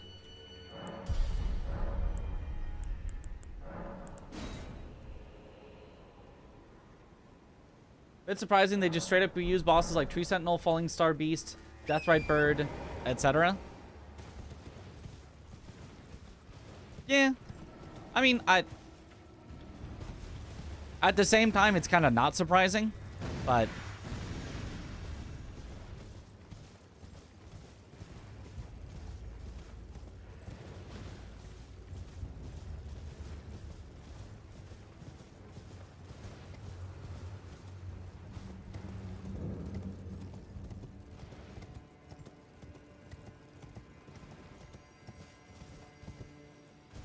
I still don't necessarily think that boss reuse is always a bad thing. I think reusing bad bosses that I don't like is a bad thing, but I think reusing good bosses is fine. As long as it doesn't, like, go overboard.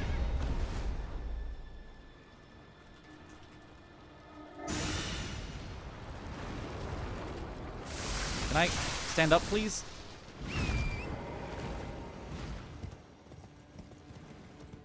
I do not remember the safe way through these stupid ruins. The other bird one is funny to you because everyone hates it, yeah.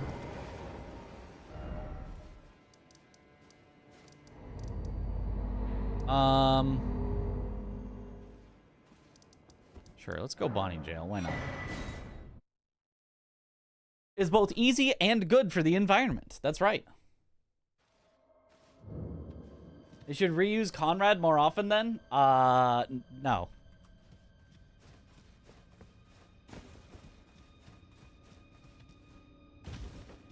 Bonnie Jail, my nemesis.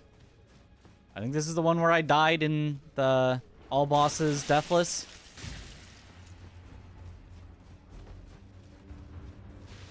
Is it? Maybe it's not this one. Wait, you need the key there, right? Or no, you can just open this. Oh, right, you can just open this, and then it's... Let me out, let me out, let me out, let me out, let me out. Rude. Stop! Stop! Both of them, really, are gonna go for the instant grab.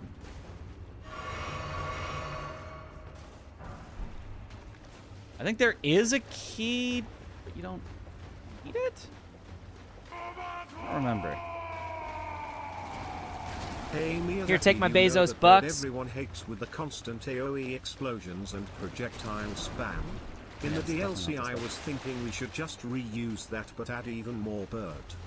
Oh, yes, even more bird.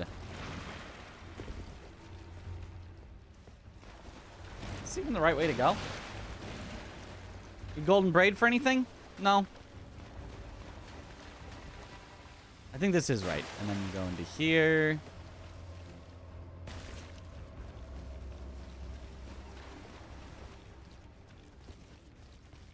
And you go... I think it's just directly through.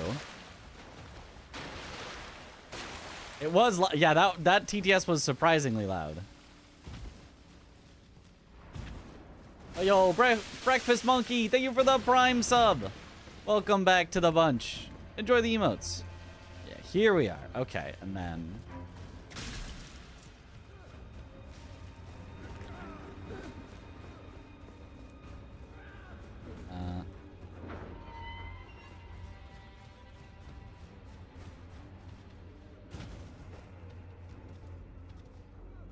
Yeah, no, it's, It is here? It is here, yeah. Man, I'm just lost everywhere today.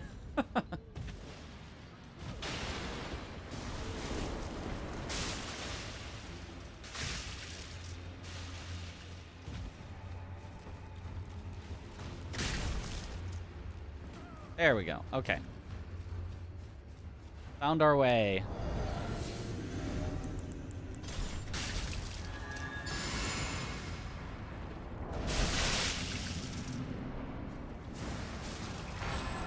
The curse blade.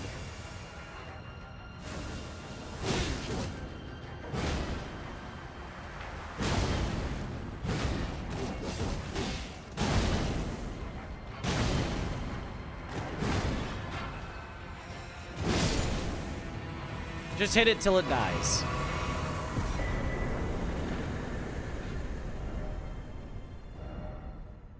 That was Bonnie Jail.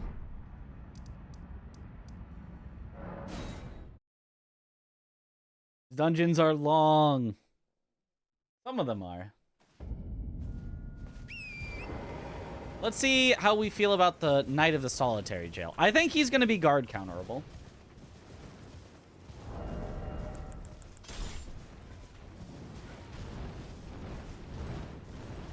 Flesh enemies put you so on edge in your first playthrough. Probably the reason you don't remember how to go through the... Yeah, same. Hit bonk equals win. Yep. All you need is bonk. That's like 90% of games. All you need to do is bonk. And then you win.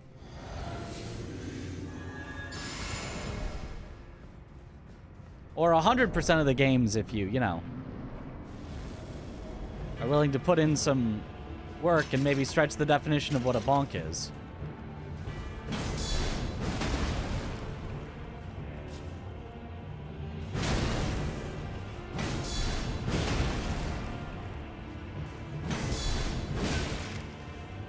Okay.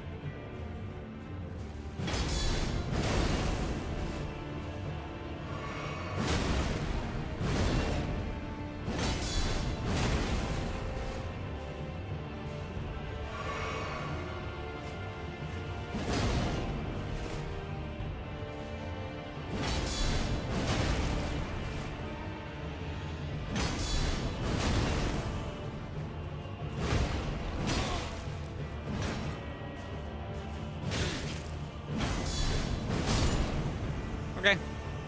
Yep, I would say that works well enough.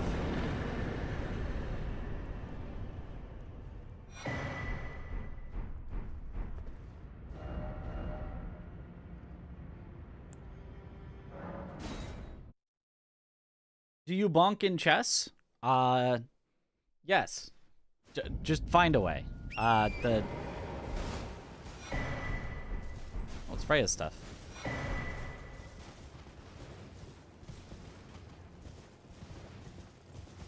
Wonder why the speedruns do not use guard counters. Because it takes way too long to get the deflecting hard tier.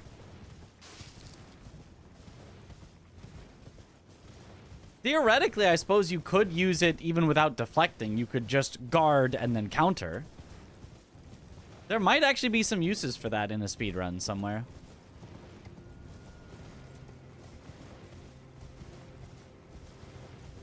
The bong cloud. We call it the bonk cloud. Is there a skidoo up here? Or is it just a,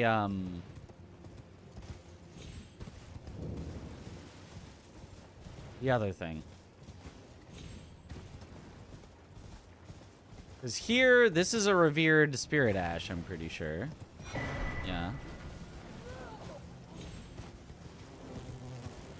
And then this... Was this the sacred bloody flesh up here? Oh, it's ailment talisman. I think it got randomized. I think in a randomizer it was sacred bloody flesh. Normal guard counters are already good. Yeah.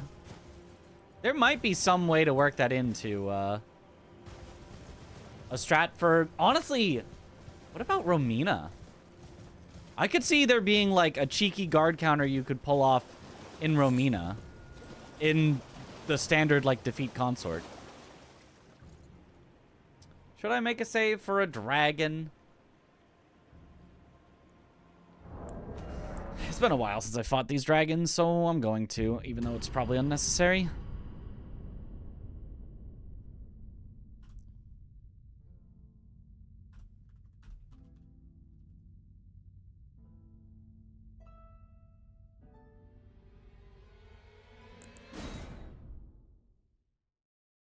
What's the goal of this run? Kill every single boss in the DLC, starting from a new character. And the reason for that is to get ready, get prepared for one where between 4 people, we will need to kill every single boss in the entire game, DLC and base game. And my job will be mostly the DLC.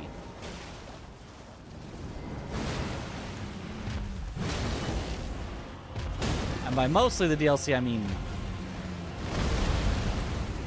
My job will only be the DLC, and I'll even probably get help with it. I think the DLC is just, by itself, too long for one person to be like, this is an even share.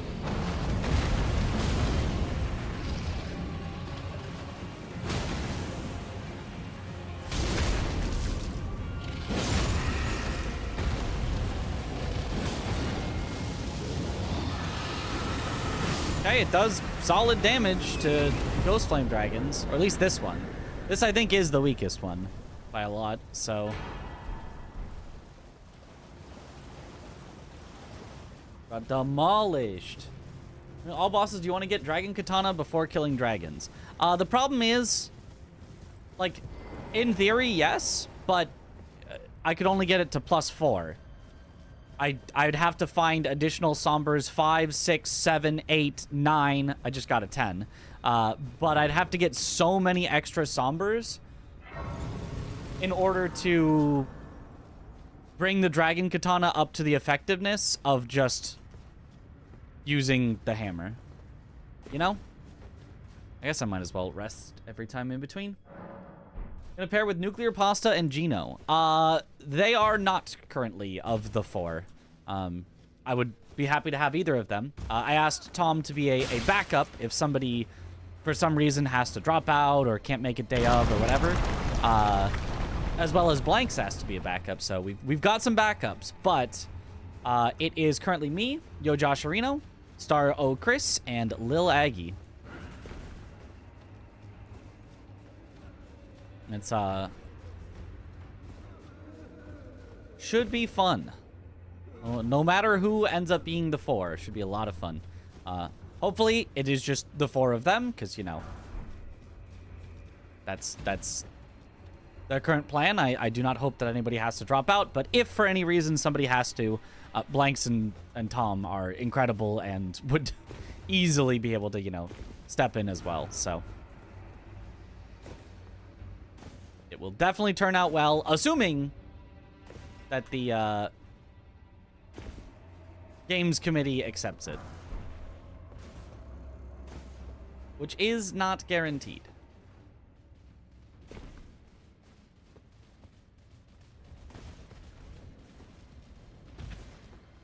Another team you're going against? No, it's just a 4-person speedrun. I guess we're going up against every other 4-person squad that ever could exist that might want to take the record from us in the future. The OG squad. Aw, yeah.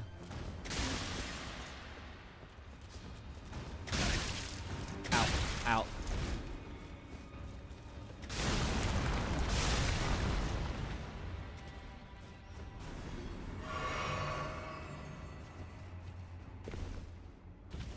Excuse me, excuse me. Lil Star Riz.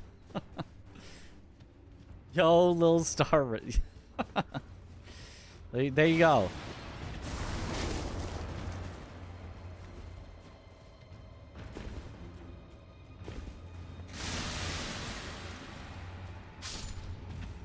Who's in the squad? Me, Yo Josh Areno, Star Zero Chris, and Lil Aggie.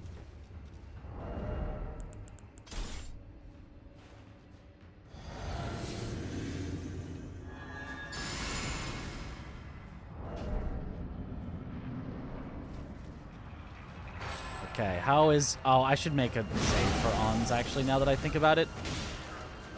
Which I guess is going to mean that I need to... Actually, do I need to? He kind of just gets...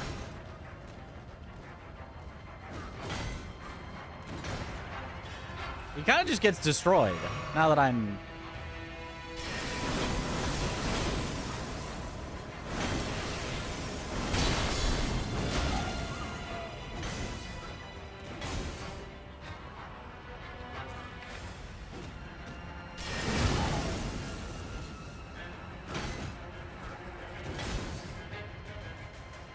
I'm gonna let him kill me and then make a save, because I feel like Ons could be worth practicing a little.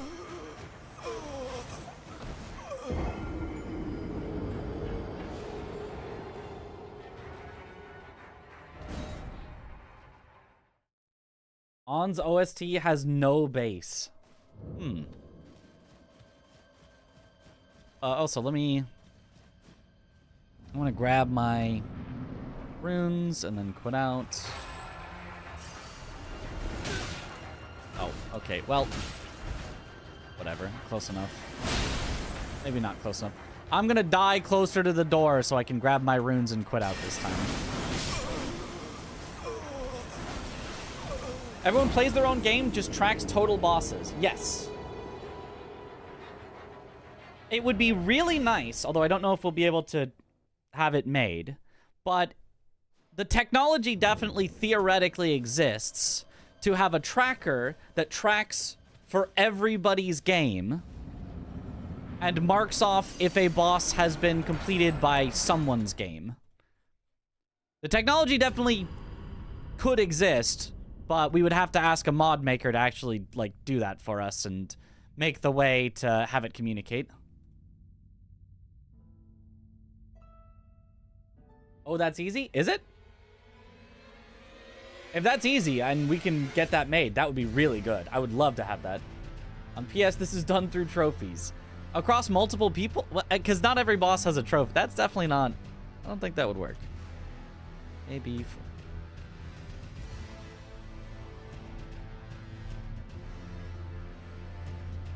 Okay.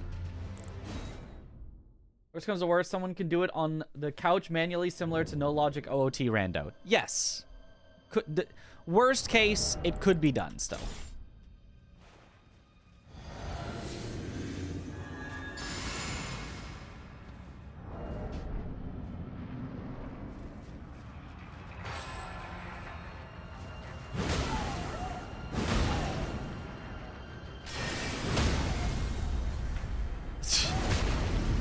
Okay, maybe I don't need to practice ons. Actually, that was embarrassing for you. That was embarrassing for you. You didn't even try. I'm gonna do it one more time.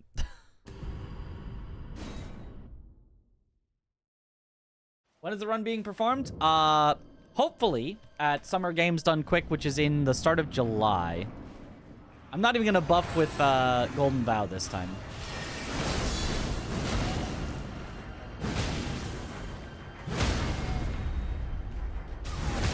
That is still just so embarrassing for him.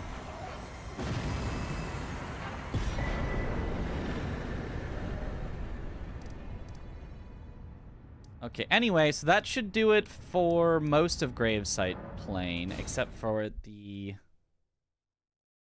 Wait, isn't there a skip to this Death Knight from Red Bear? Am I thinking of the right thing? Where after Red Bear, you, like, use,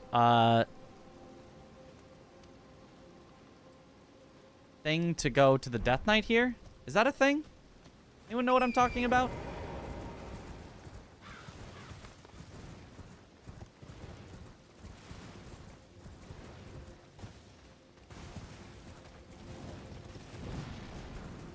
Okay, so I guess we do... Let's do both Death Knights now while I'm thinking about Death Knights. Eventually, I'd want to have probably like a full order of bosses, so that way I can more easily remember all of them. But for now, we can just kind of do whatever and see if I like it. And then outside of stream, probably, I can decide on what I think an optimal order is, and then we can follow that from then on. I don't know that there is like an optimal order. There's just an order that, you know, makes general sense.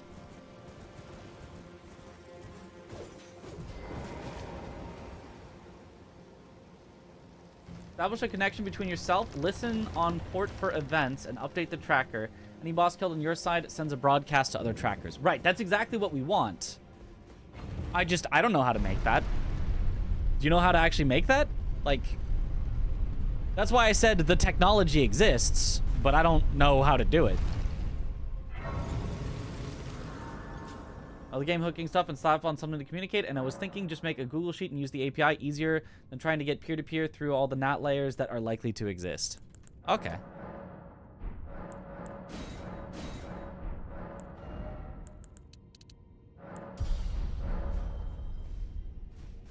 Gotta look into the source code for the existing tracker.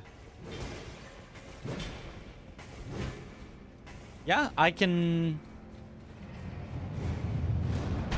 I don't know how source codey it is versus just a specific implementation, but there are trackers that exist. I don't know how easy it is to take a tracker and be like, ah, I can now modify it to do the thing I want.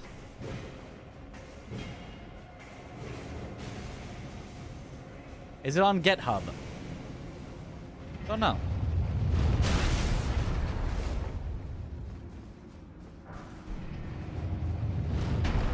It's on Nexus mods. Or at least there is one on Nexus mods. It's not the absolute best version. In fact, I could ask Zoodle. Zoodle found a way to modify the existing best one that we have to keep track of, like, your deaths and to keep track of the in-game time and stuff like that. So, in theory, Zoodle might have a way to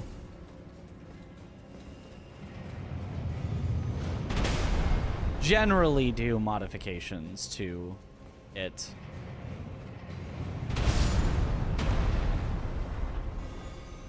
And then we just have to figure out the whole porting and whatever thing to send information.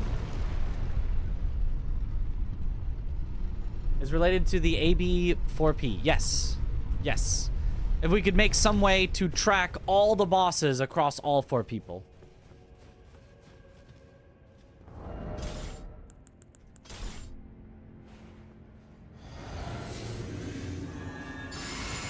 Proper pathing and delegation, would a tracker be necessary? Or is it just for viewers? So, in theory,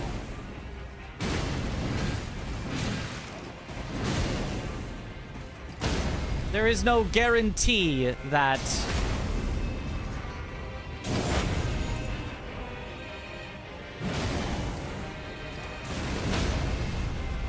bye-bye. That everyone gets done with every single thing that they personally are assigned at the same time. So we could assign things and be like, this should take us all exactly 3 hours. But then if one person is done in 2 hours and 50 minutes and the other person is, oh, I made a bunch of mistakes, I'm going to be done at 3 hours, 20 minutes. We want the person who, you know, would be finished faster to go be able to help out the person who's going to take a little bit longer so that we're not all just sitting there waiting. So that is how it could actually be helpful. But then it also is just nice for viewers. Yes, it is just also very nice for viewers and for double checking that we've got every single boss killed and we didn't just forget one, you know? For the other... Go Templetown Ruins. Yeah, Lollipop, I'll do it. Okay.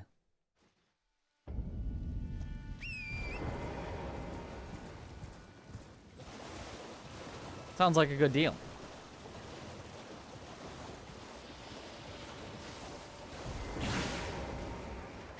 Do not do that. Bad bug.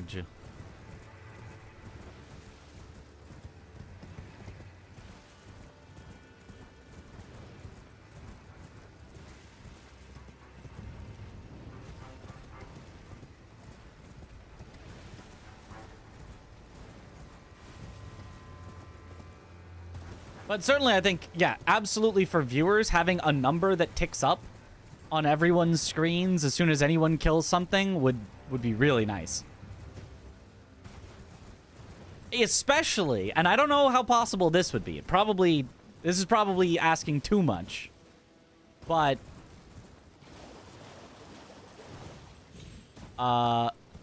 imagine if you could... Is it a grace here that I'm supposed to get? I think there's a grace over here.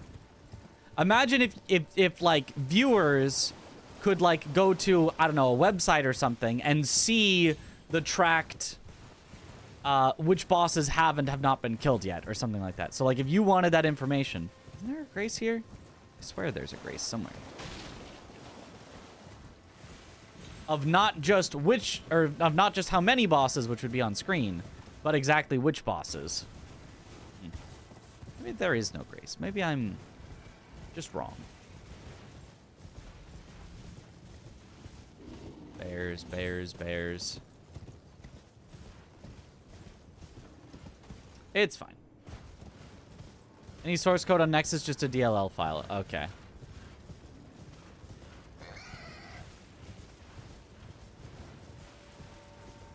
It's called googlesheets.com. That would work.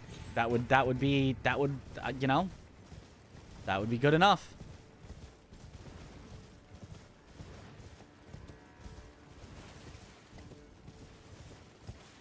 Like numbers going up, yes. Okay, so we know Red Bear is over here.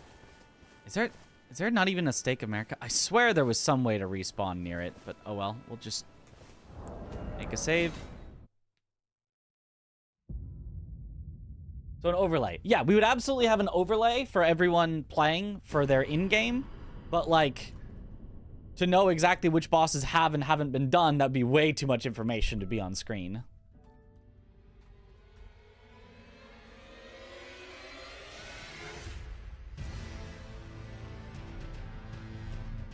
You know?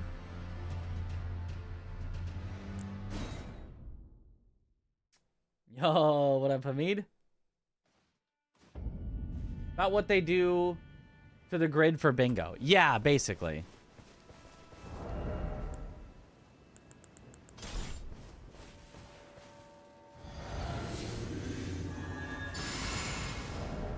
You only need to respawn if you die. That's right, just don't die.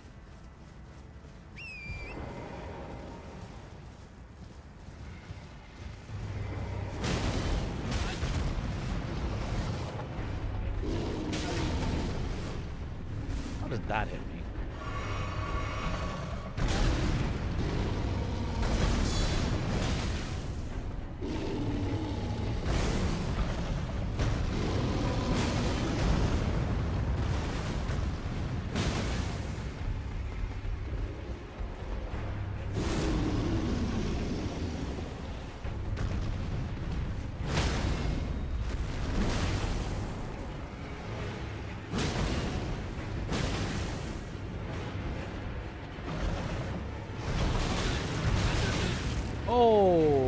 So that's just like the NPC's attacks. Not really guard counterable. Yeah.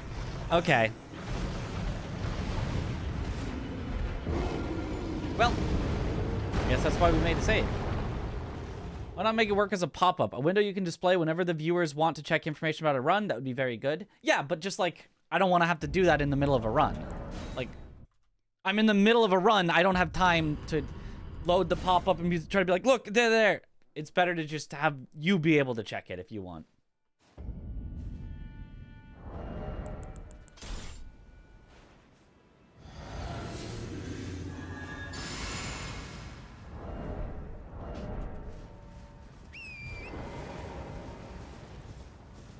Yeah, Bear might be better not to guard counter in general.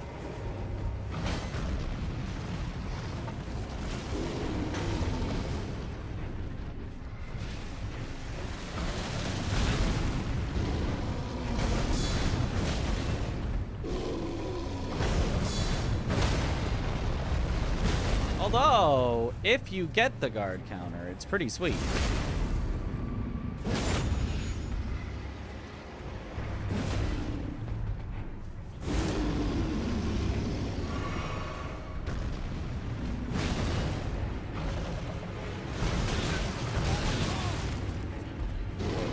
Careful with that one.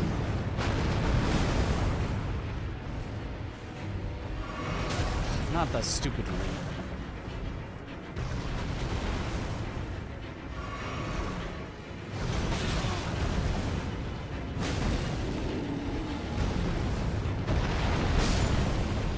Yeah, I think it's just better not to guard counter. I'm just gonna do it again. No guard counters. Just dodge behind him and hit him.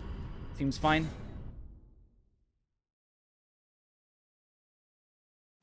The viewers check it out, not the runners. So like a stream overlay? That's way too complicated, probably. Has Chris put in dibs on Bale for this run? Yes, he has.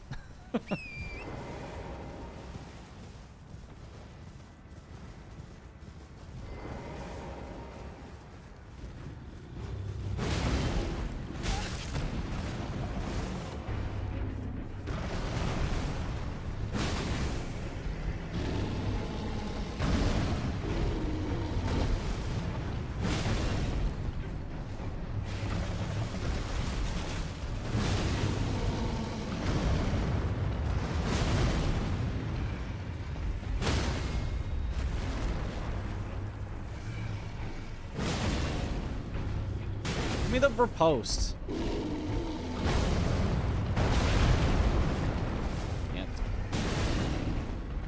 from underneath him.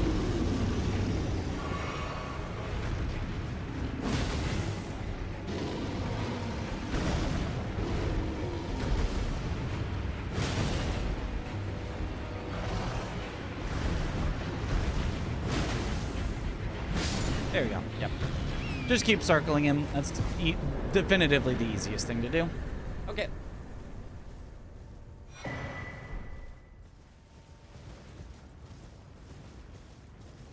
Instead of a proper tracker, you could potentially use boss kill events from Live Split. Yes, we could absolutely use boss kill events from Live Split. So just have a boss kill event per every boss, and then just have all of our live splits say boss 1 through boss 407, and then every time somebody kills a boss, all of our live splits tick by 1.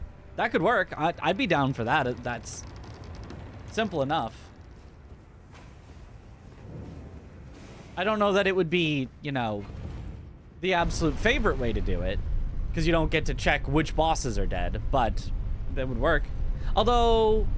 Oh, yeah, and, well, it would also depend on if you can have each person's live split.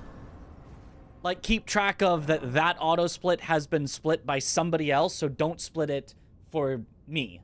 You know, if Chris kills Moog, it will auto split, and then if I kill Moog, it needs to not auto split then.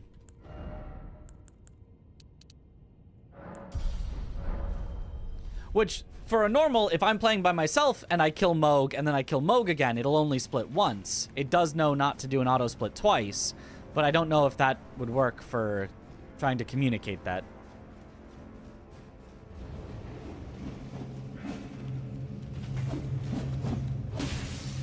I'd assume there has to be some way to make it work. Some bosses are killed multiple times by multiple people, right?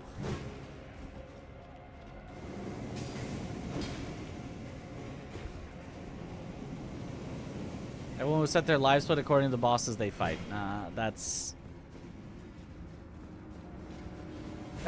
not really a solution then. I mean, it's a partial solution, but that is definitely not what we're in total looking for.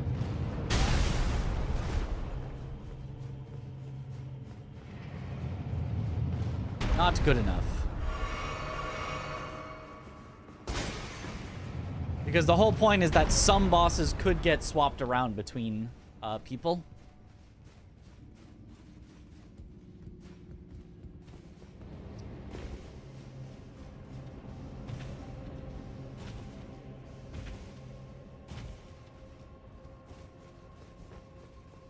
Anyone mind for doing commentary? 4-player speedrunning could be a bit overwhelming to watch.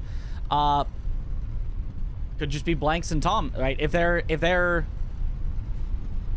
gonna be there already as possible backup, then it would make sense to also have them be there as commentary. Can you make it through this if you go fast enough without dying? Yes, but barely.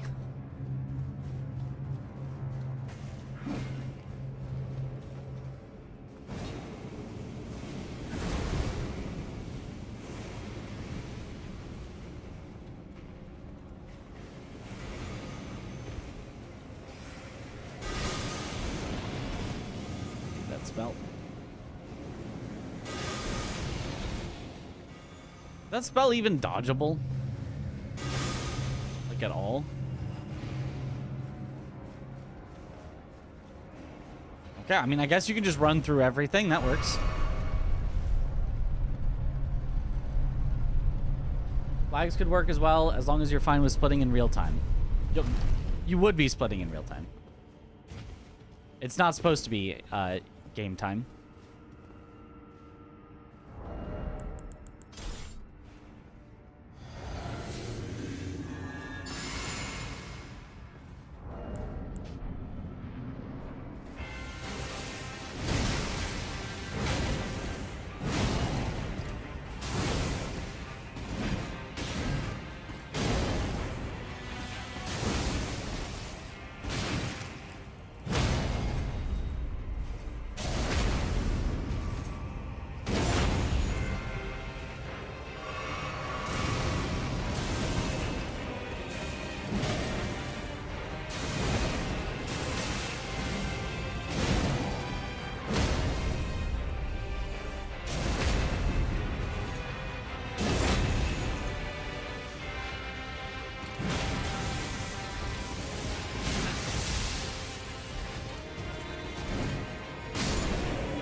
Good enough. Particular run, hitless 2 or just R1 no upgrade. Wait, who are we talking about? This run is not any of those things. You get hit by the healing attack for the audience. Ah, of course. The audience, I'm sure, would love that. Okay, so next, we did one bear, so let's remember to do the other bear.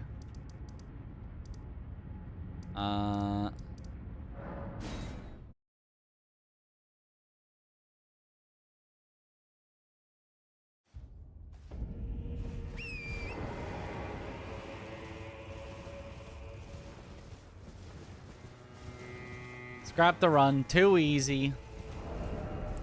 Not worth it.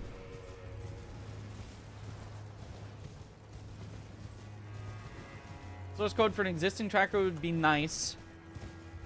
Now to figure out the memory scanning for ourselves. Reinventing the wheel can be fun, but it's time consuming. Yeah.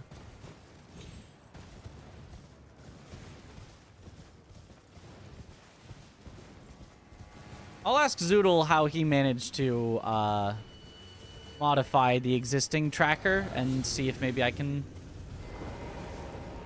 can figure out a easy solution there. Again, I would still need somebody to actually do the, like, communication part, but...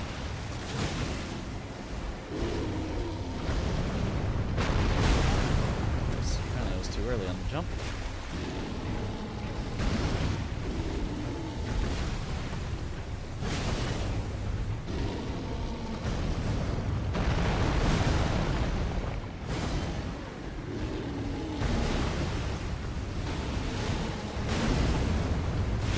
Bear.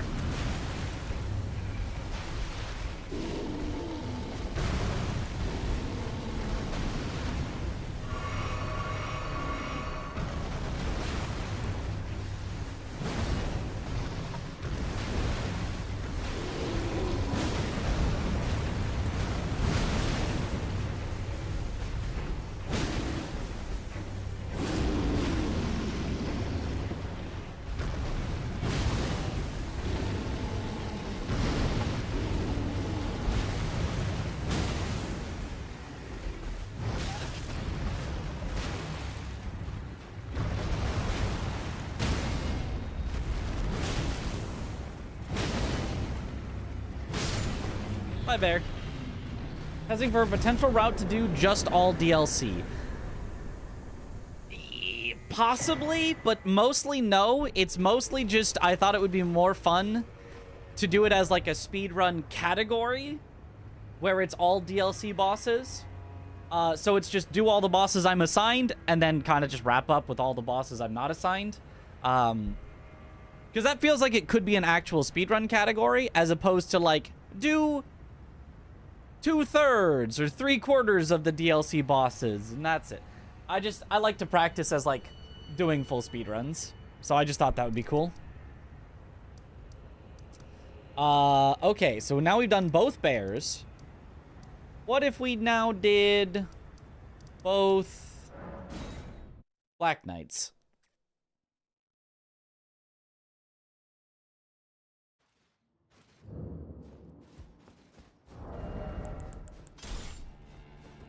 So that I can kind of keep track mentally and check things off by boss type. Oops. Who's assigned Consort Radahn? It is I. I am the Radahnaner. Okay, the Golden Vow is almost certainly overkill on E-Dread, but whatever.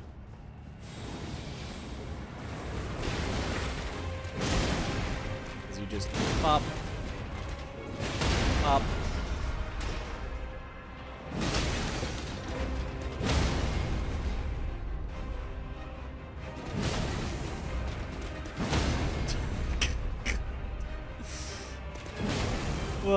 What a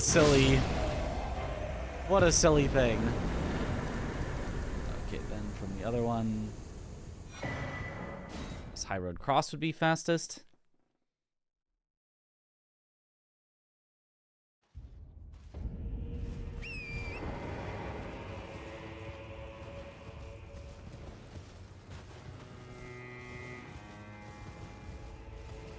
Also, just to get good. Also that too. I still just need to get good at a lot of the DLC bosses.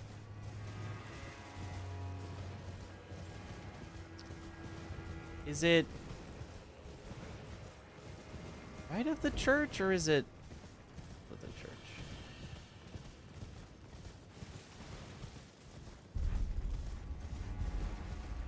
The Wounded Kindred is right of the church, but that doesn't mean... gotta be... yeah, it's gotta be this way then, right? What was your favorite thing about the new Monster Hunter? My favorite thing, my favorite difference from the previous Monster Hunter that I played, World, was the focus system. Oh, yeah, it's way left of the church. Okay. The focus system on Greatsword was really fun, including with it, like, being able to, you know, get wounds and take advantage of those wounds. Oh, yeah, it's way, way left. It was really fun. Gemma, of course. Well, you know. They give you the broken ladder as a indication you're supposed to go down. Nice. Combat in Wilds feels great. Oh, yeah. Can't wait for them to add really, really tough super endgame monsters.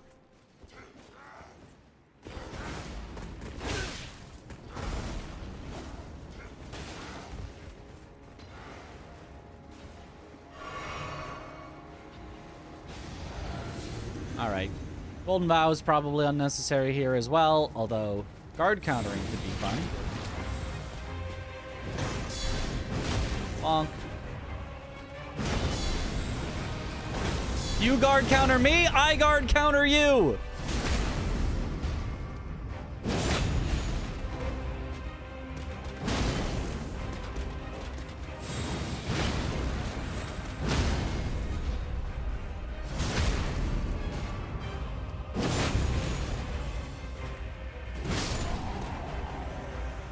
Nice.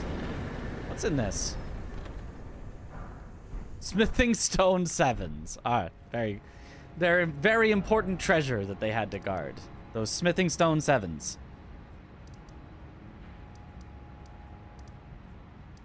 Oh,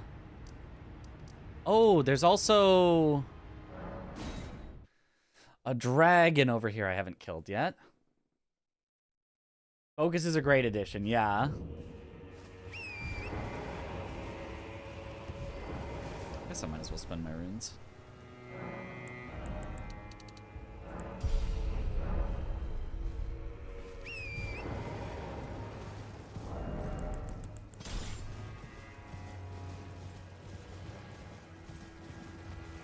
Certain enemies can use mechanics the player uses, such as guard counters and flasks.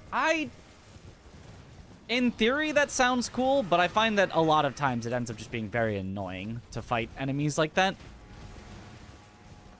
Like, it ends up just not being fun. Like, the concept of it is like, oh, but then in practice, it's like, God, I hate this.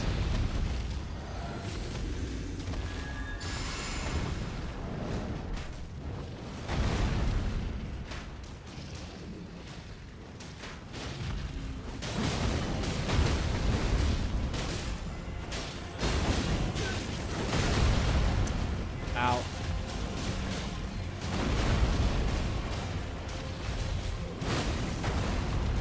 You're gonna charge at me instead of the dragon. And I'm gonna bonk you instead of the dragon.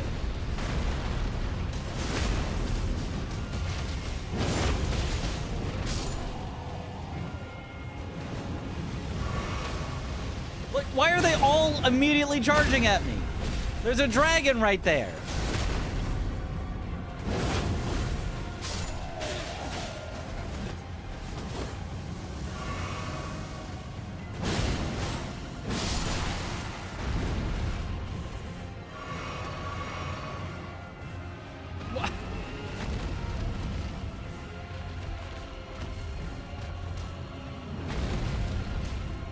There you all go.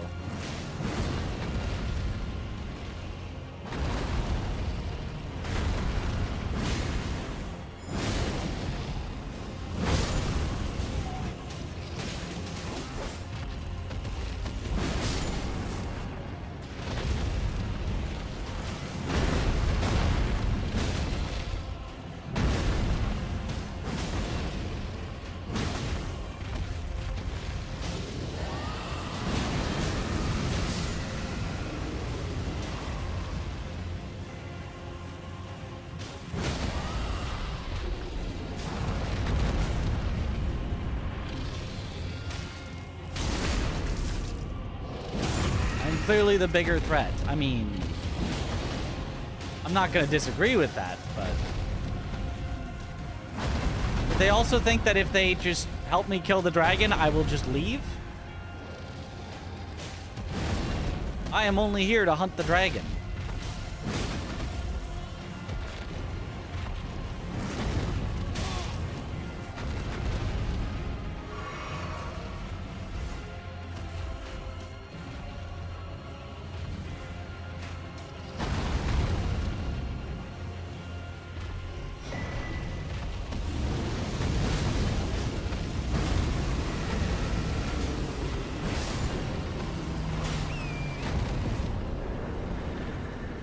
Okay.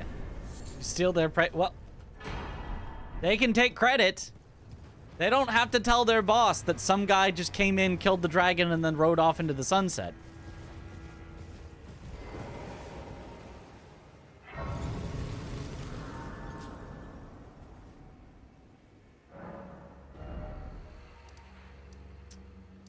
Oh, we haven't done Skidoo Tree Avatar yet.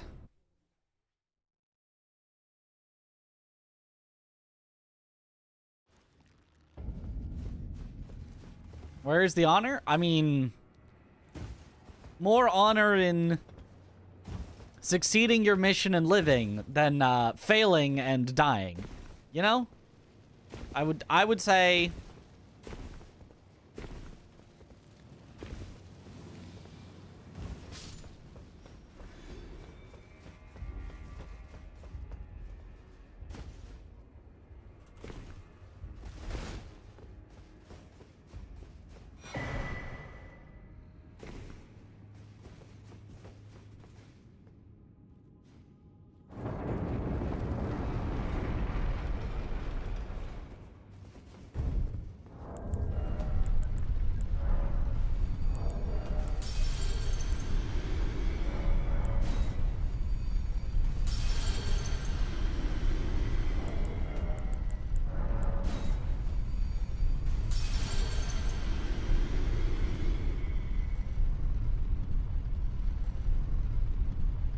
this is a long elevator.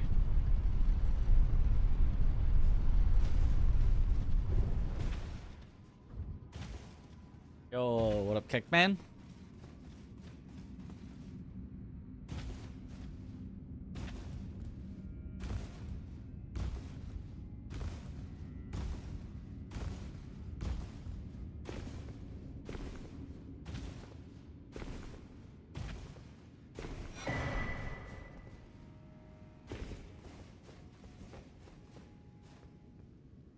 Watch the new D&D Honor Among Thieves movie with Chris Pine and Michelle Rodriguez. No, I have not.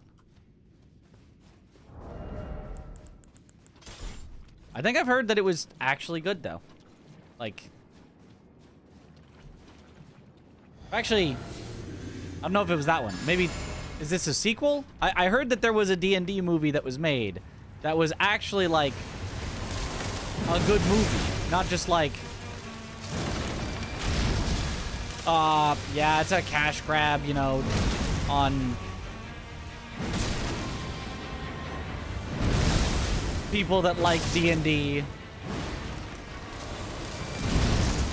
Buy, please. Thank you. Very kind of you.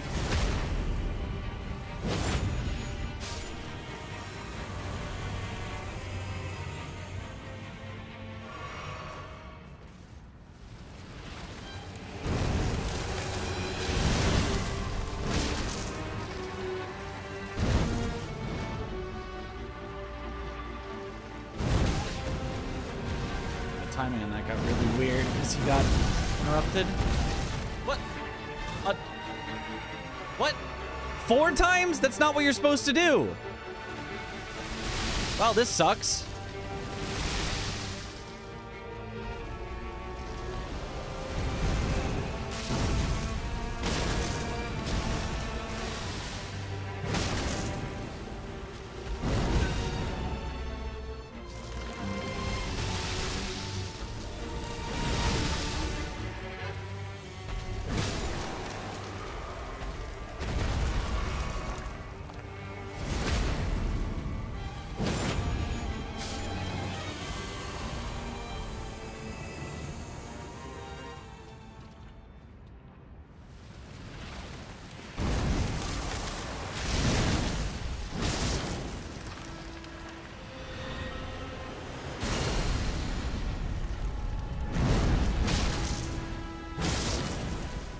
Bonk.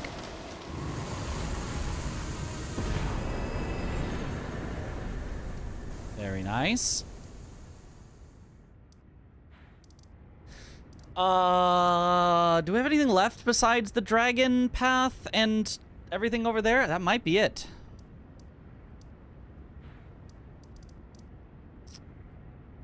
Oh, I guess.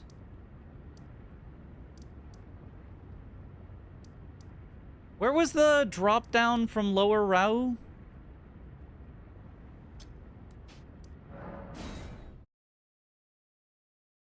Down to, Elak River?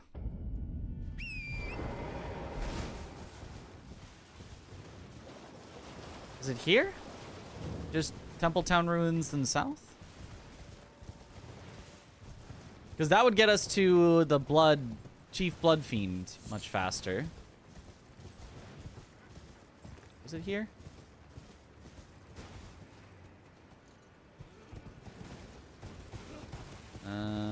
Not seeing it. Near the two-handed sword talisman. Okay. So it is over here somewhere. Near the revered Spirit Ash? I think it's over here. Aha.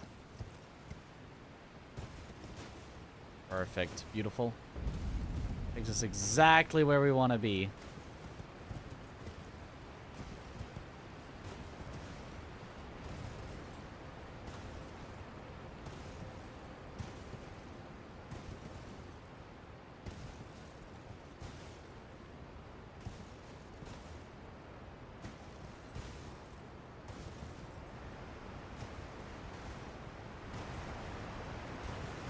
Nice.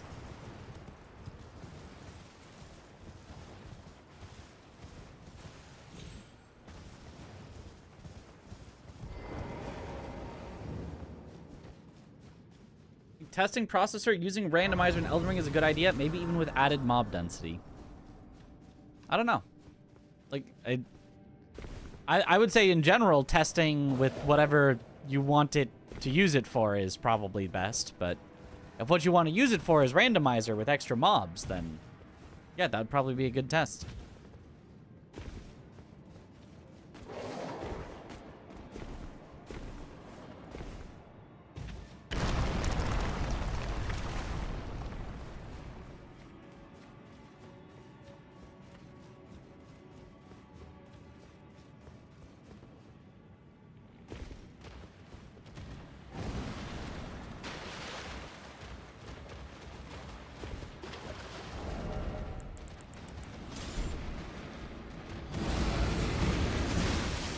I just have to walk in.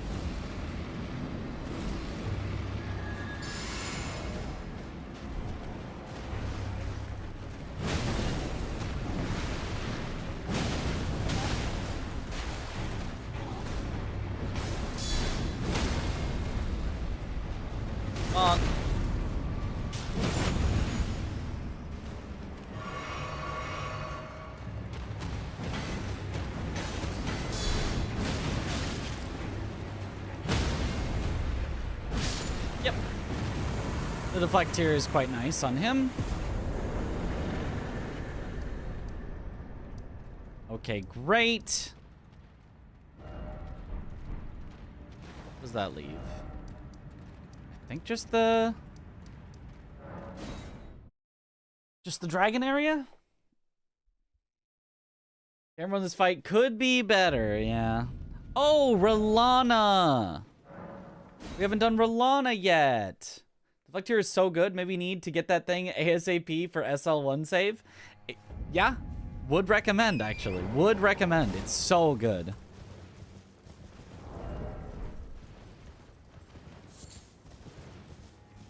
Guard counters with a big, large poise dealing weapon is chef's kiss.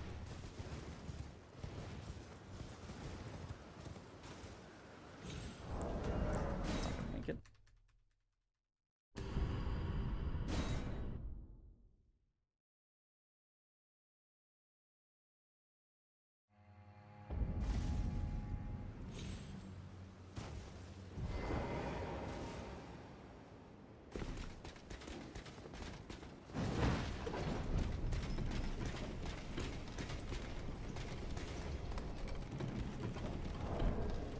Great hammers is maybe all you can afford at SL1. Well, depends on how willing you are to commit your resources. If you're willing to use, you know, great runes and all that, you can use some pretty high level stuff. Talismans that boost stats, etc., etc.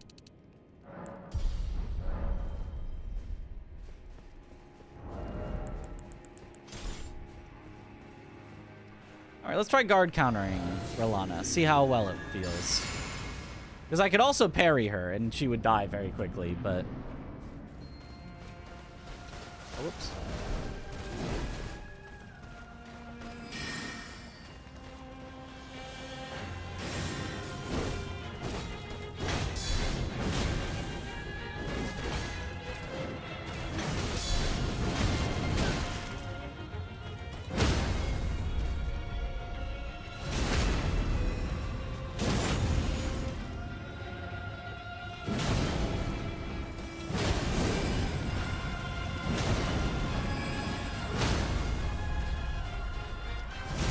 Yep.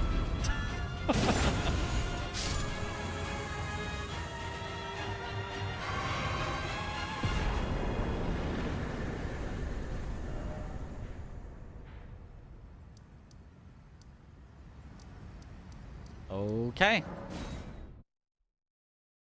Doesn't Bloodfiend's arm have more poise? Probably, but I can't upgrade Bloodfiend's arm to max because it's a non-somber weapon.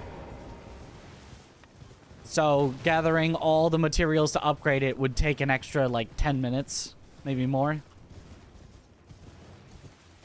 It's possible that maybe it makes up those 10 minutes over the course of all the fights, but I have a hard time seeing it.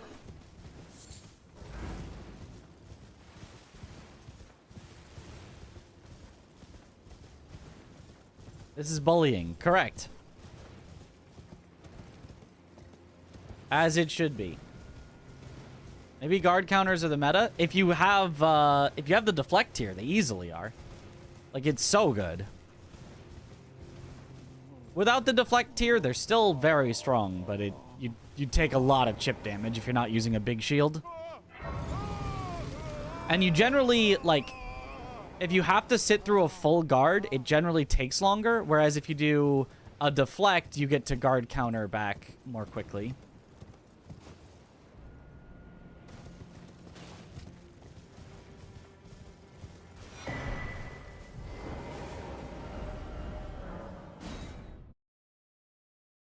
Would there be any merit to one of the runners zooming to the end of the game and working his way back and sort of meeting in the middle?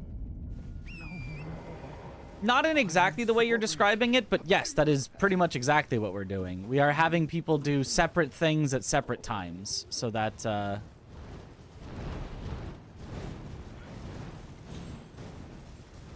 we're generally in different areas.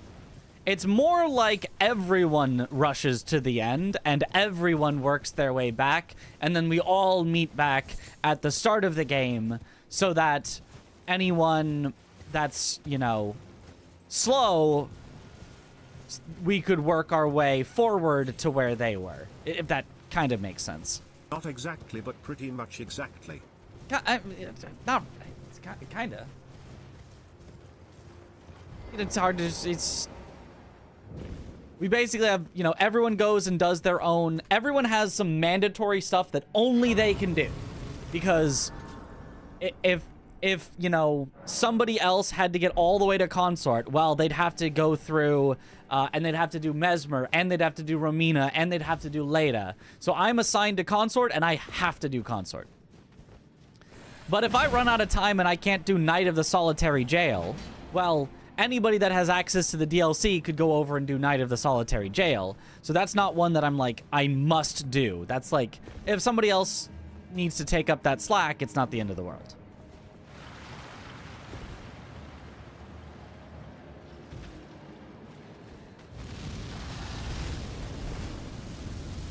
Would love to do the Ancient Dragon Man skip, but I can't do that unless I have the FPS fix on, which I currently don't. Everyone meets back on the first step to take on the toughest boss, Rick. That was a thought that we had, yes.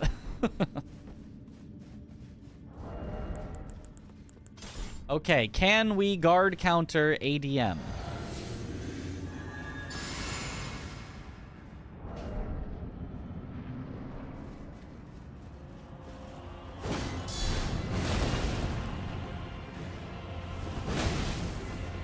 The answer seems like probably. You might have to wait till the end of some of his combos.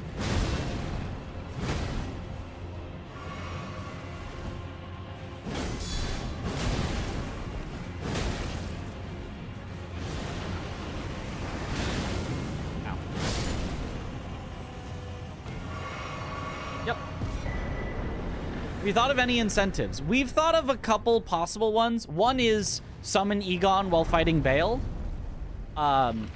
Which obviously is something that's very fun, but it feels like, okay, but where you're not going to summon him anyway? Like, you know, I mean, it's like, well, technically it's not quite optimal to summon Egon because he makes Bael turn away from you and blah, blah, blah, but like, it feels a little, you know, like, okay, that's really your entire, you know, incentive? Is that? To me, at least, like, if people really like that, we could absolutely do that.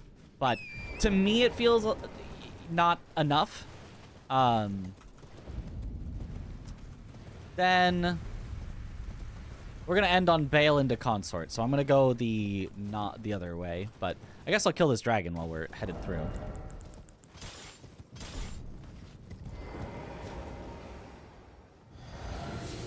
This man ain't a dragon. I mean, he was pretty dragony. Didn't you see the scales?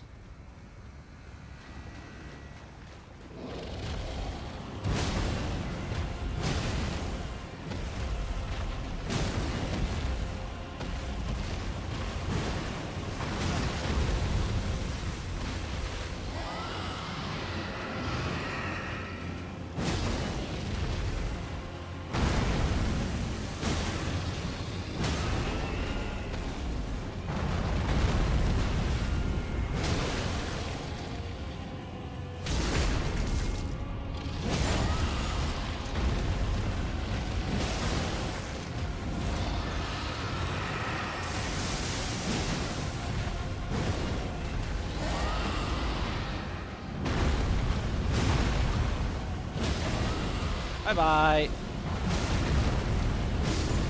Yeah, even without the dragon katana, you can take out dragons pretty quickly. I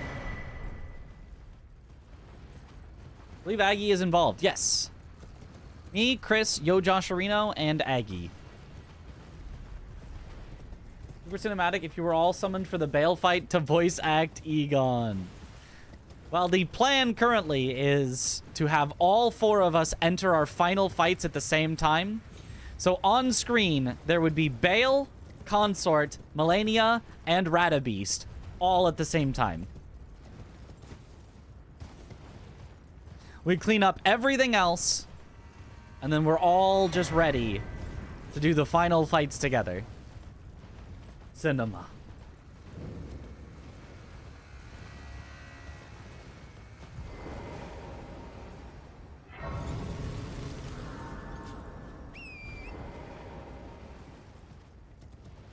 Okay, let's see if I can remember the way down here. I remember trying to teach it to Parky and it going...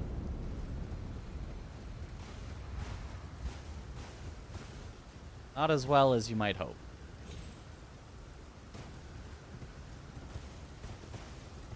Fall damage?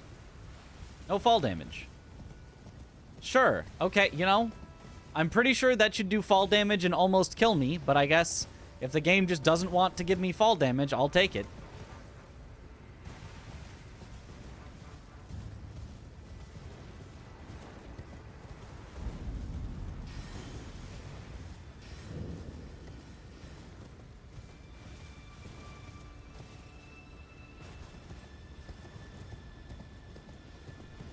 Hardcore Harbor.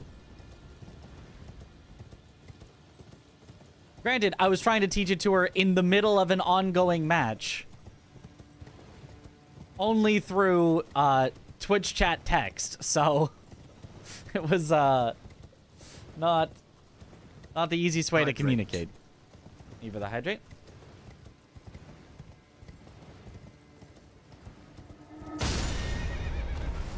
Each player announcing each of their fights with the enemy dialogue. Let me go, let me go, let me go, let me go, let me go.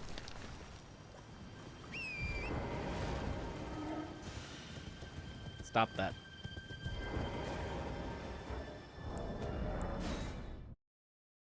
Complete the rest of the run in an IRL cosplay of one of the characters. We wouldn't be able to change in the middle of a run. My other idea was an incentive for all 4 of us complete those 4 final bosses armorless in the game. So, you know, all of us, we heighten the intensity of no defense, no armor.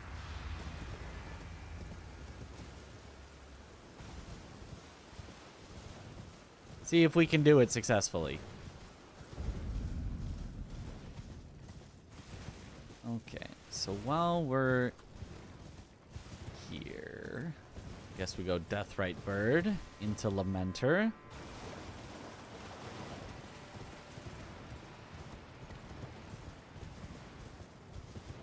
Veil armorless. Yep. Veil armorless, Consort armorless, Malenia armorless, and Radabeast armorless.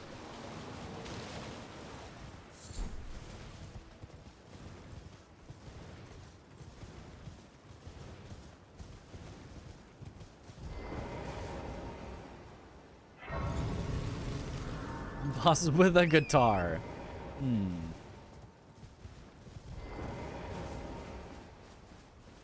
Okay, is there an easy way to fight the Deathrite Bird without having to clear out every single bird in the arena? Probably not.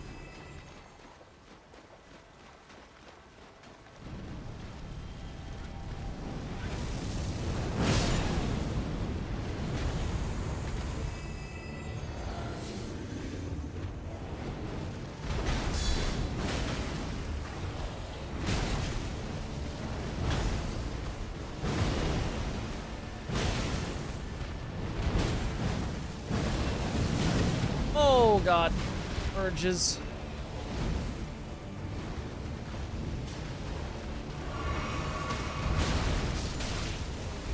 Ow! Stop, that's pokering me.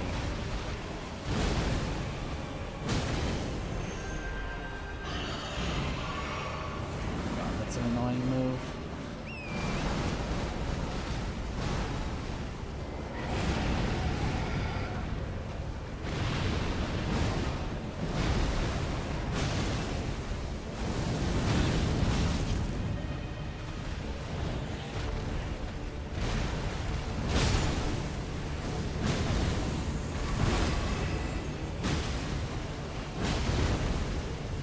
Just die. I don't want to deal with that move. Just die.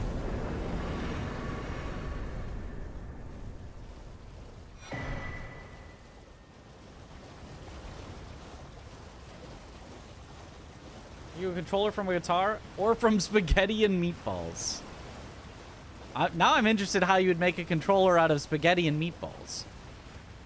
Out of a guitar, I can see.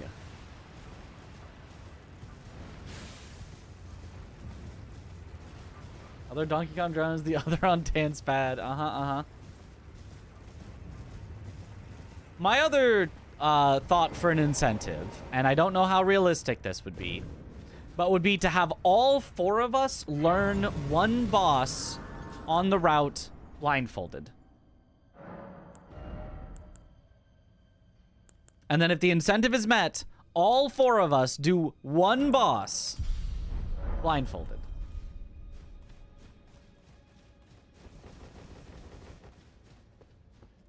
Oh, we're done with Monster Hunter World.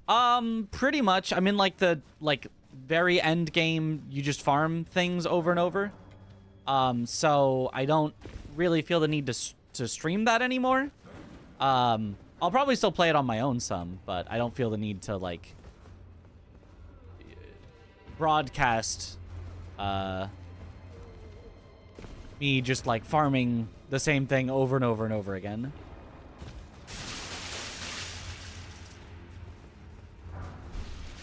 That's not the way to go. Guess this just wasn't the way to go at all. Really? Got a whole bridge here, and that's not it? When will this planned run happen? If they accept it at Summer Games Done Quick in July. It's not here either? Very lost. Want to go there, but we can't, so we have to go to the side to get the key to go through the thing. The key is not in here. Right, nothing. So it has to be in here. There we go.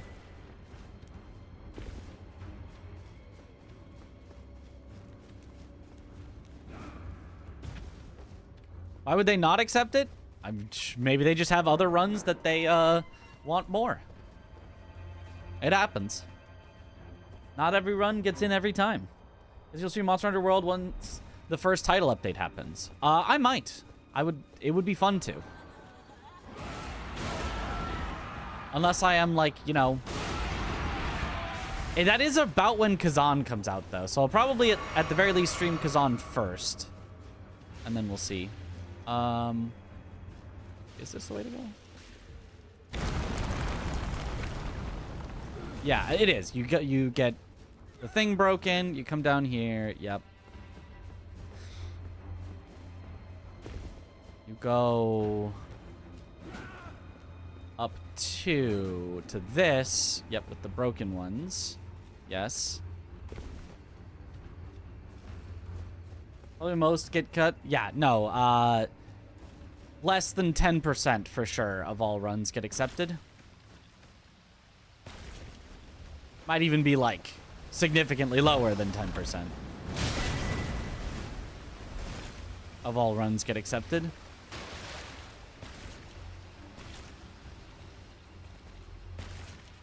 A lot of people want to do a lot of runs. And generally they will, at least for the last few years, they have always accepted 2 Souls runs. Technically, it's sort of 3 if you count the same game having multiple runs. Like, they had 2 Elden Ring runs this last marathon, but you don't need to just go. Wait, no, you do. Go up, I think.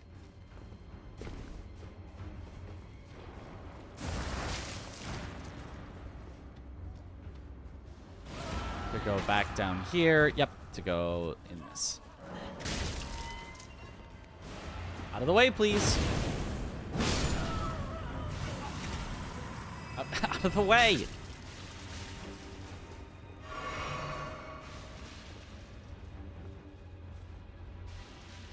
I have ideas for a specialist commentator. I'm hopeful that Blanks and Tom will be there. I've asked both of them, and they both said they would like to potentially be backups. So if they're there already and we don't need backups, then it seems like they'd be great to have as commentators. However, there is some logistics to be done with, you can get a total of 4 microphones. So either that means the players need to be not microphoned at all, or it, you know, only 2 of the players are microphoned and then 2 commentators.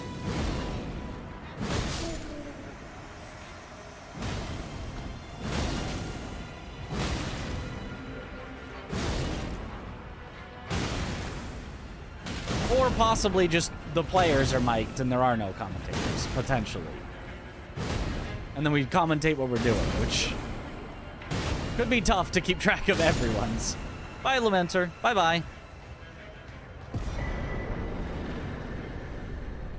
Also, I was heavy that whole time. Guess it didn't matter.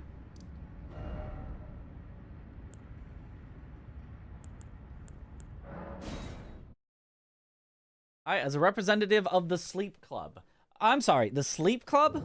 Your kind is not welcome here. We do not sleep around these parts.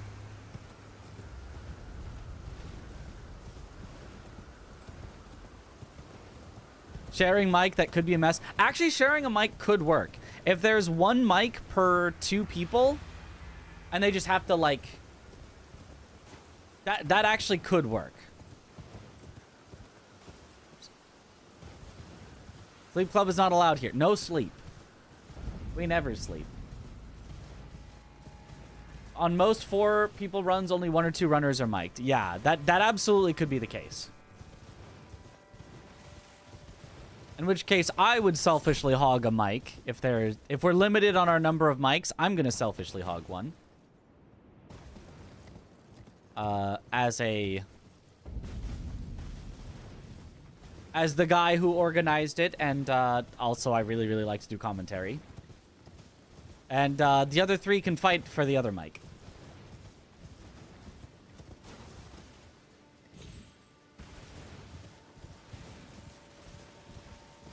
Where is the... This is pretty out of the way. I think this is correct, but this is pretty out of the way to get one skidoo. Yeah, it's up here. Yeah, nah, that's probably too far out of the way for a skidoo. I don't think we do that.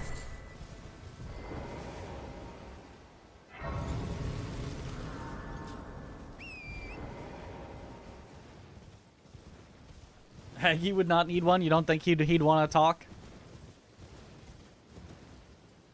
Mad if you didn't get one? Commentary is top tier on GDQ runs. Thank you.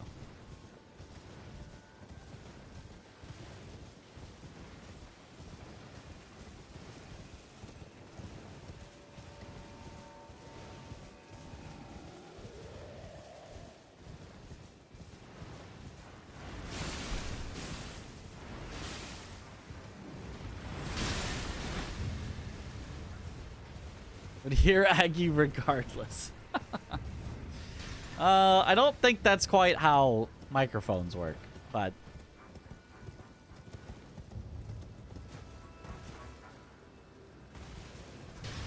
At least they're stage microphones.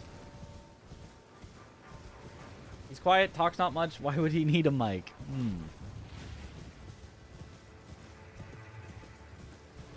I mean, I think any of the 3 of them on mic would be great. So it's, yeah, I don't know how they would, how GDQ would want to organize it, but we could come in as a group of 6, ready for however they, you know, whatever options they give us for who to mic how.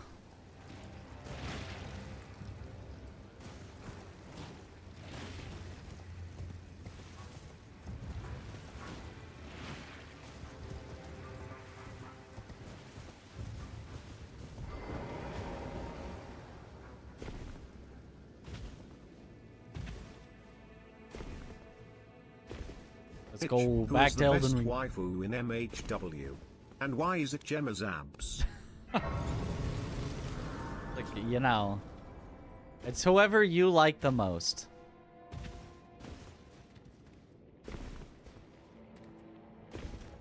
But, you know, there is one who is able to forge weapons, and that's pretty cool, so.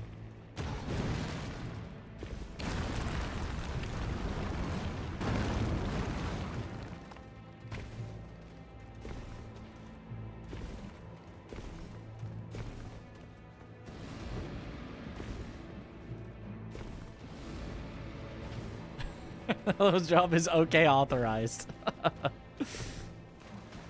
And then in like one of the missions, you're like, I authorize myself. It's like, dang, you just, he's like, I don't even need her, I guess.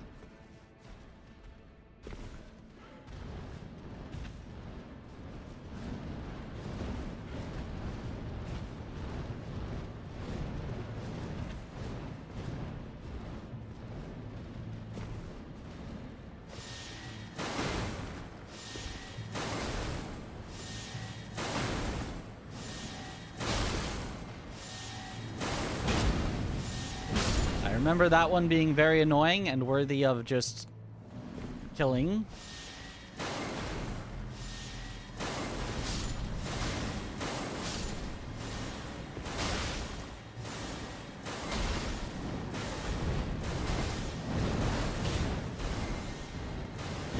Merge.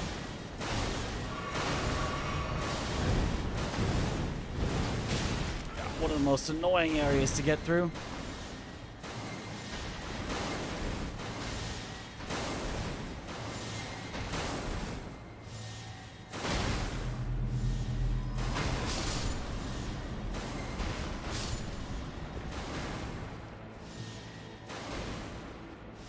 In case.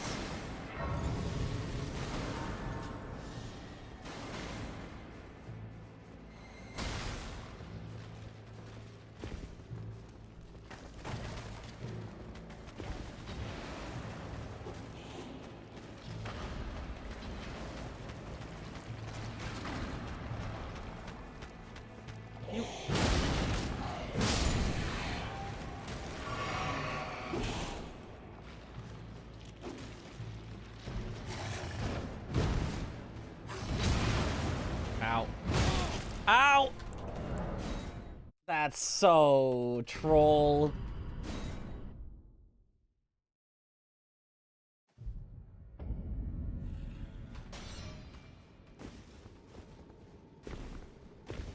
But we're fine.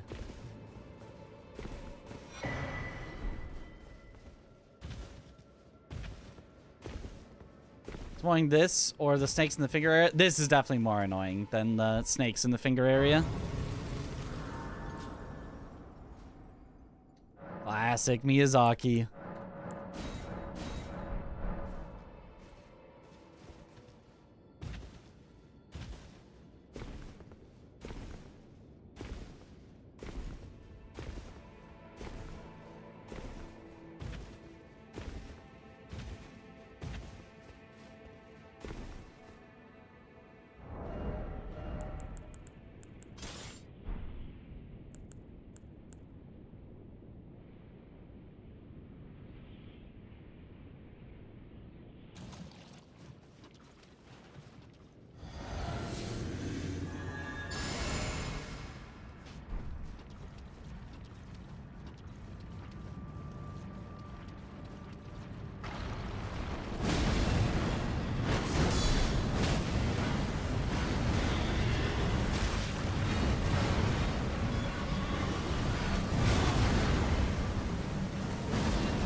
Are you kidding me?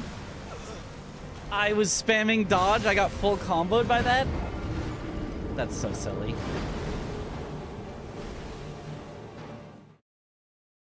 That's so silly. They happened to stagger themselves exactly enough that I couldn't roll any of them. That is so silly. The neck is so goofy. Alright, this time I'm just gonna go for the immediate stagger at the start. I wasn't sure if it would work, but I think it will.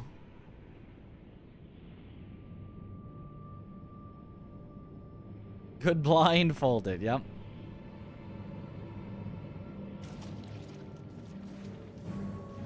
Oh, right, and it's not the same the second time. Never mind, I can't go for the quick start. You don't get to it on the second try.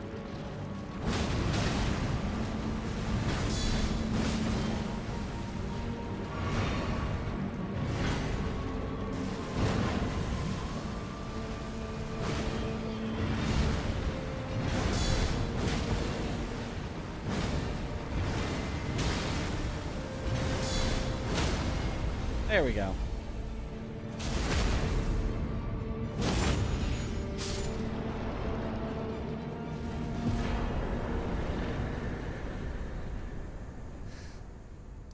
Okay. There's a few more Cerulean Coast bosses, but then I think we're ready to just do dragons and be finished with it. I think we're almost done. I just gotta remember. That wasn't it. Anyone know the skip here? I've never learned this skip. I did it like one time and it was like, oh, that was really easy, but I don't remember where it was.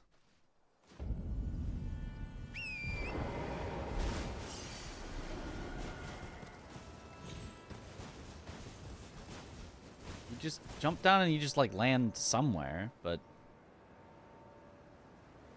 I don't remember where. I thought that looks like the most obvious spot to land, but I guess it's not there unless... Ah, it's maybe right there.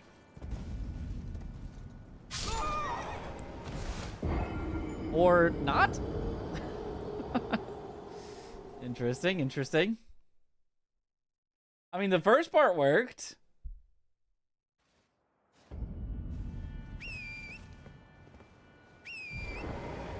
Huh?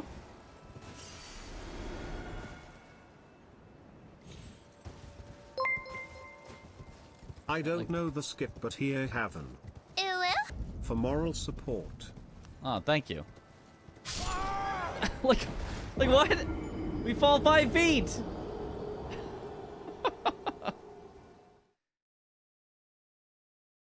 I know the tombstones dismount torrent. There's tombstones here?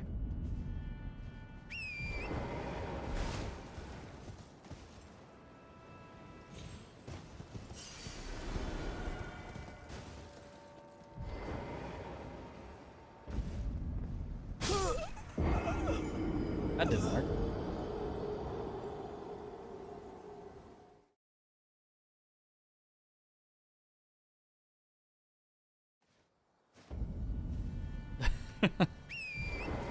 Yeah, nah.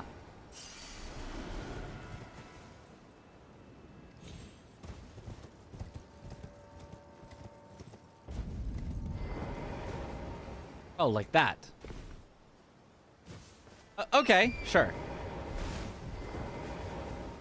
Sure. That works, I guess. Yo, we're so back. It's so over. We're so back.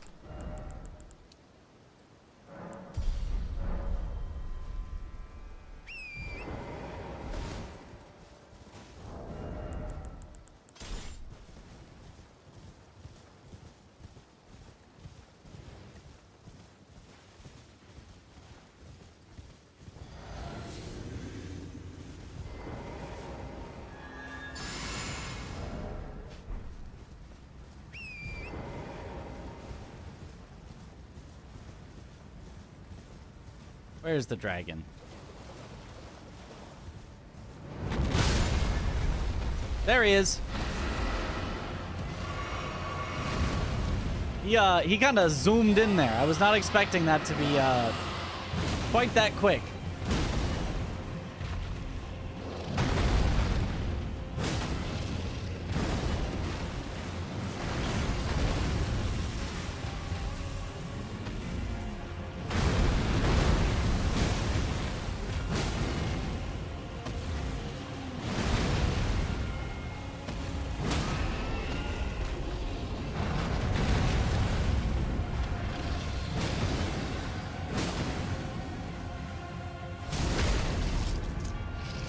Nobody saw it, yeah.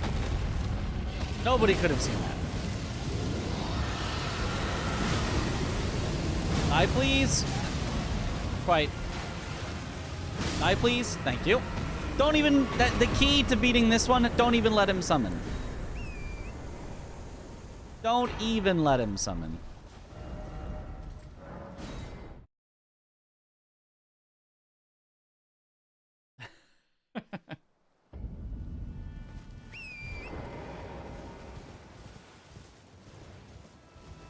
Okay, now we gotta start thinking. Are there any other bosses I haven't killed yet besides the Jagged Peak?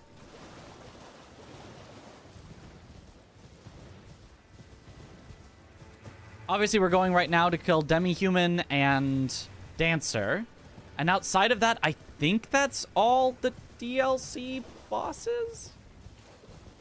I hate summons, I hate dragons. Now we got a dragon summoner. Yup. They just combine the worst aspects of the worst bosses, melded into one. I think GDQ will accept an online blindfolded Elden Ring run.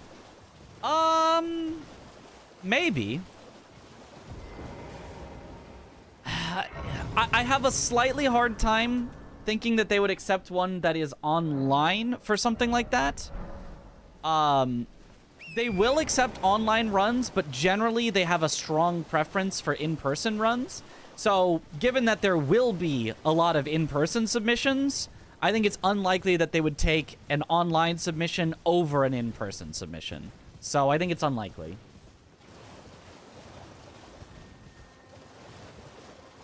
I mean, if they really like the blindfolded route, they might just say, this is what we want. We don't care that it's online, but most of the runs that I've seen that they do online submissions for, there were no in-person submissions.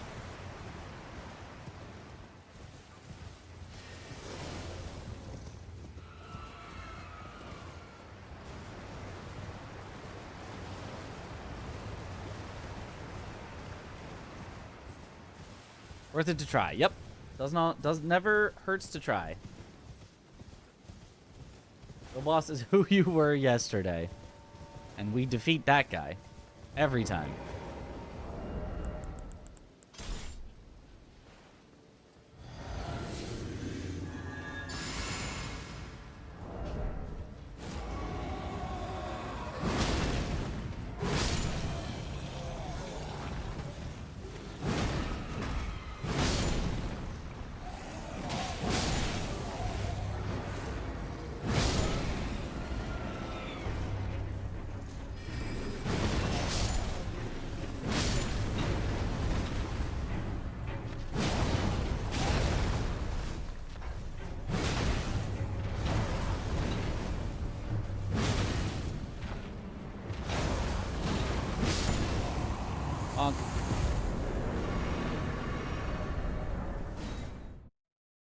Blindfolded Elden Ring run. When did this happen? It has happened for years at this point. Elden Ring any % unrestricted. Blindfolded happened certainly several months after the game came out, but way before like Shadow of the Erdtree was out.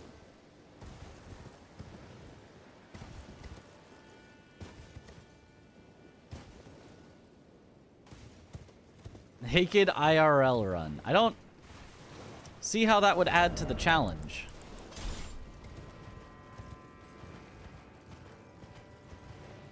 It's not glitchless. I don't know if glitchless has been done.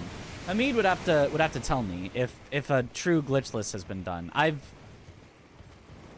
The only thing I've seen has been unrestricted. I think somebody was working on a glitch list, but I don't think that got finished.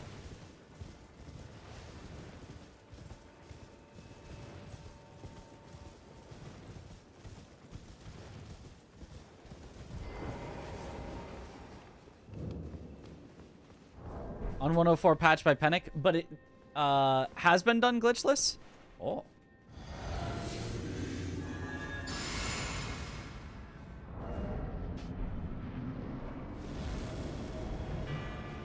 Okay, can you guard counter her?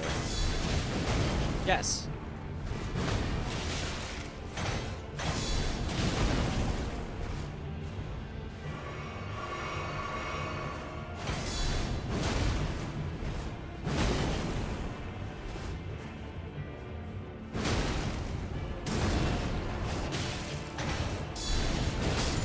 Yep, just hit her harder than she hits you.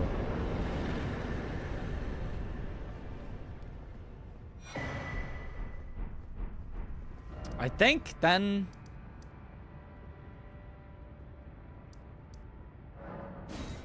I think all we now need is the dragons and consort, and I think we're done. Remember, you need to have to do blindfolded glitchless Elden Ring? It would be a long, long, long run. Like, unrestricted is like an hour. And that skips, like, 80% of the game.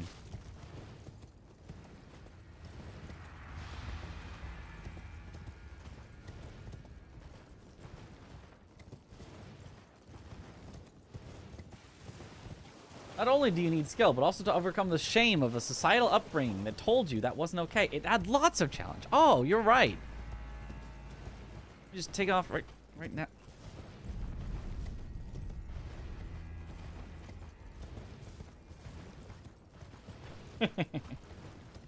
Big bonk, guard counter destroys NPC fights.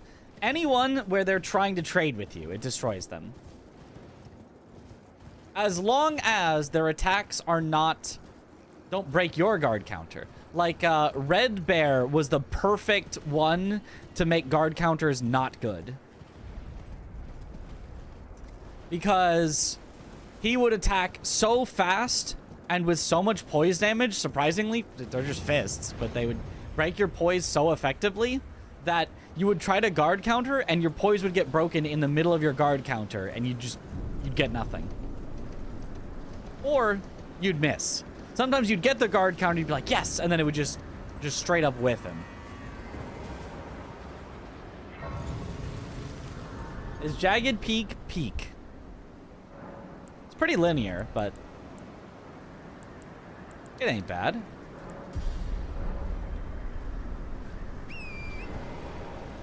Every time you pick up an item or crafting material, you hear, ooh, that would be a challenge. Keeping your mental sanity would be quite difficult there. I don't think I had to say mental when I said sanity, but I did anyway, so.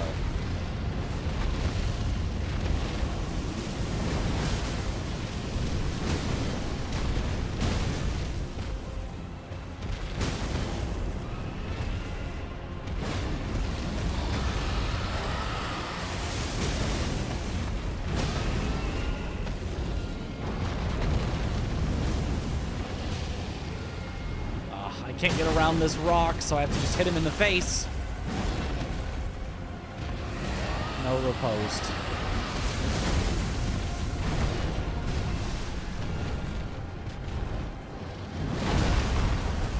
Okay, you cannot guard that. I guess it counts as coming from behind you.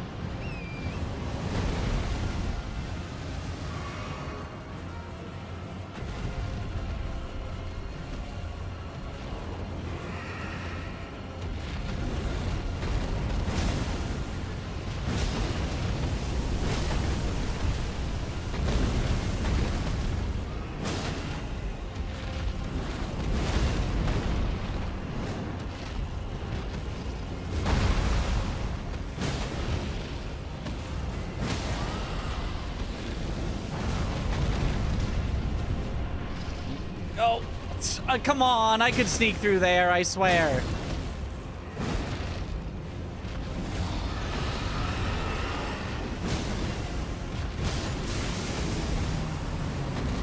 Worth it?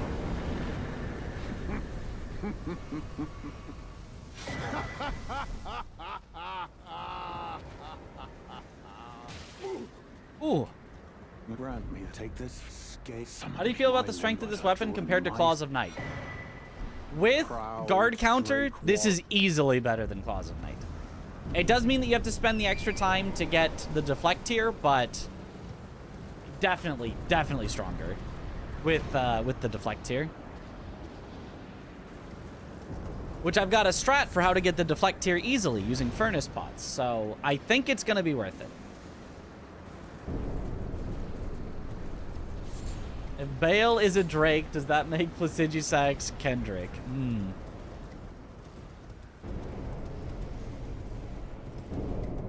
Would make sense, because I think canonically Placidusax did win.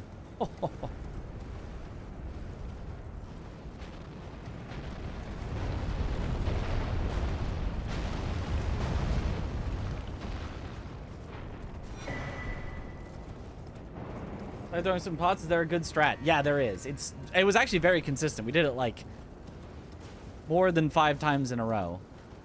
I don't... You know what? Screw it.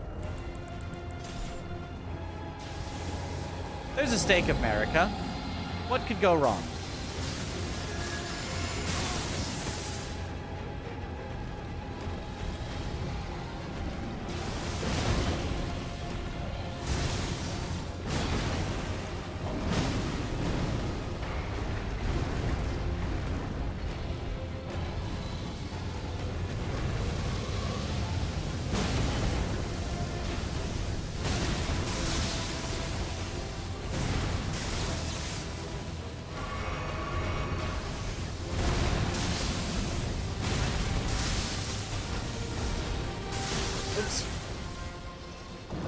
You know, the answer was a lot. So what could go wrong? The answer was a lot. Oh my god. I can't move because this stupid rock. Dang it, Dwayne.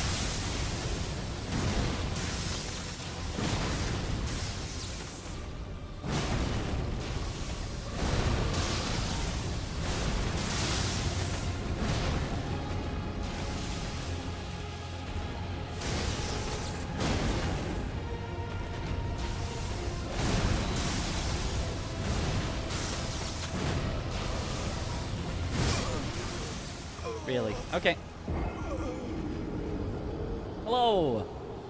Is the Ash of War not worth it? No, the Ash of War is terrible. One of the worst Ash of Wars in the game, I think. Is Senesax hard or just not fun? Is your Both. ally? You merely adopted the Yu-Wu. I was born in it, molded by it. I didn't see the Owo until I was already a Pepega. By then it was nothing to me but blinding.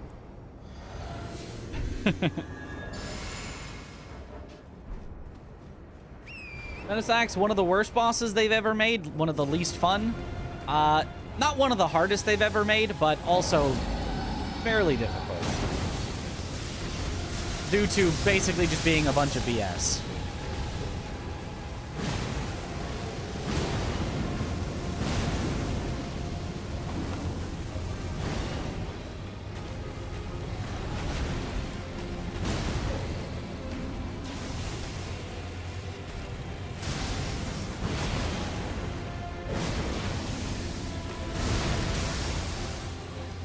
How does that not count as dodging it?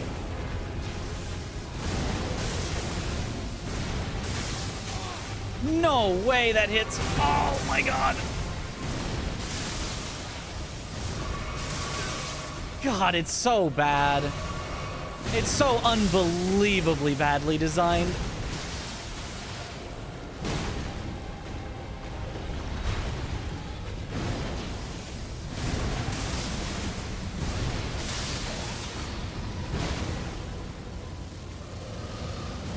Like, it's hard to believe that the same studio that can make, like, Mesmer and Midra can make something like this.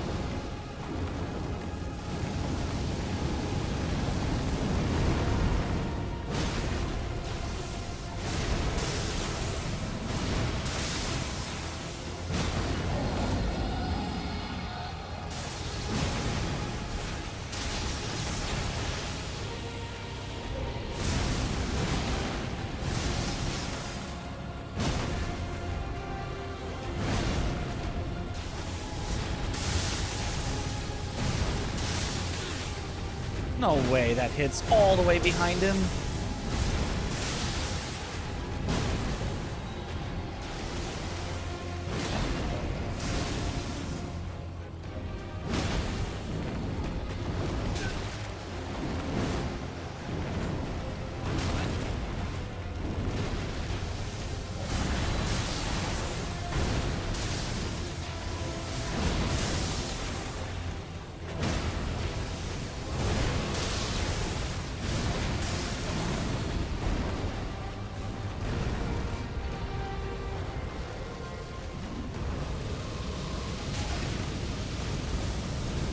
Good old fire mechanics.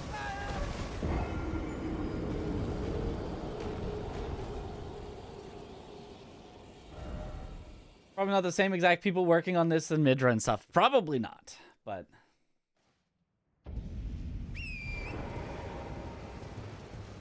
If Sense played a sax in Sense Fortress, and there was no one round to hear it, would it still make a sound? Answer, yes, the sound of absolute crud. Worst boss in game by a country mile. It is, yeah, certainly very... I don't know about single worst, but easily in contention, for sure.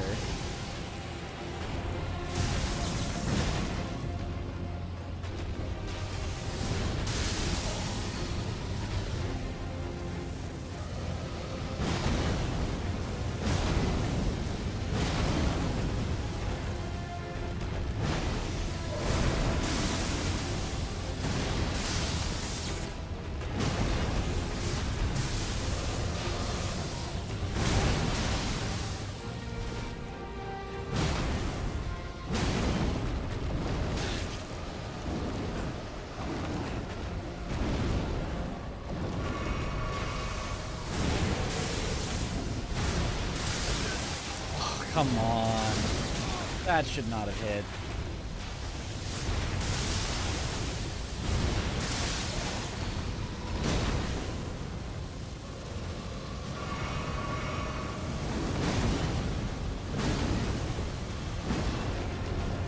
Unfortunately, this weapon is really bad against Senesax as well. Luckily, this would normally be left to Chris to deal with.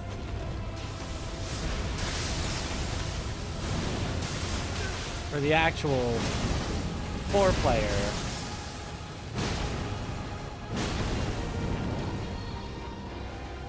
So I would not have to be so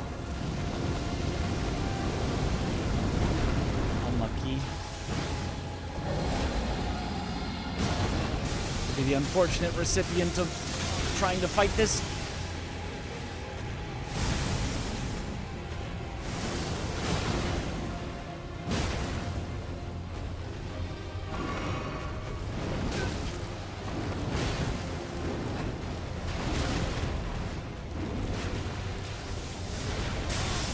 Are you kidding?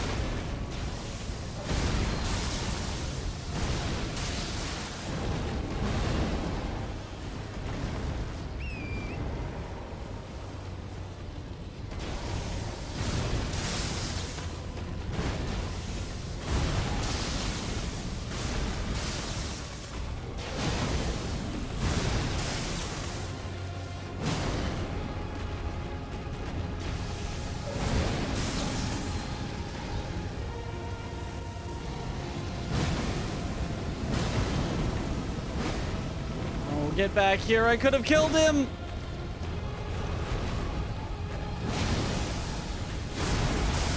Woo!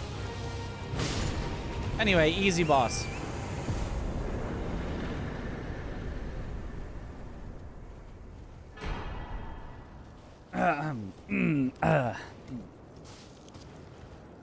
Hitting the tail. Monster Hunter World habit. We had to chop it off. We're so back. We're so back.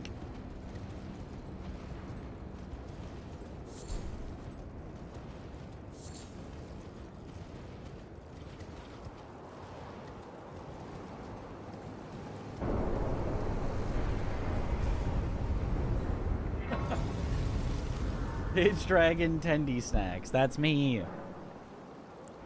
You can't be that. That's me already.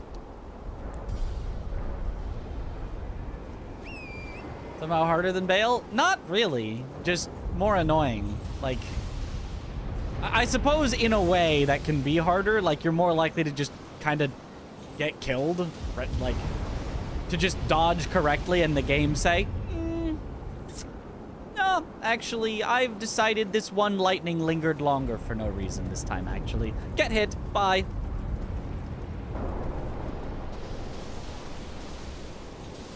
But in general, 90% of the time, Bale is harder. But Bale is also one that you practice a lot more because he's harder. So, you know, you get better at him.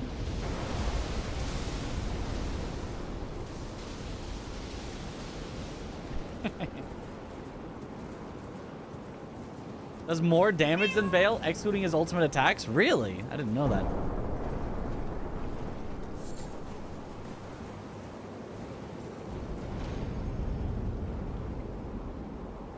And unfortunately, I don't think guard counters would have worked on him at all either.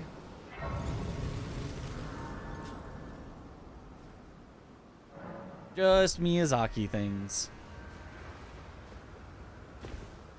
All right, let's see if we can guard counter Bale at all.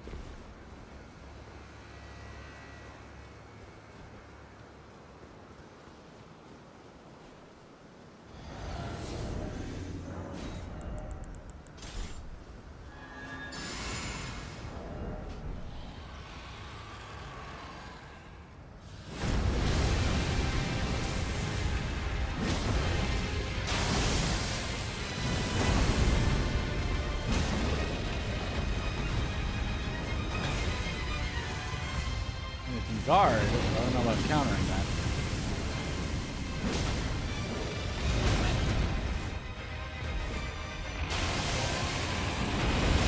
Definitely can't guard counter or grab.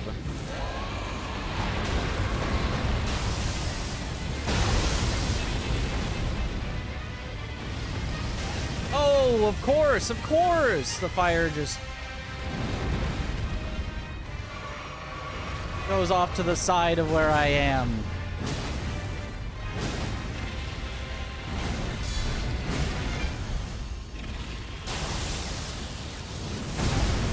Nope, that counts as behind me. Yeah, I don't know about guard countering. Seems not like a great strat for Bale.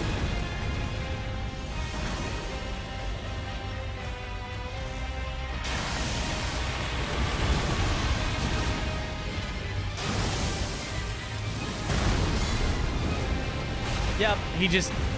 If you stand where you can guard, you can't counter. Yeah. Oh, but I want it! I want it to work! Try to use focus mode to break his wounds. Best tail cuts from these games?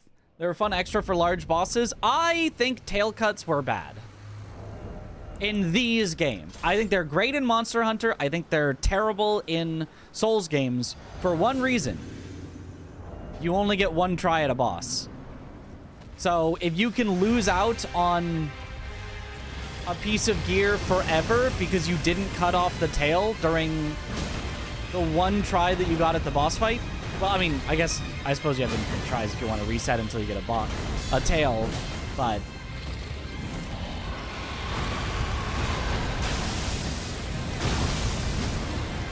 I think that being able to possibly be completely locked out of loot sucks.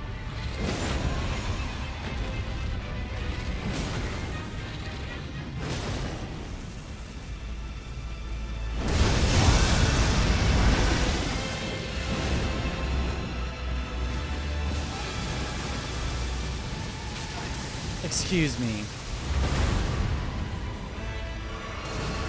I hate that if you get caught by one of them, you just don't get to keep running away from the rest of them. You're just stuck. Oh. Thank you, Bale.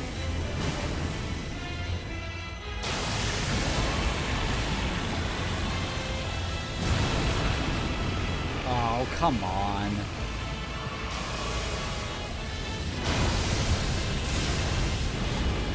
serious? Are you serious? Yeah, whatever. Were tail cuts only in DS1? I don't remember them being in DS3. You lose gear if you mess up NPC quest lines too, and that is also bad.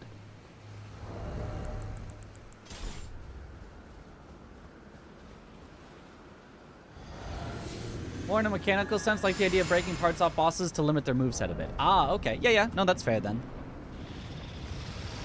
If it did not have loot associated with it, that could be cool. Yeah.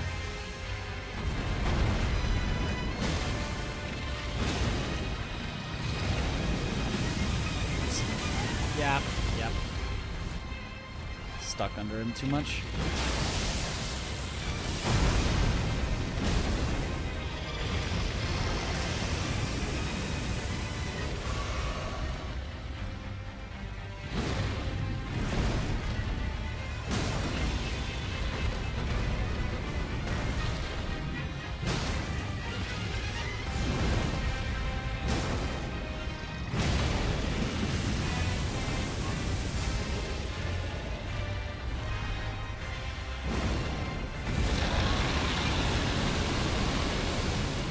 Annoying right now, Mr. Vale.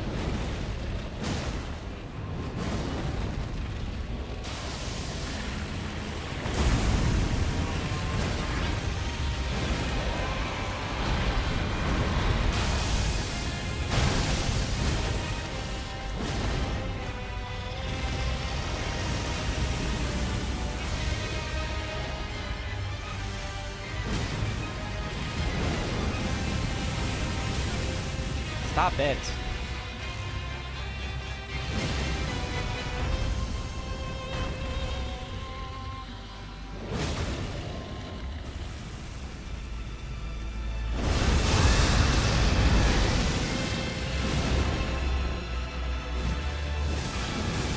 Oh, God, this transition is so annoying.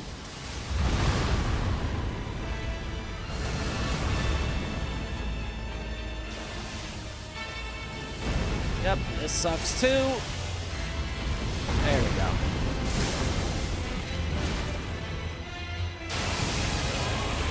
Dead. So I'm just gonna stick in and get some damage for it.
Exploding, just keep forcing me out.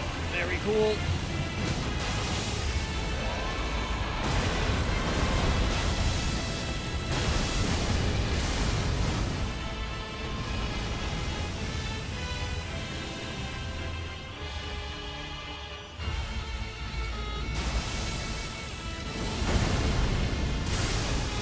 Yep.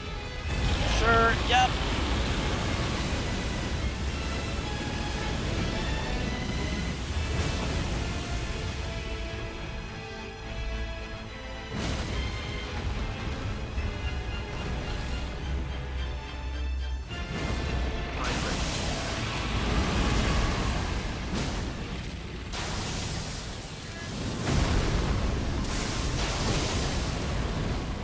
Not again.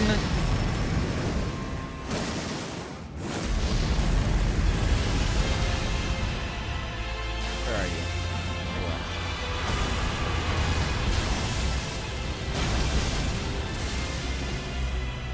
Thank you for the hydrate.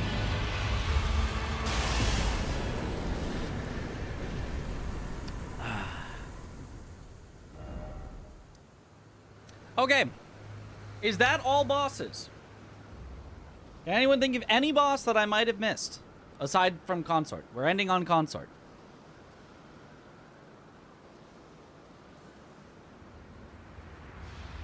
That big fight, much wow. I find Bale kind of just annoying to fight at this point.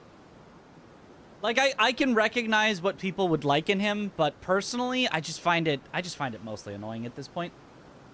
You missed Miss Noble. Oh, of course. Yeah. I think we have it all. We've got both Death Knights, both Black Knights, all 3 Ghost Flame Dragons, all the Jagged Peak Drakes. There's 3 jails, right? Bellurat, Bonnie, and Lamenter. We did all 3 of those. Metter! We haven't done Metter. We unlocked Metter. We haven't done Metter. Metter.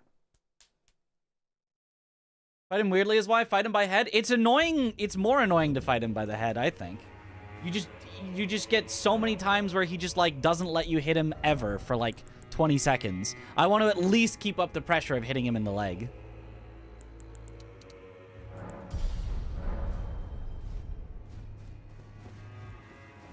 Matter, hardly know her. You had to fight him. The exalt twice the star dress to on the contrary. Now, may you. Is he? Yeah, I mean, I do the strategy I currently do because I was trying other strategies and they were all more annoying.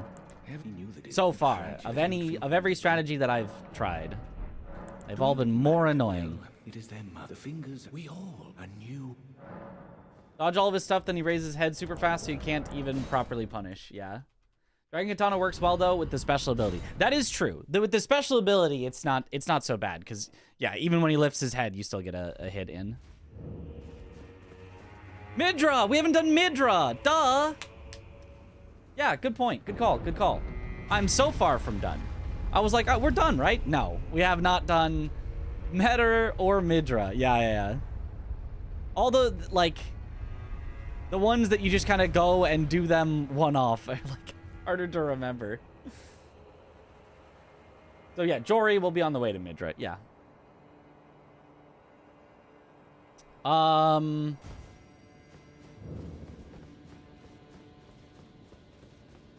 Ymir counts as a boss, right?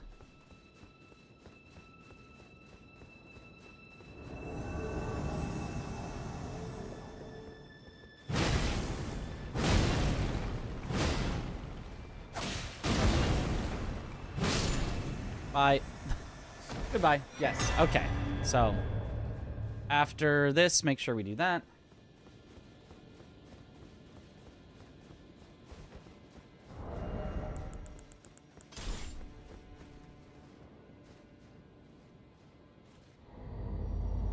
Ash of War before Midra phase and Radahn's Meteor could be great. Could it?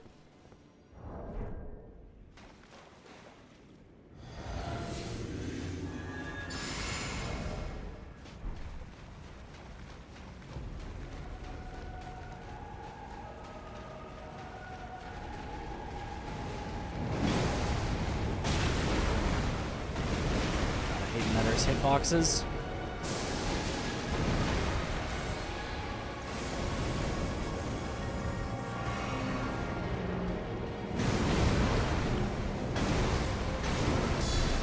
Oh, I thought she ended. Stop. God,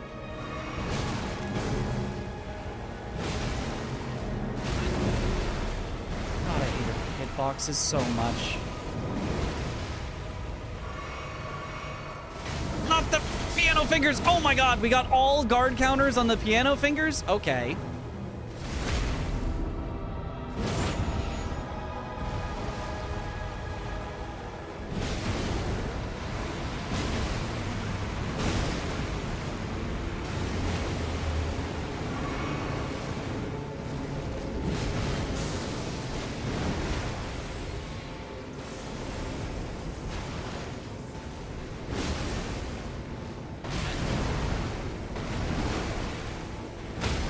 Yeah, whatever, die.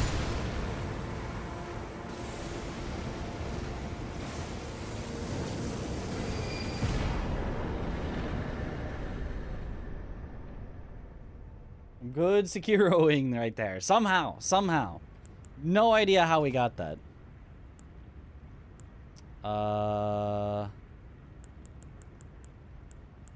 What is the bottom called? It's not Tree Worship Sanctum. That's, Oh,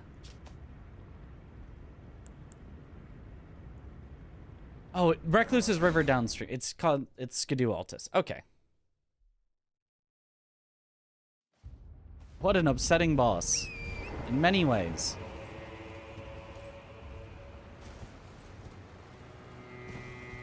No laser if you just DPS her hard enough. That's right.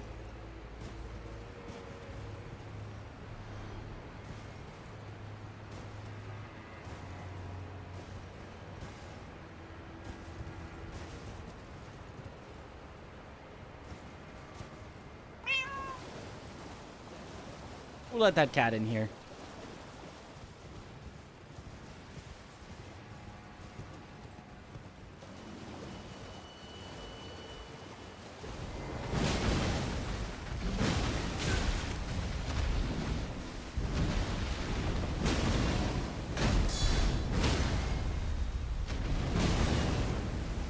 Good luck, Mitch. Thank you for the good luck. Give me my Skidoo. I could have done this a lot earlier to be more Skidoo, but I didn't want to do Jory earlier.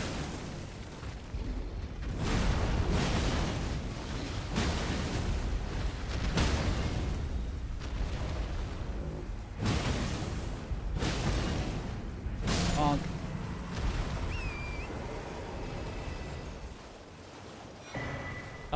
The hippos do not count as a boss. This is, I'm just doing for Skidoo.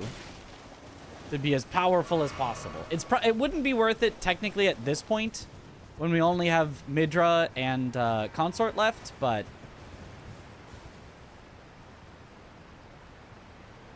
is this the right spot? This is, yeah. I confused myself there. But in theory, if I did this earlier into the run, more Skidoo for more damage would be totally worth it.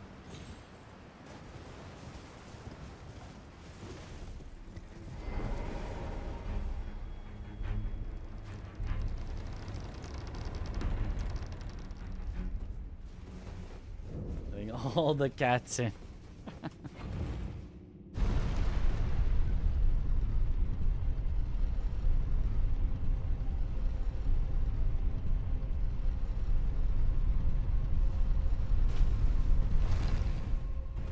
You see Tom's new world record? I did.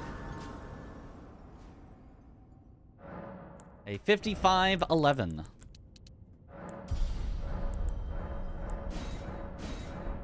That's probably the last Skidoo level we're gonna get.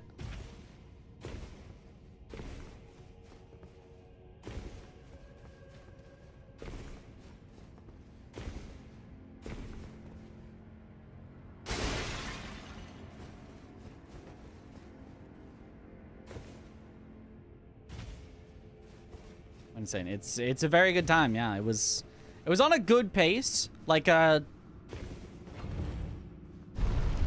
maybe not the absolute best pace ever, but like a very, very good pace. And then the Radahn was just like, okay, that was literally perfect. It was probably like at least 10 seconds faster than any Radahn I've ever had in a run.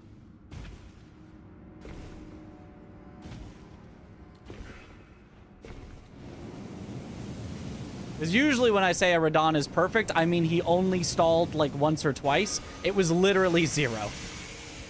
Like, it was literally only best moves start to finish, both phases. So yeah, you would have to be on a much better pace than that to have any hope of beating that record, which is, it's possible to be on a bit better of a pace than he was on, but it's never possible to get a better Radahn, so it would be very hard to beat that time for sure. Oh! Oops. That works actually. That was intentional. Time save.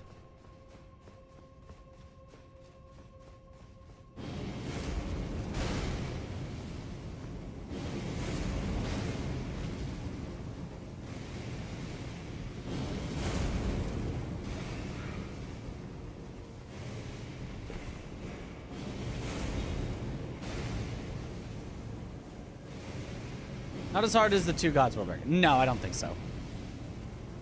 You could still more easily beat that one than the two gods one, but they're both quite difficult now. The highest ranked healer shaman in WoW last week. Nice. How ranked in?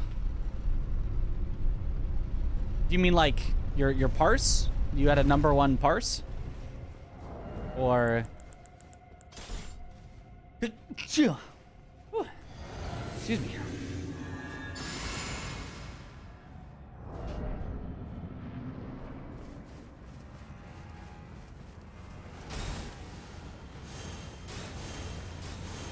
Bless you. Thank you.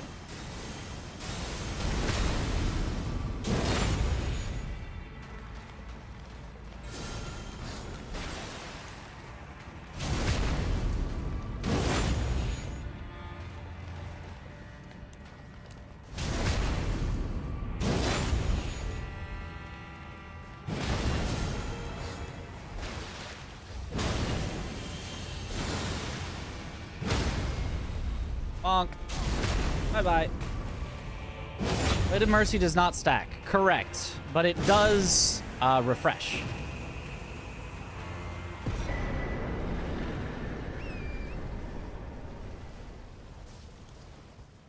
If it stacked, it'd be so broken. I mean, it's already one of the most broken talismans in the game.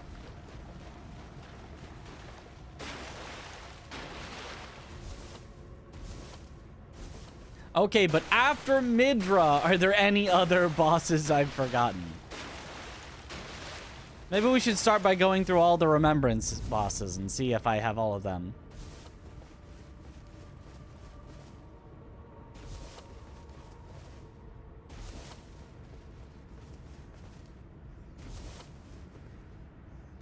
What are the, I think it's 11 Remembrance bosses?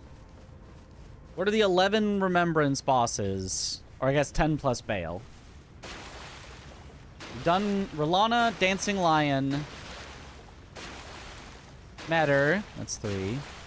We'll have done Midra, Mesmer, Romina, makes 6. Gaius, 7.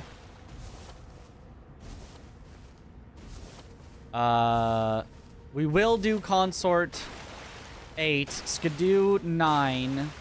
Skidoo Tree Avatar.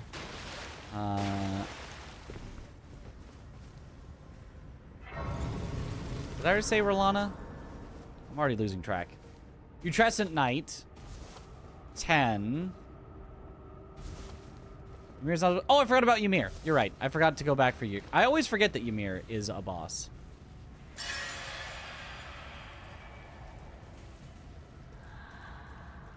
Who remembers Ymir?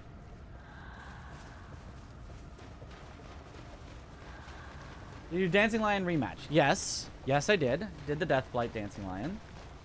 Fine Beast, R'hllana, Mesmer, Metter, Midra, Romina, Gaius, Conrad, Bale, Skidoo Tree, Putrescent. Okay, we've done all of those except for Midra that we're about to do and Conrad. I do need to remember, I still need to think about Ymir. You didn't see Putrescent Knight? We did Putrescent Knight.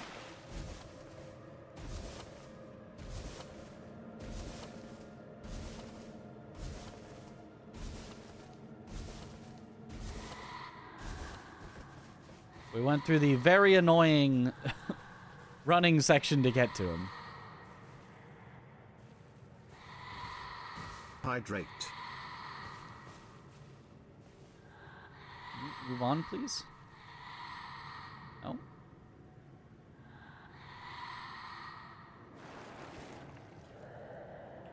Thank you for the hydrate. I think if you sneak up here, he'll move out faster. And now the other one's really close.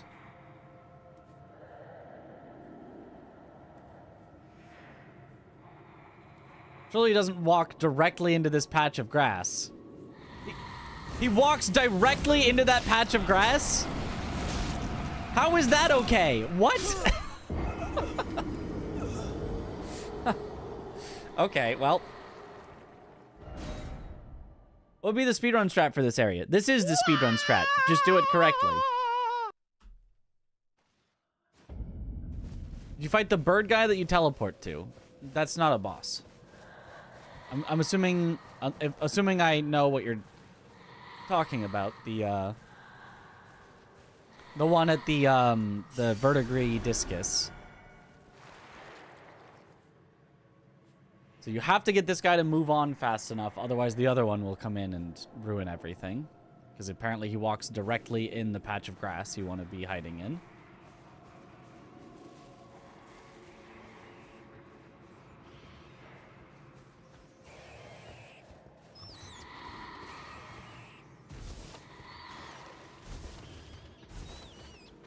Oh, they're just blind to the giant hammer. Well, it's hidden in the grass, obviously. I just really walked up slowly and down smashed. He did. He really did, though.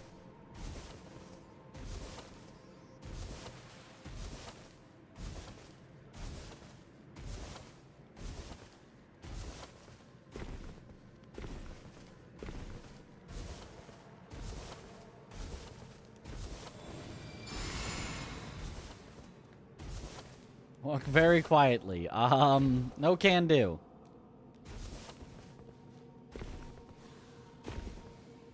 Not now that we're past the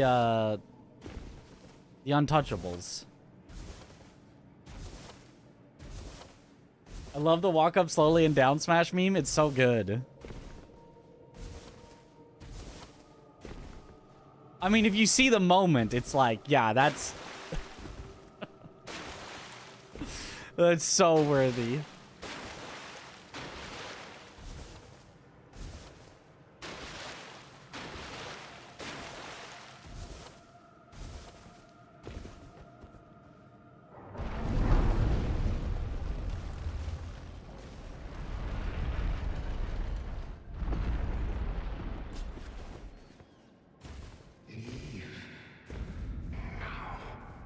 Come no closer. No closer, I say. The man. And the DLC in this game is really long. I did not realize just how many bosses there are in this.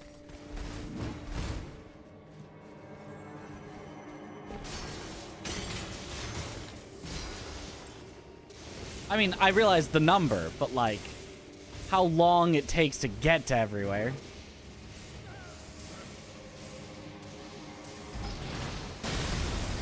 It's a whole second game almost, yeah.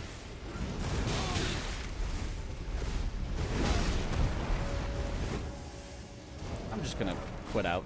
I'm just gonna... 2 bosses? 42 bosses for the DLC.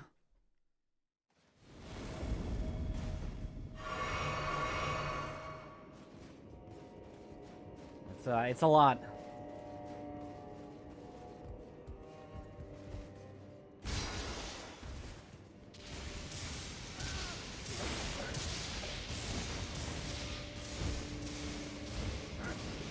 Said they're not making Elden Ring 2, and then they gave us Elden Ring 2.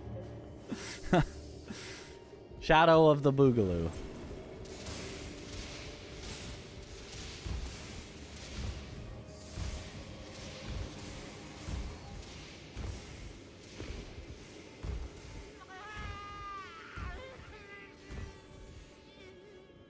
Like, yeah, Shadow of the Erd Tree, I think, has about the same number of bosses as, like, Sekiro.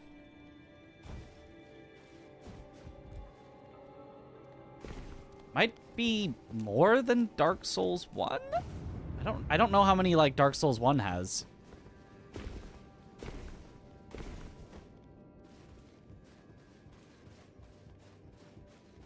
What's the best weapon in the game? There are differing opinions by differing people, but for my money, it's Alabaster Lord's Sword. But it's easily arguable Starfist. Starfist is easily the best at what it does, but it does have a large, obvious downside of no range.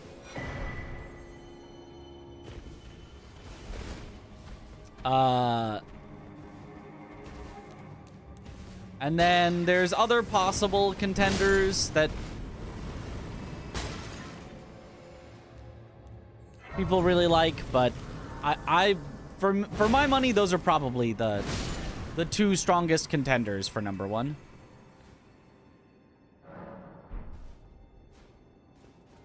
$26 in DS1. Yeah, so it has significantly more bosses than the entirety of DS1. Like 1.5 times as many.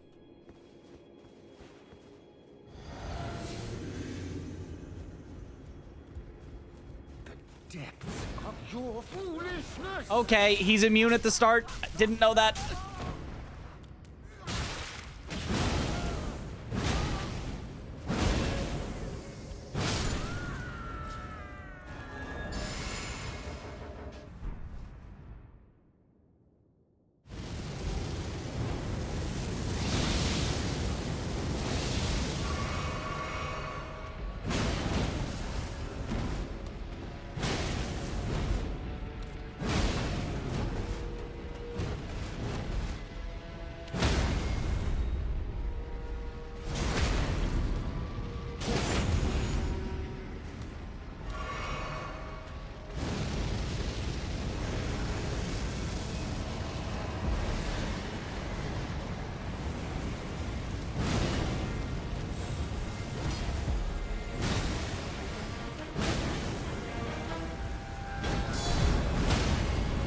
Bonk. I had a feeling that would work.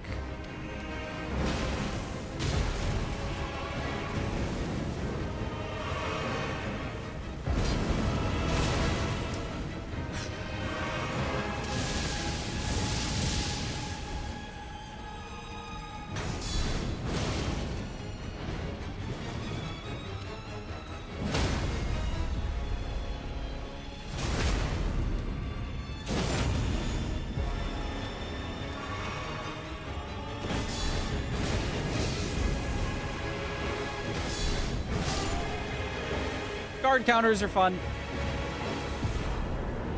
Woohoo! Would this run, but with glitches, be more fun to watch? I don't know that there's a lot of glitches that you could actually do that would be helpful for this run. What makes Alabaster so good? So, in general, it's just a really good, like, sword. Good swing. You would abscond with it. The whole of Count Eden. Good damage, good poise. Not that slow. To the knight of your land.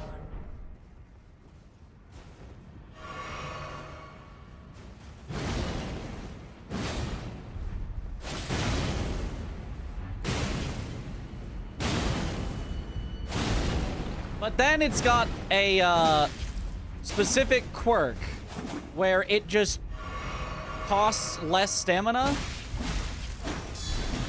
than like any equivalently heavy-ish weapon. It costs like less than the stamina of like, maybe not less than, but it costs similar stamina to swing as like a dagger, despite being a good heavy weapon. And I will be the only mother.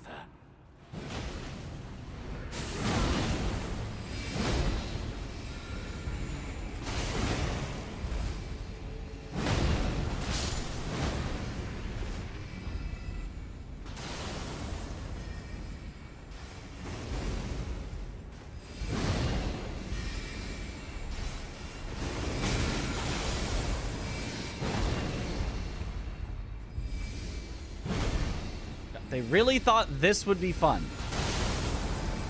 Oh, I don't have any heals left.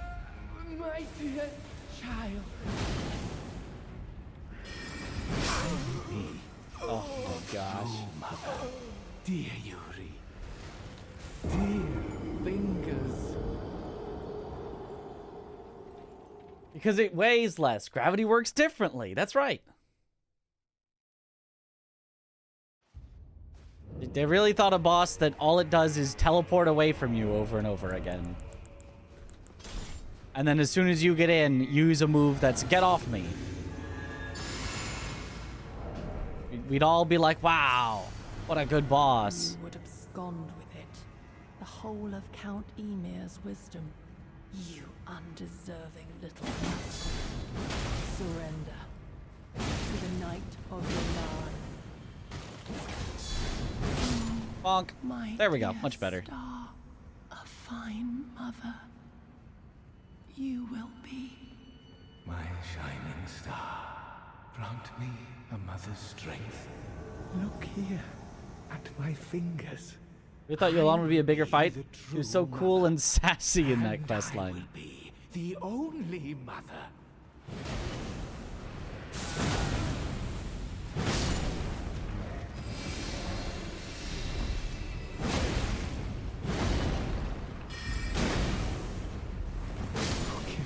There we go. Just roll catch him a couple times.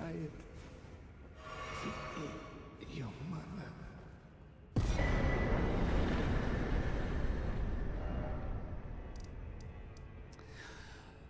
Okay, now have we done all the bosses?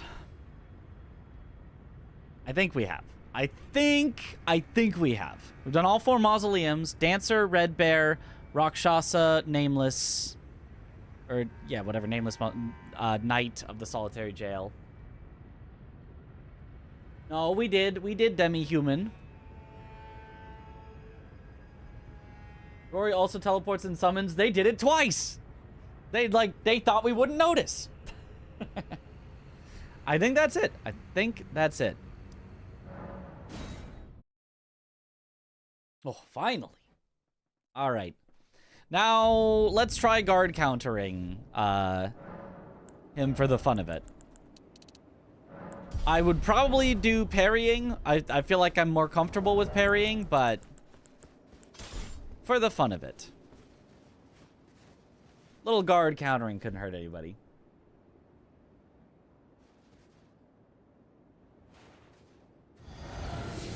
Ash of War before Meteor? You know what? I guess I'll humor you and I'll...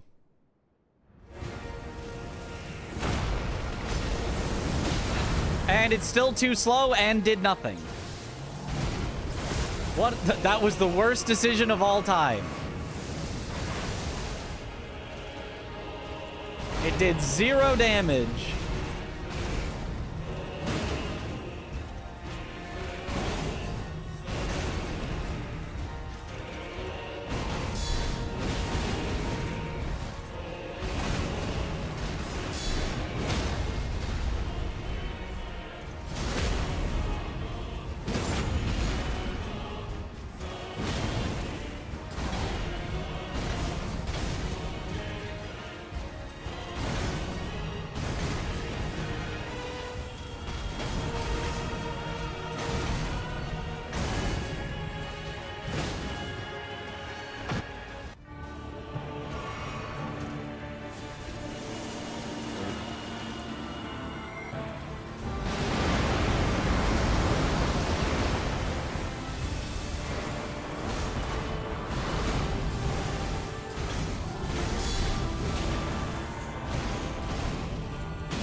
Yeah, that's pretty fun. That's pretty fun. That's definitely more fun than parrying. That's nice.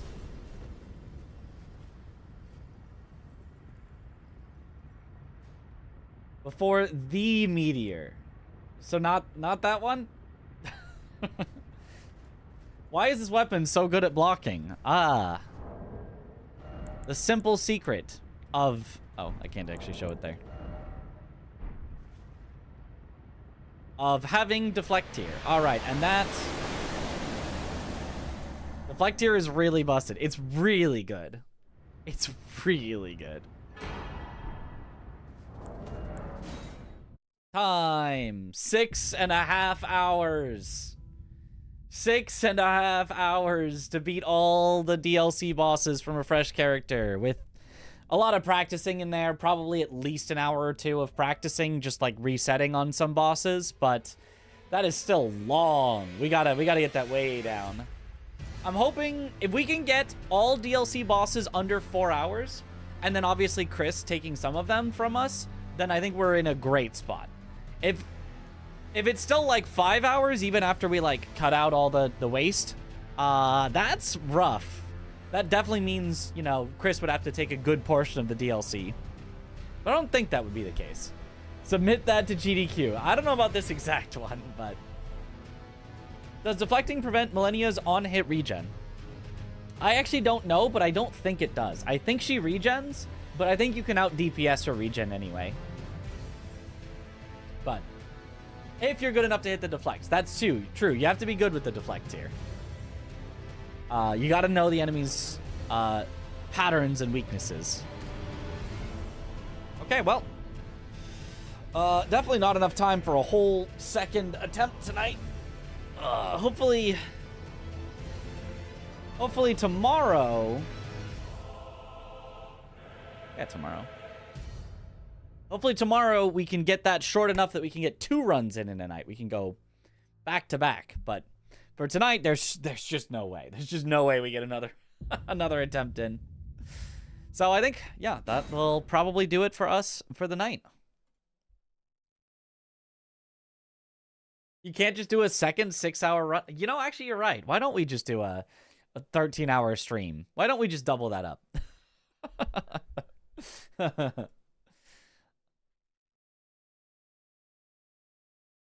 All right.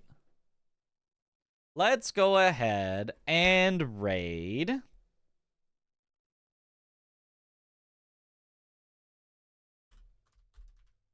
Nova. Maybe some Monster Hunter? I could do a little Monster Hunter, but I don't know. I like having, you know, plans for stream and like when those plans are over being like, cool, that was it. And I also like in general, not swapping over to something to do it for like an hour, where it's like, yep, I would do it for an hour, and I'm like, that's it. Unless it's like something cool that I think I could get done in an hour. I'm okay with doing something cool that only takes an hour, but just like, yeah, whatever, just go over and farm for an hour. I'm like, that's kind of lame. Anyway, thank you all for watching. Have a good night, or morning, or afternoon, or evening, wherever in the world you all happen to be, and I will see you all later. Have a good one, everyone. Bye-bye.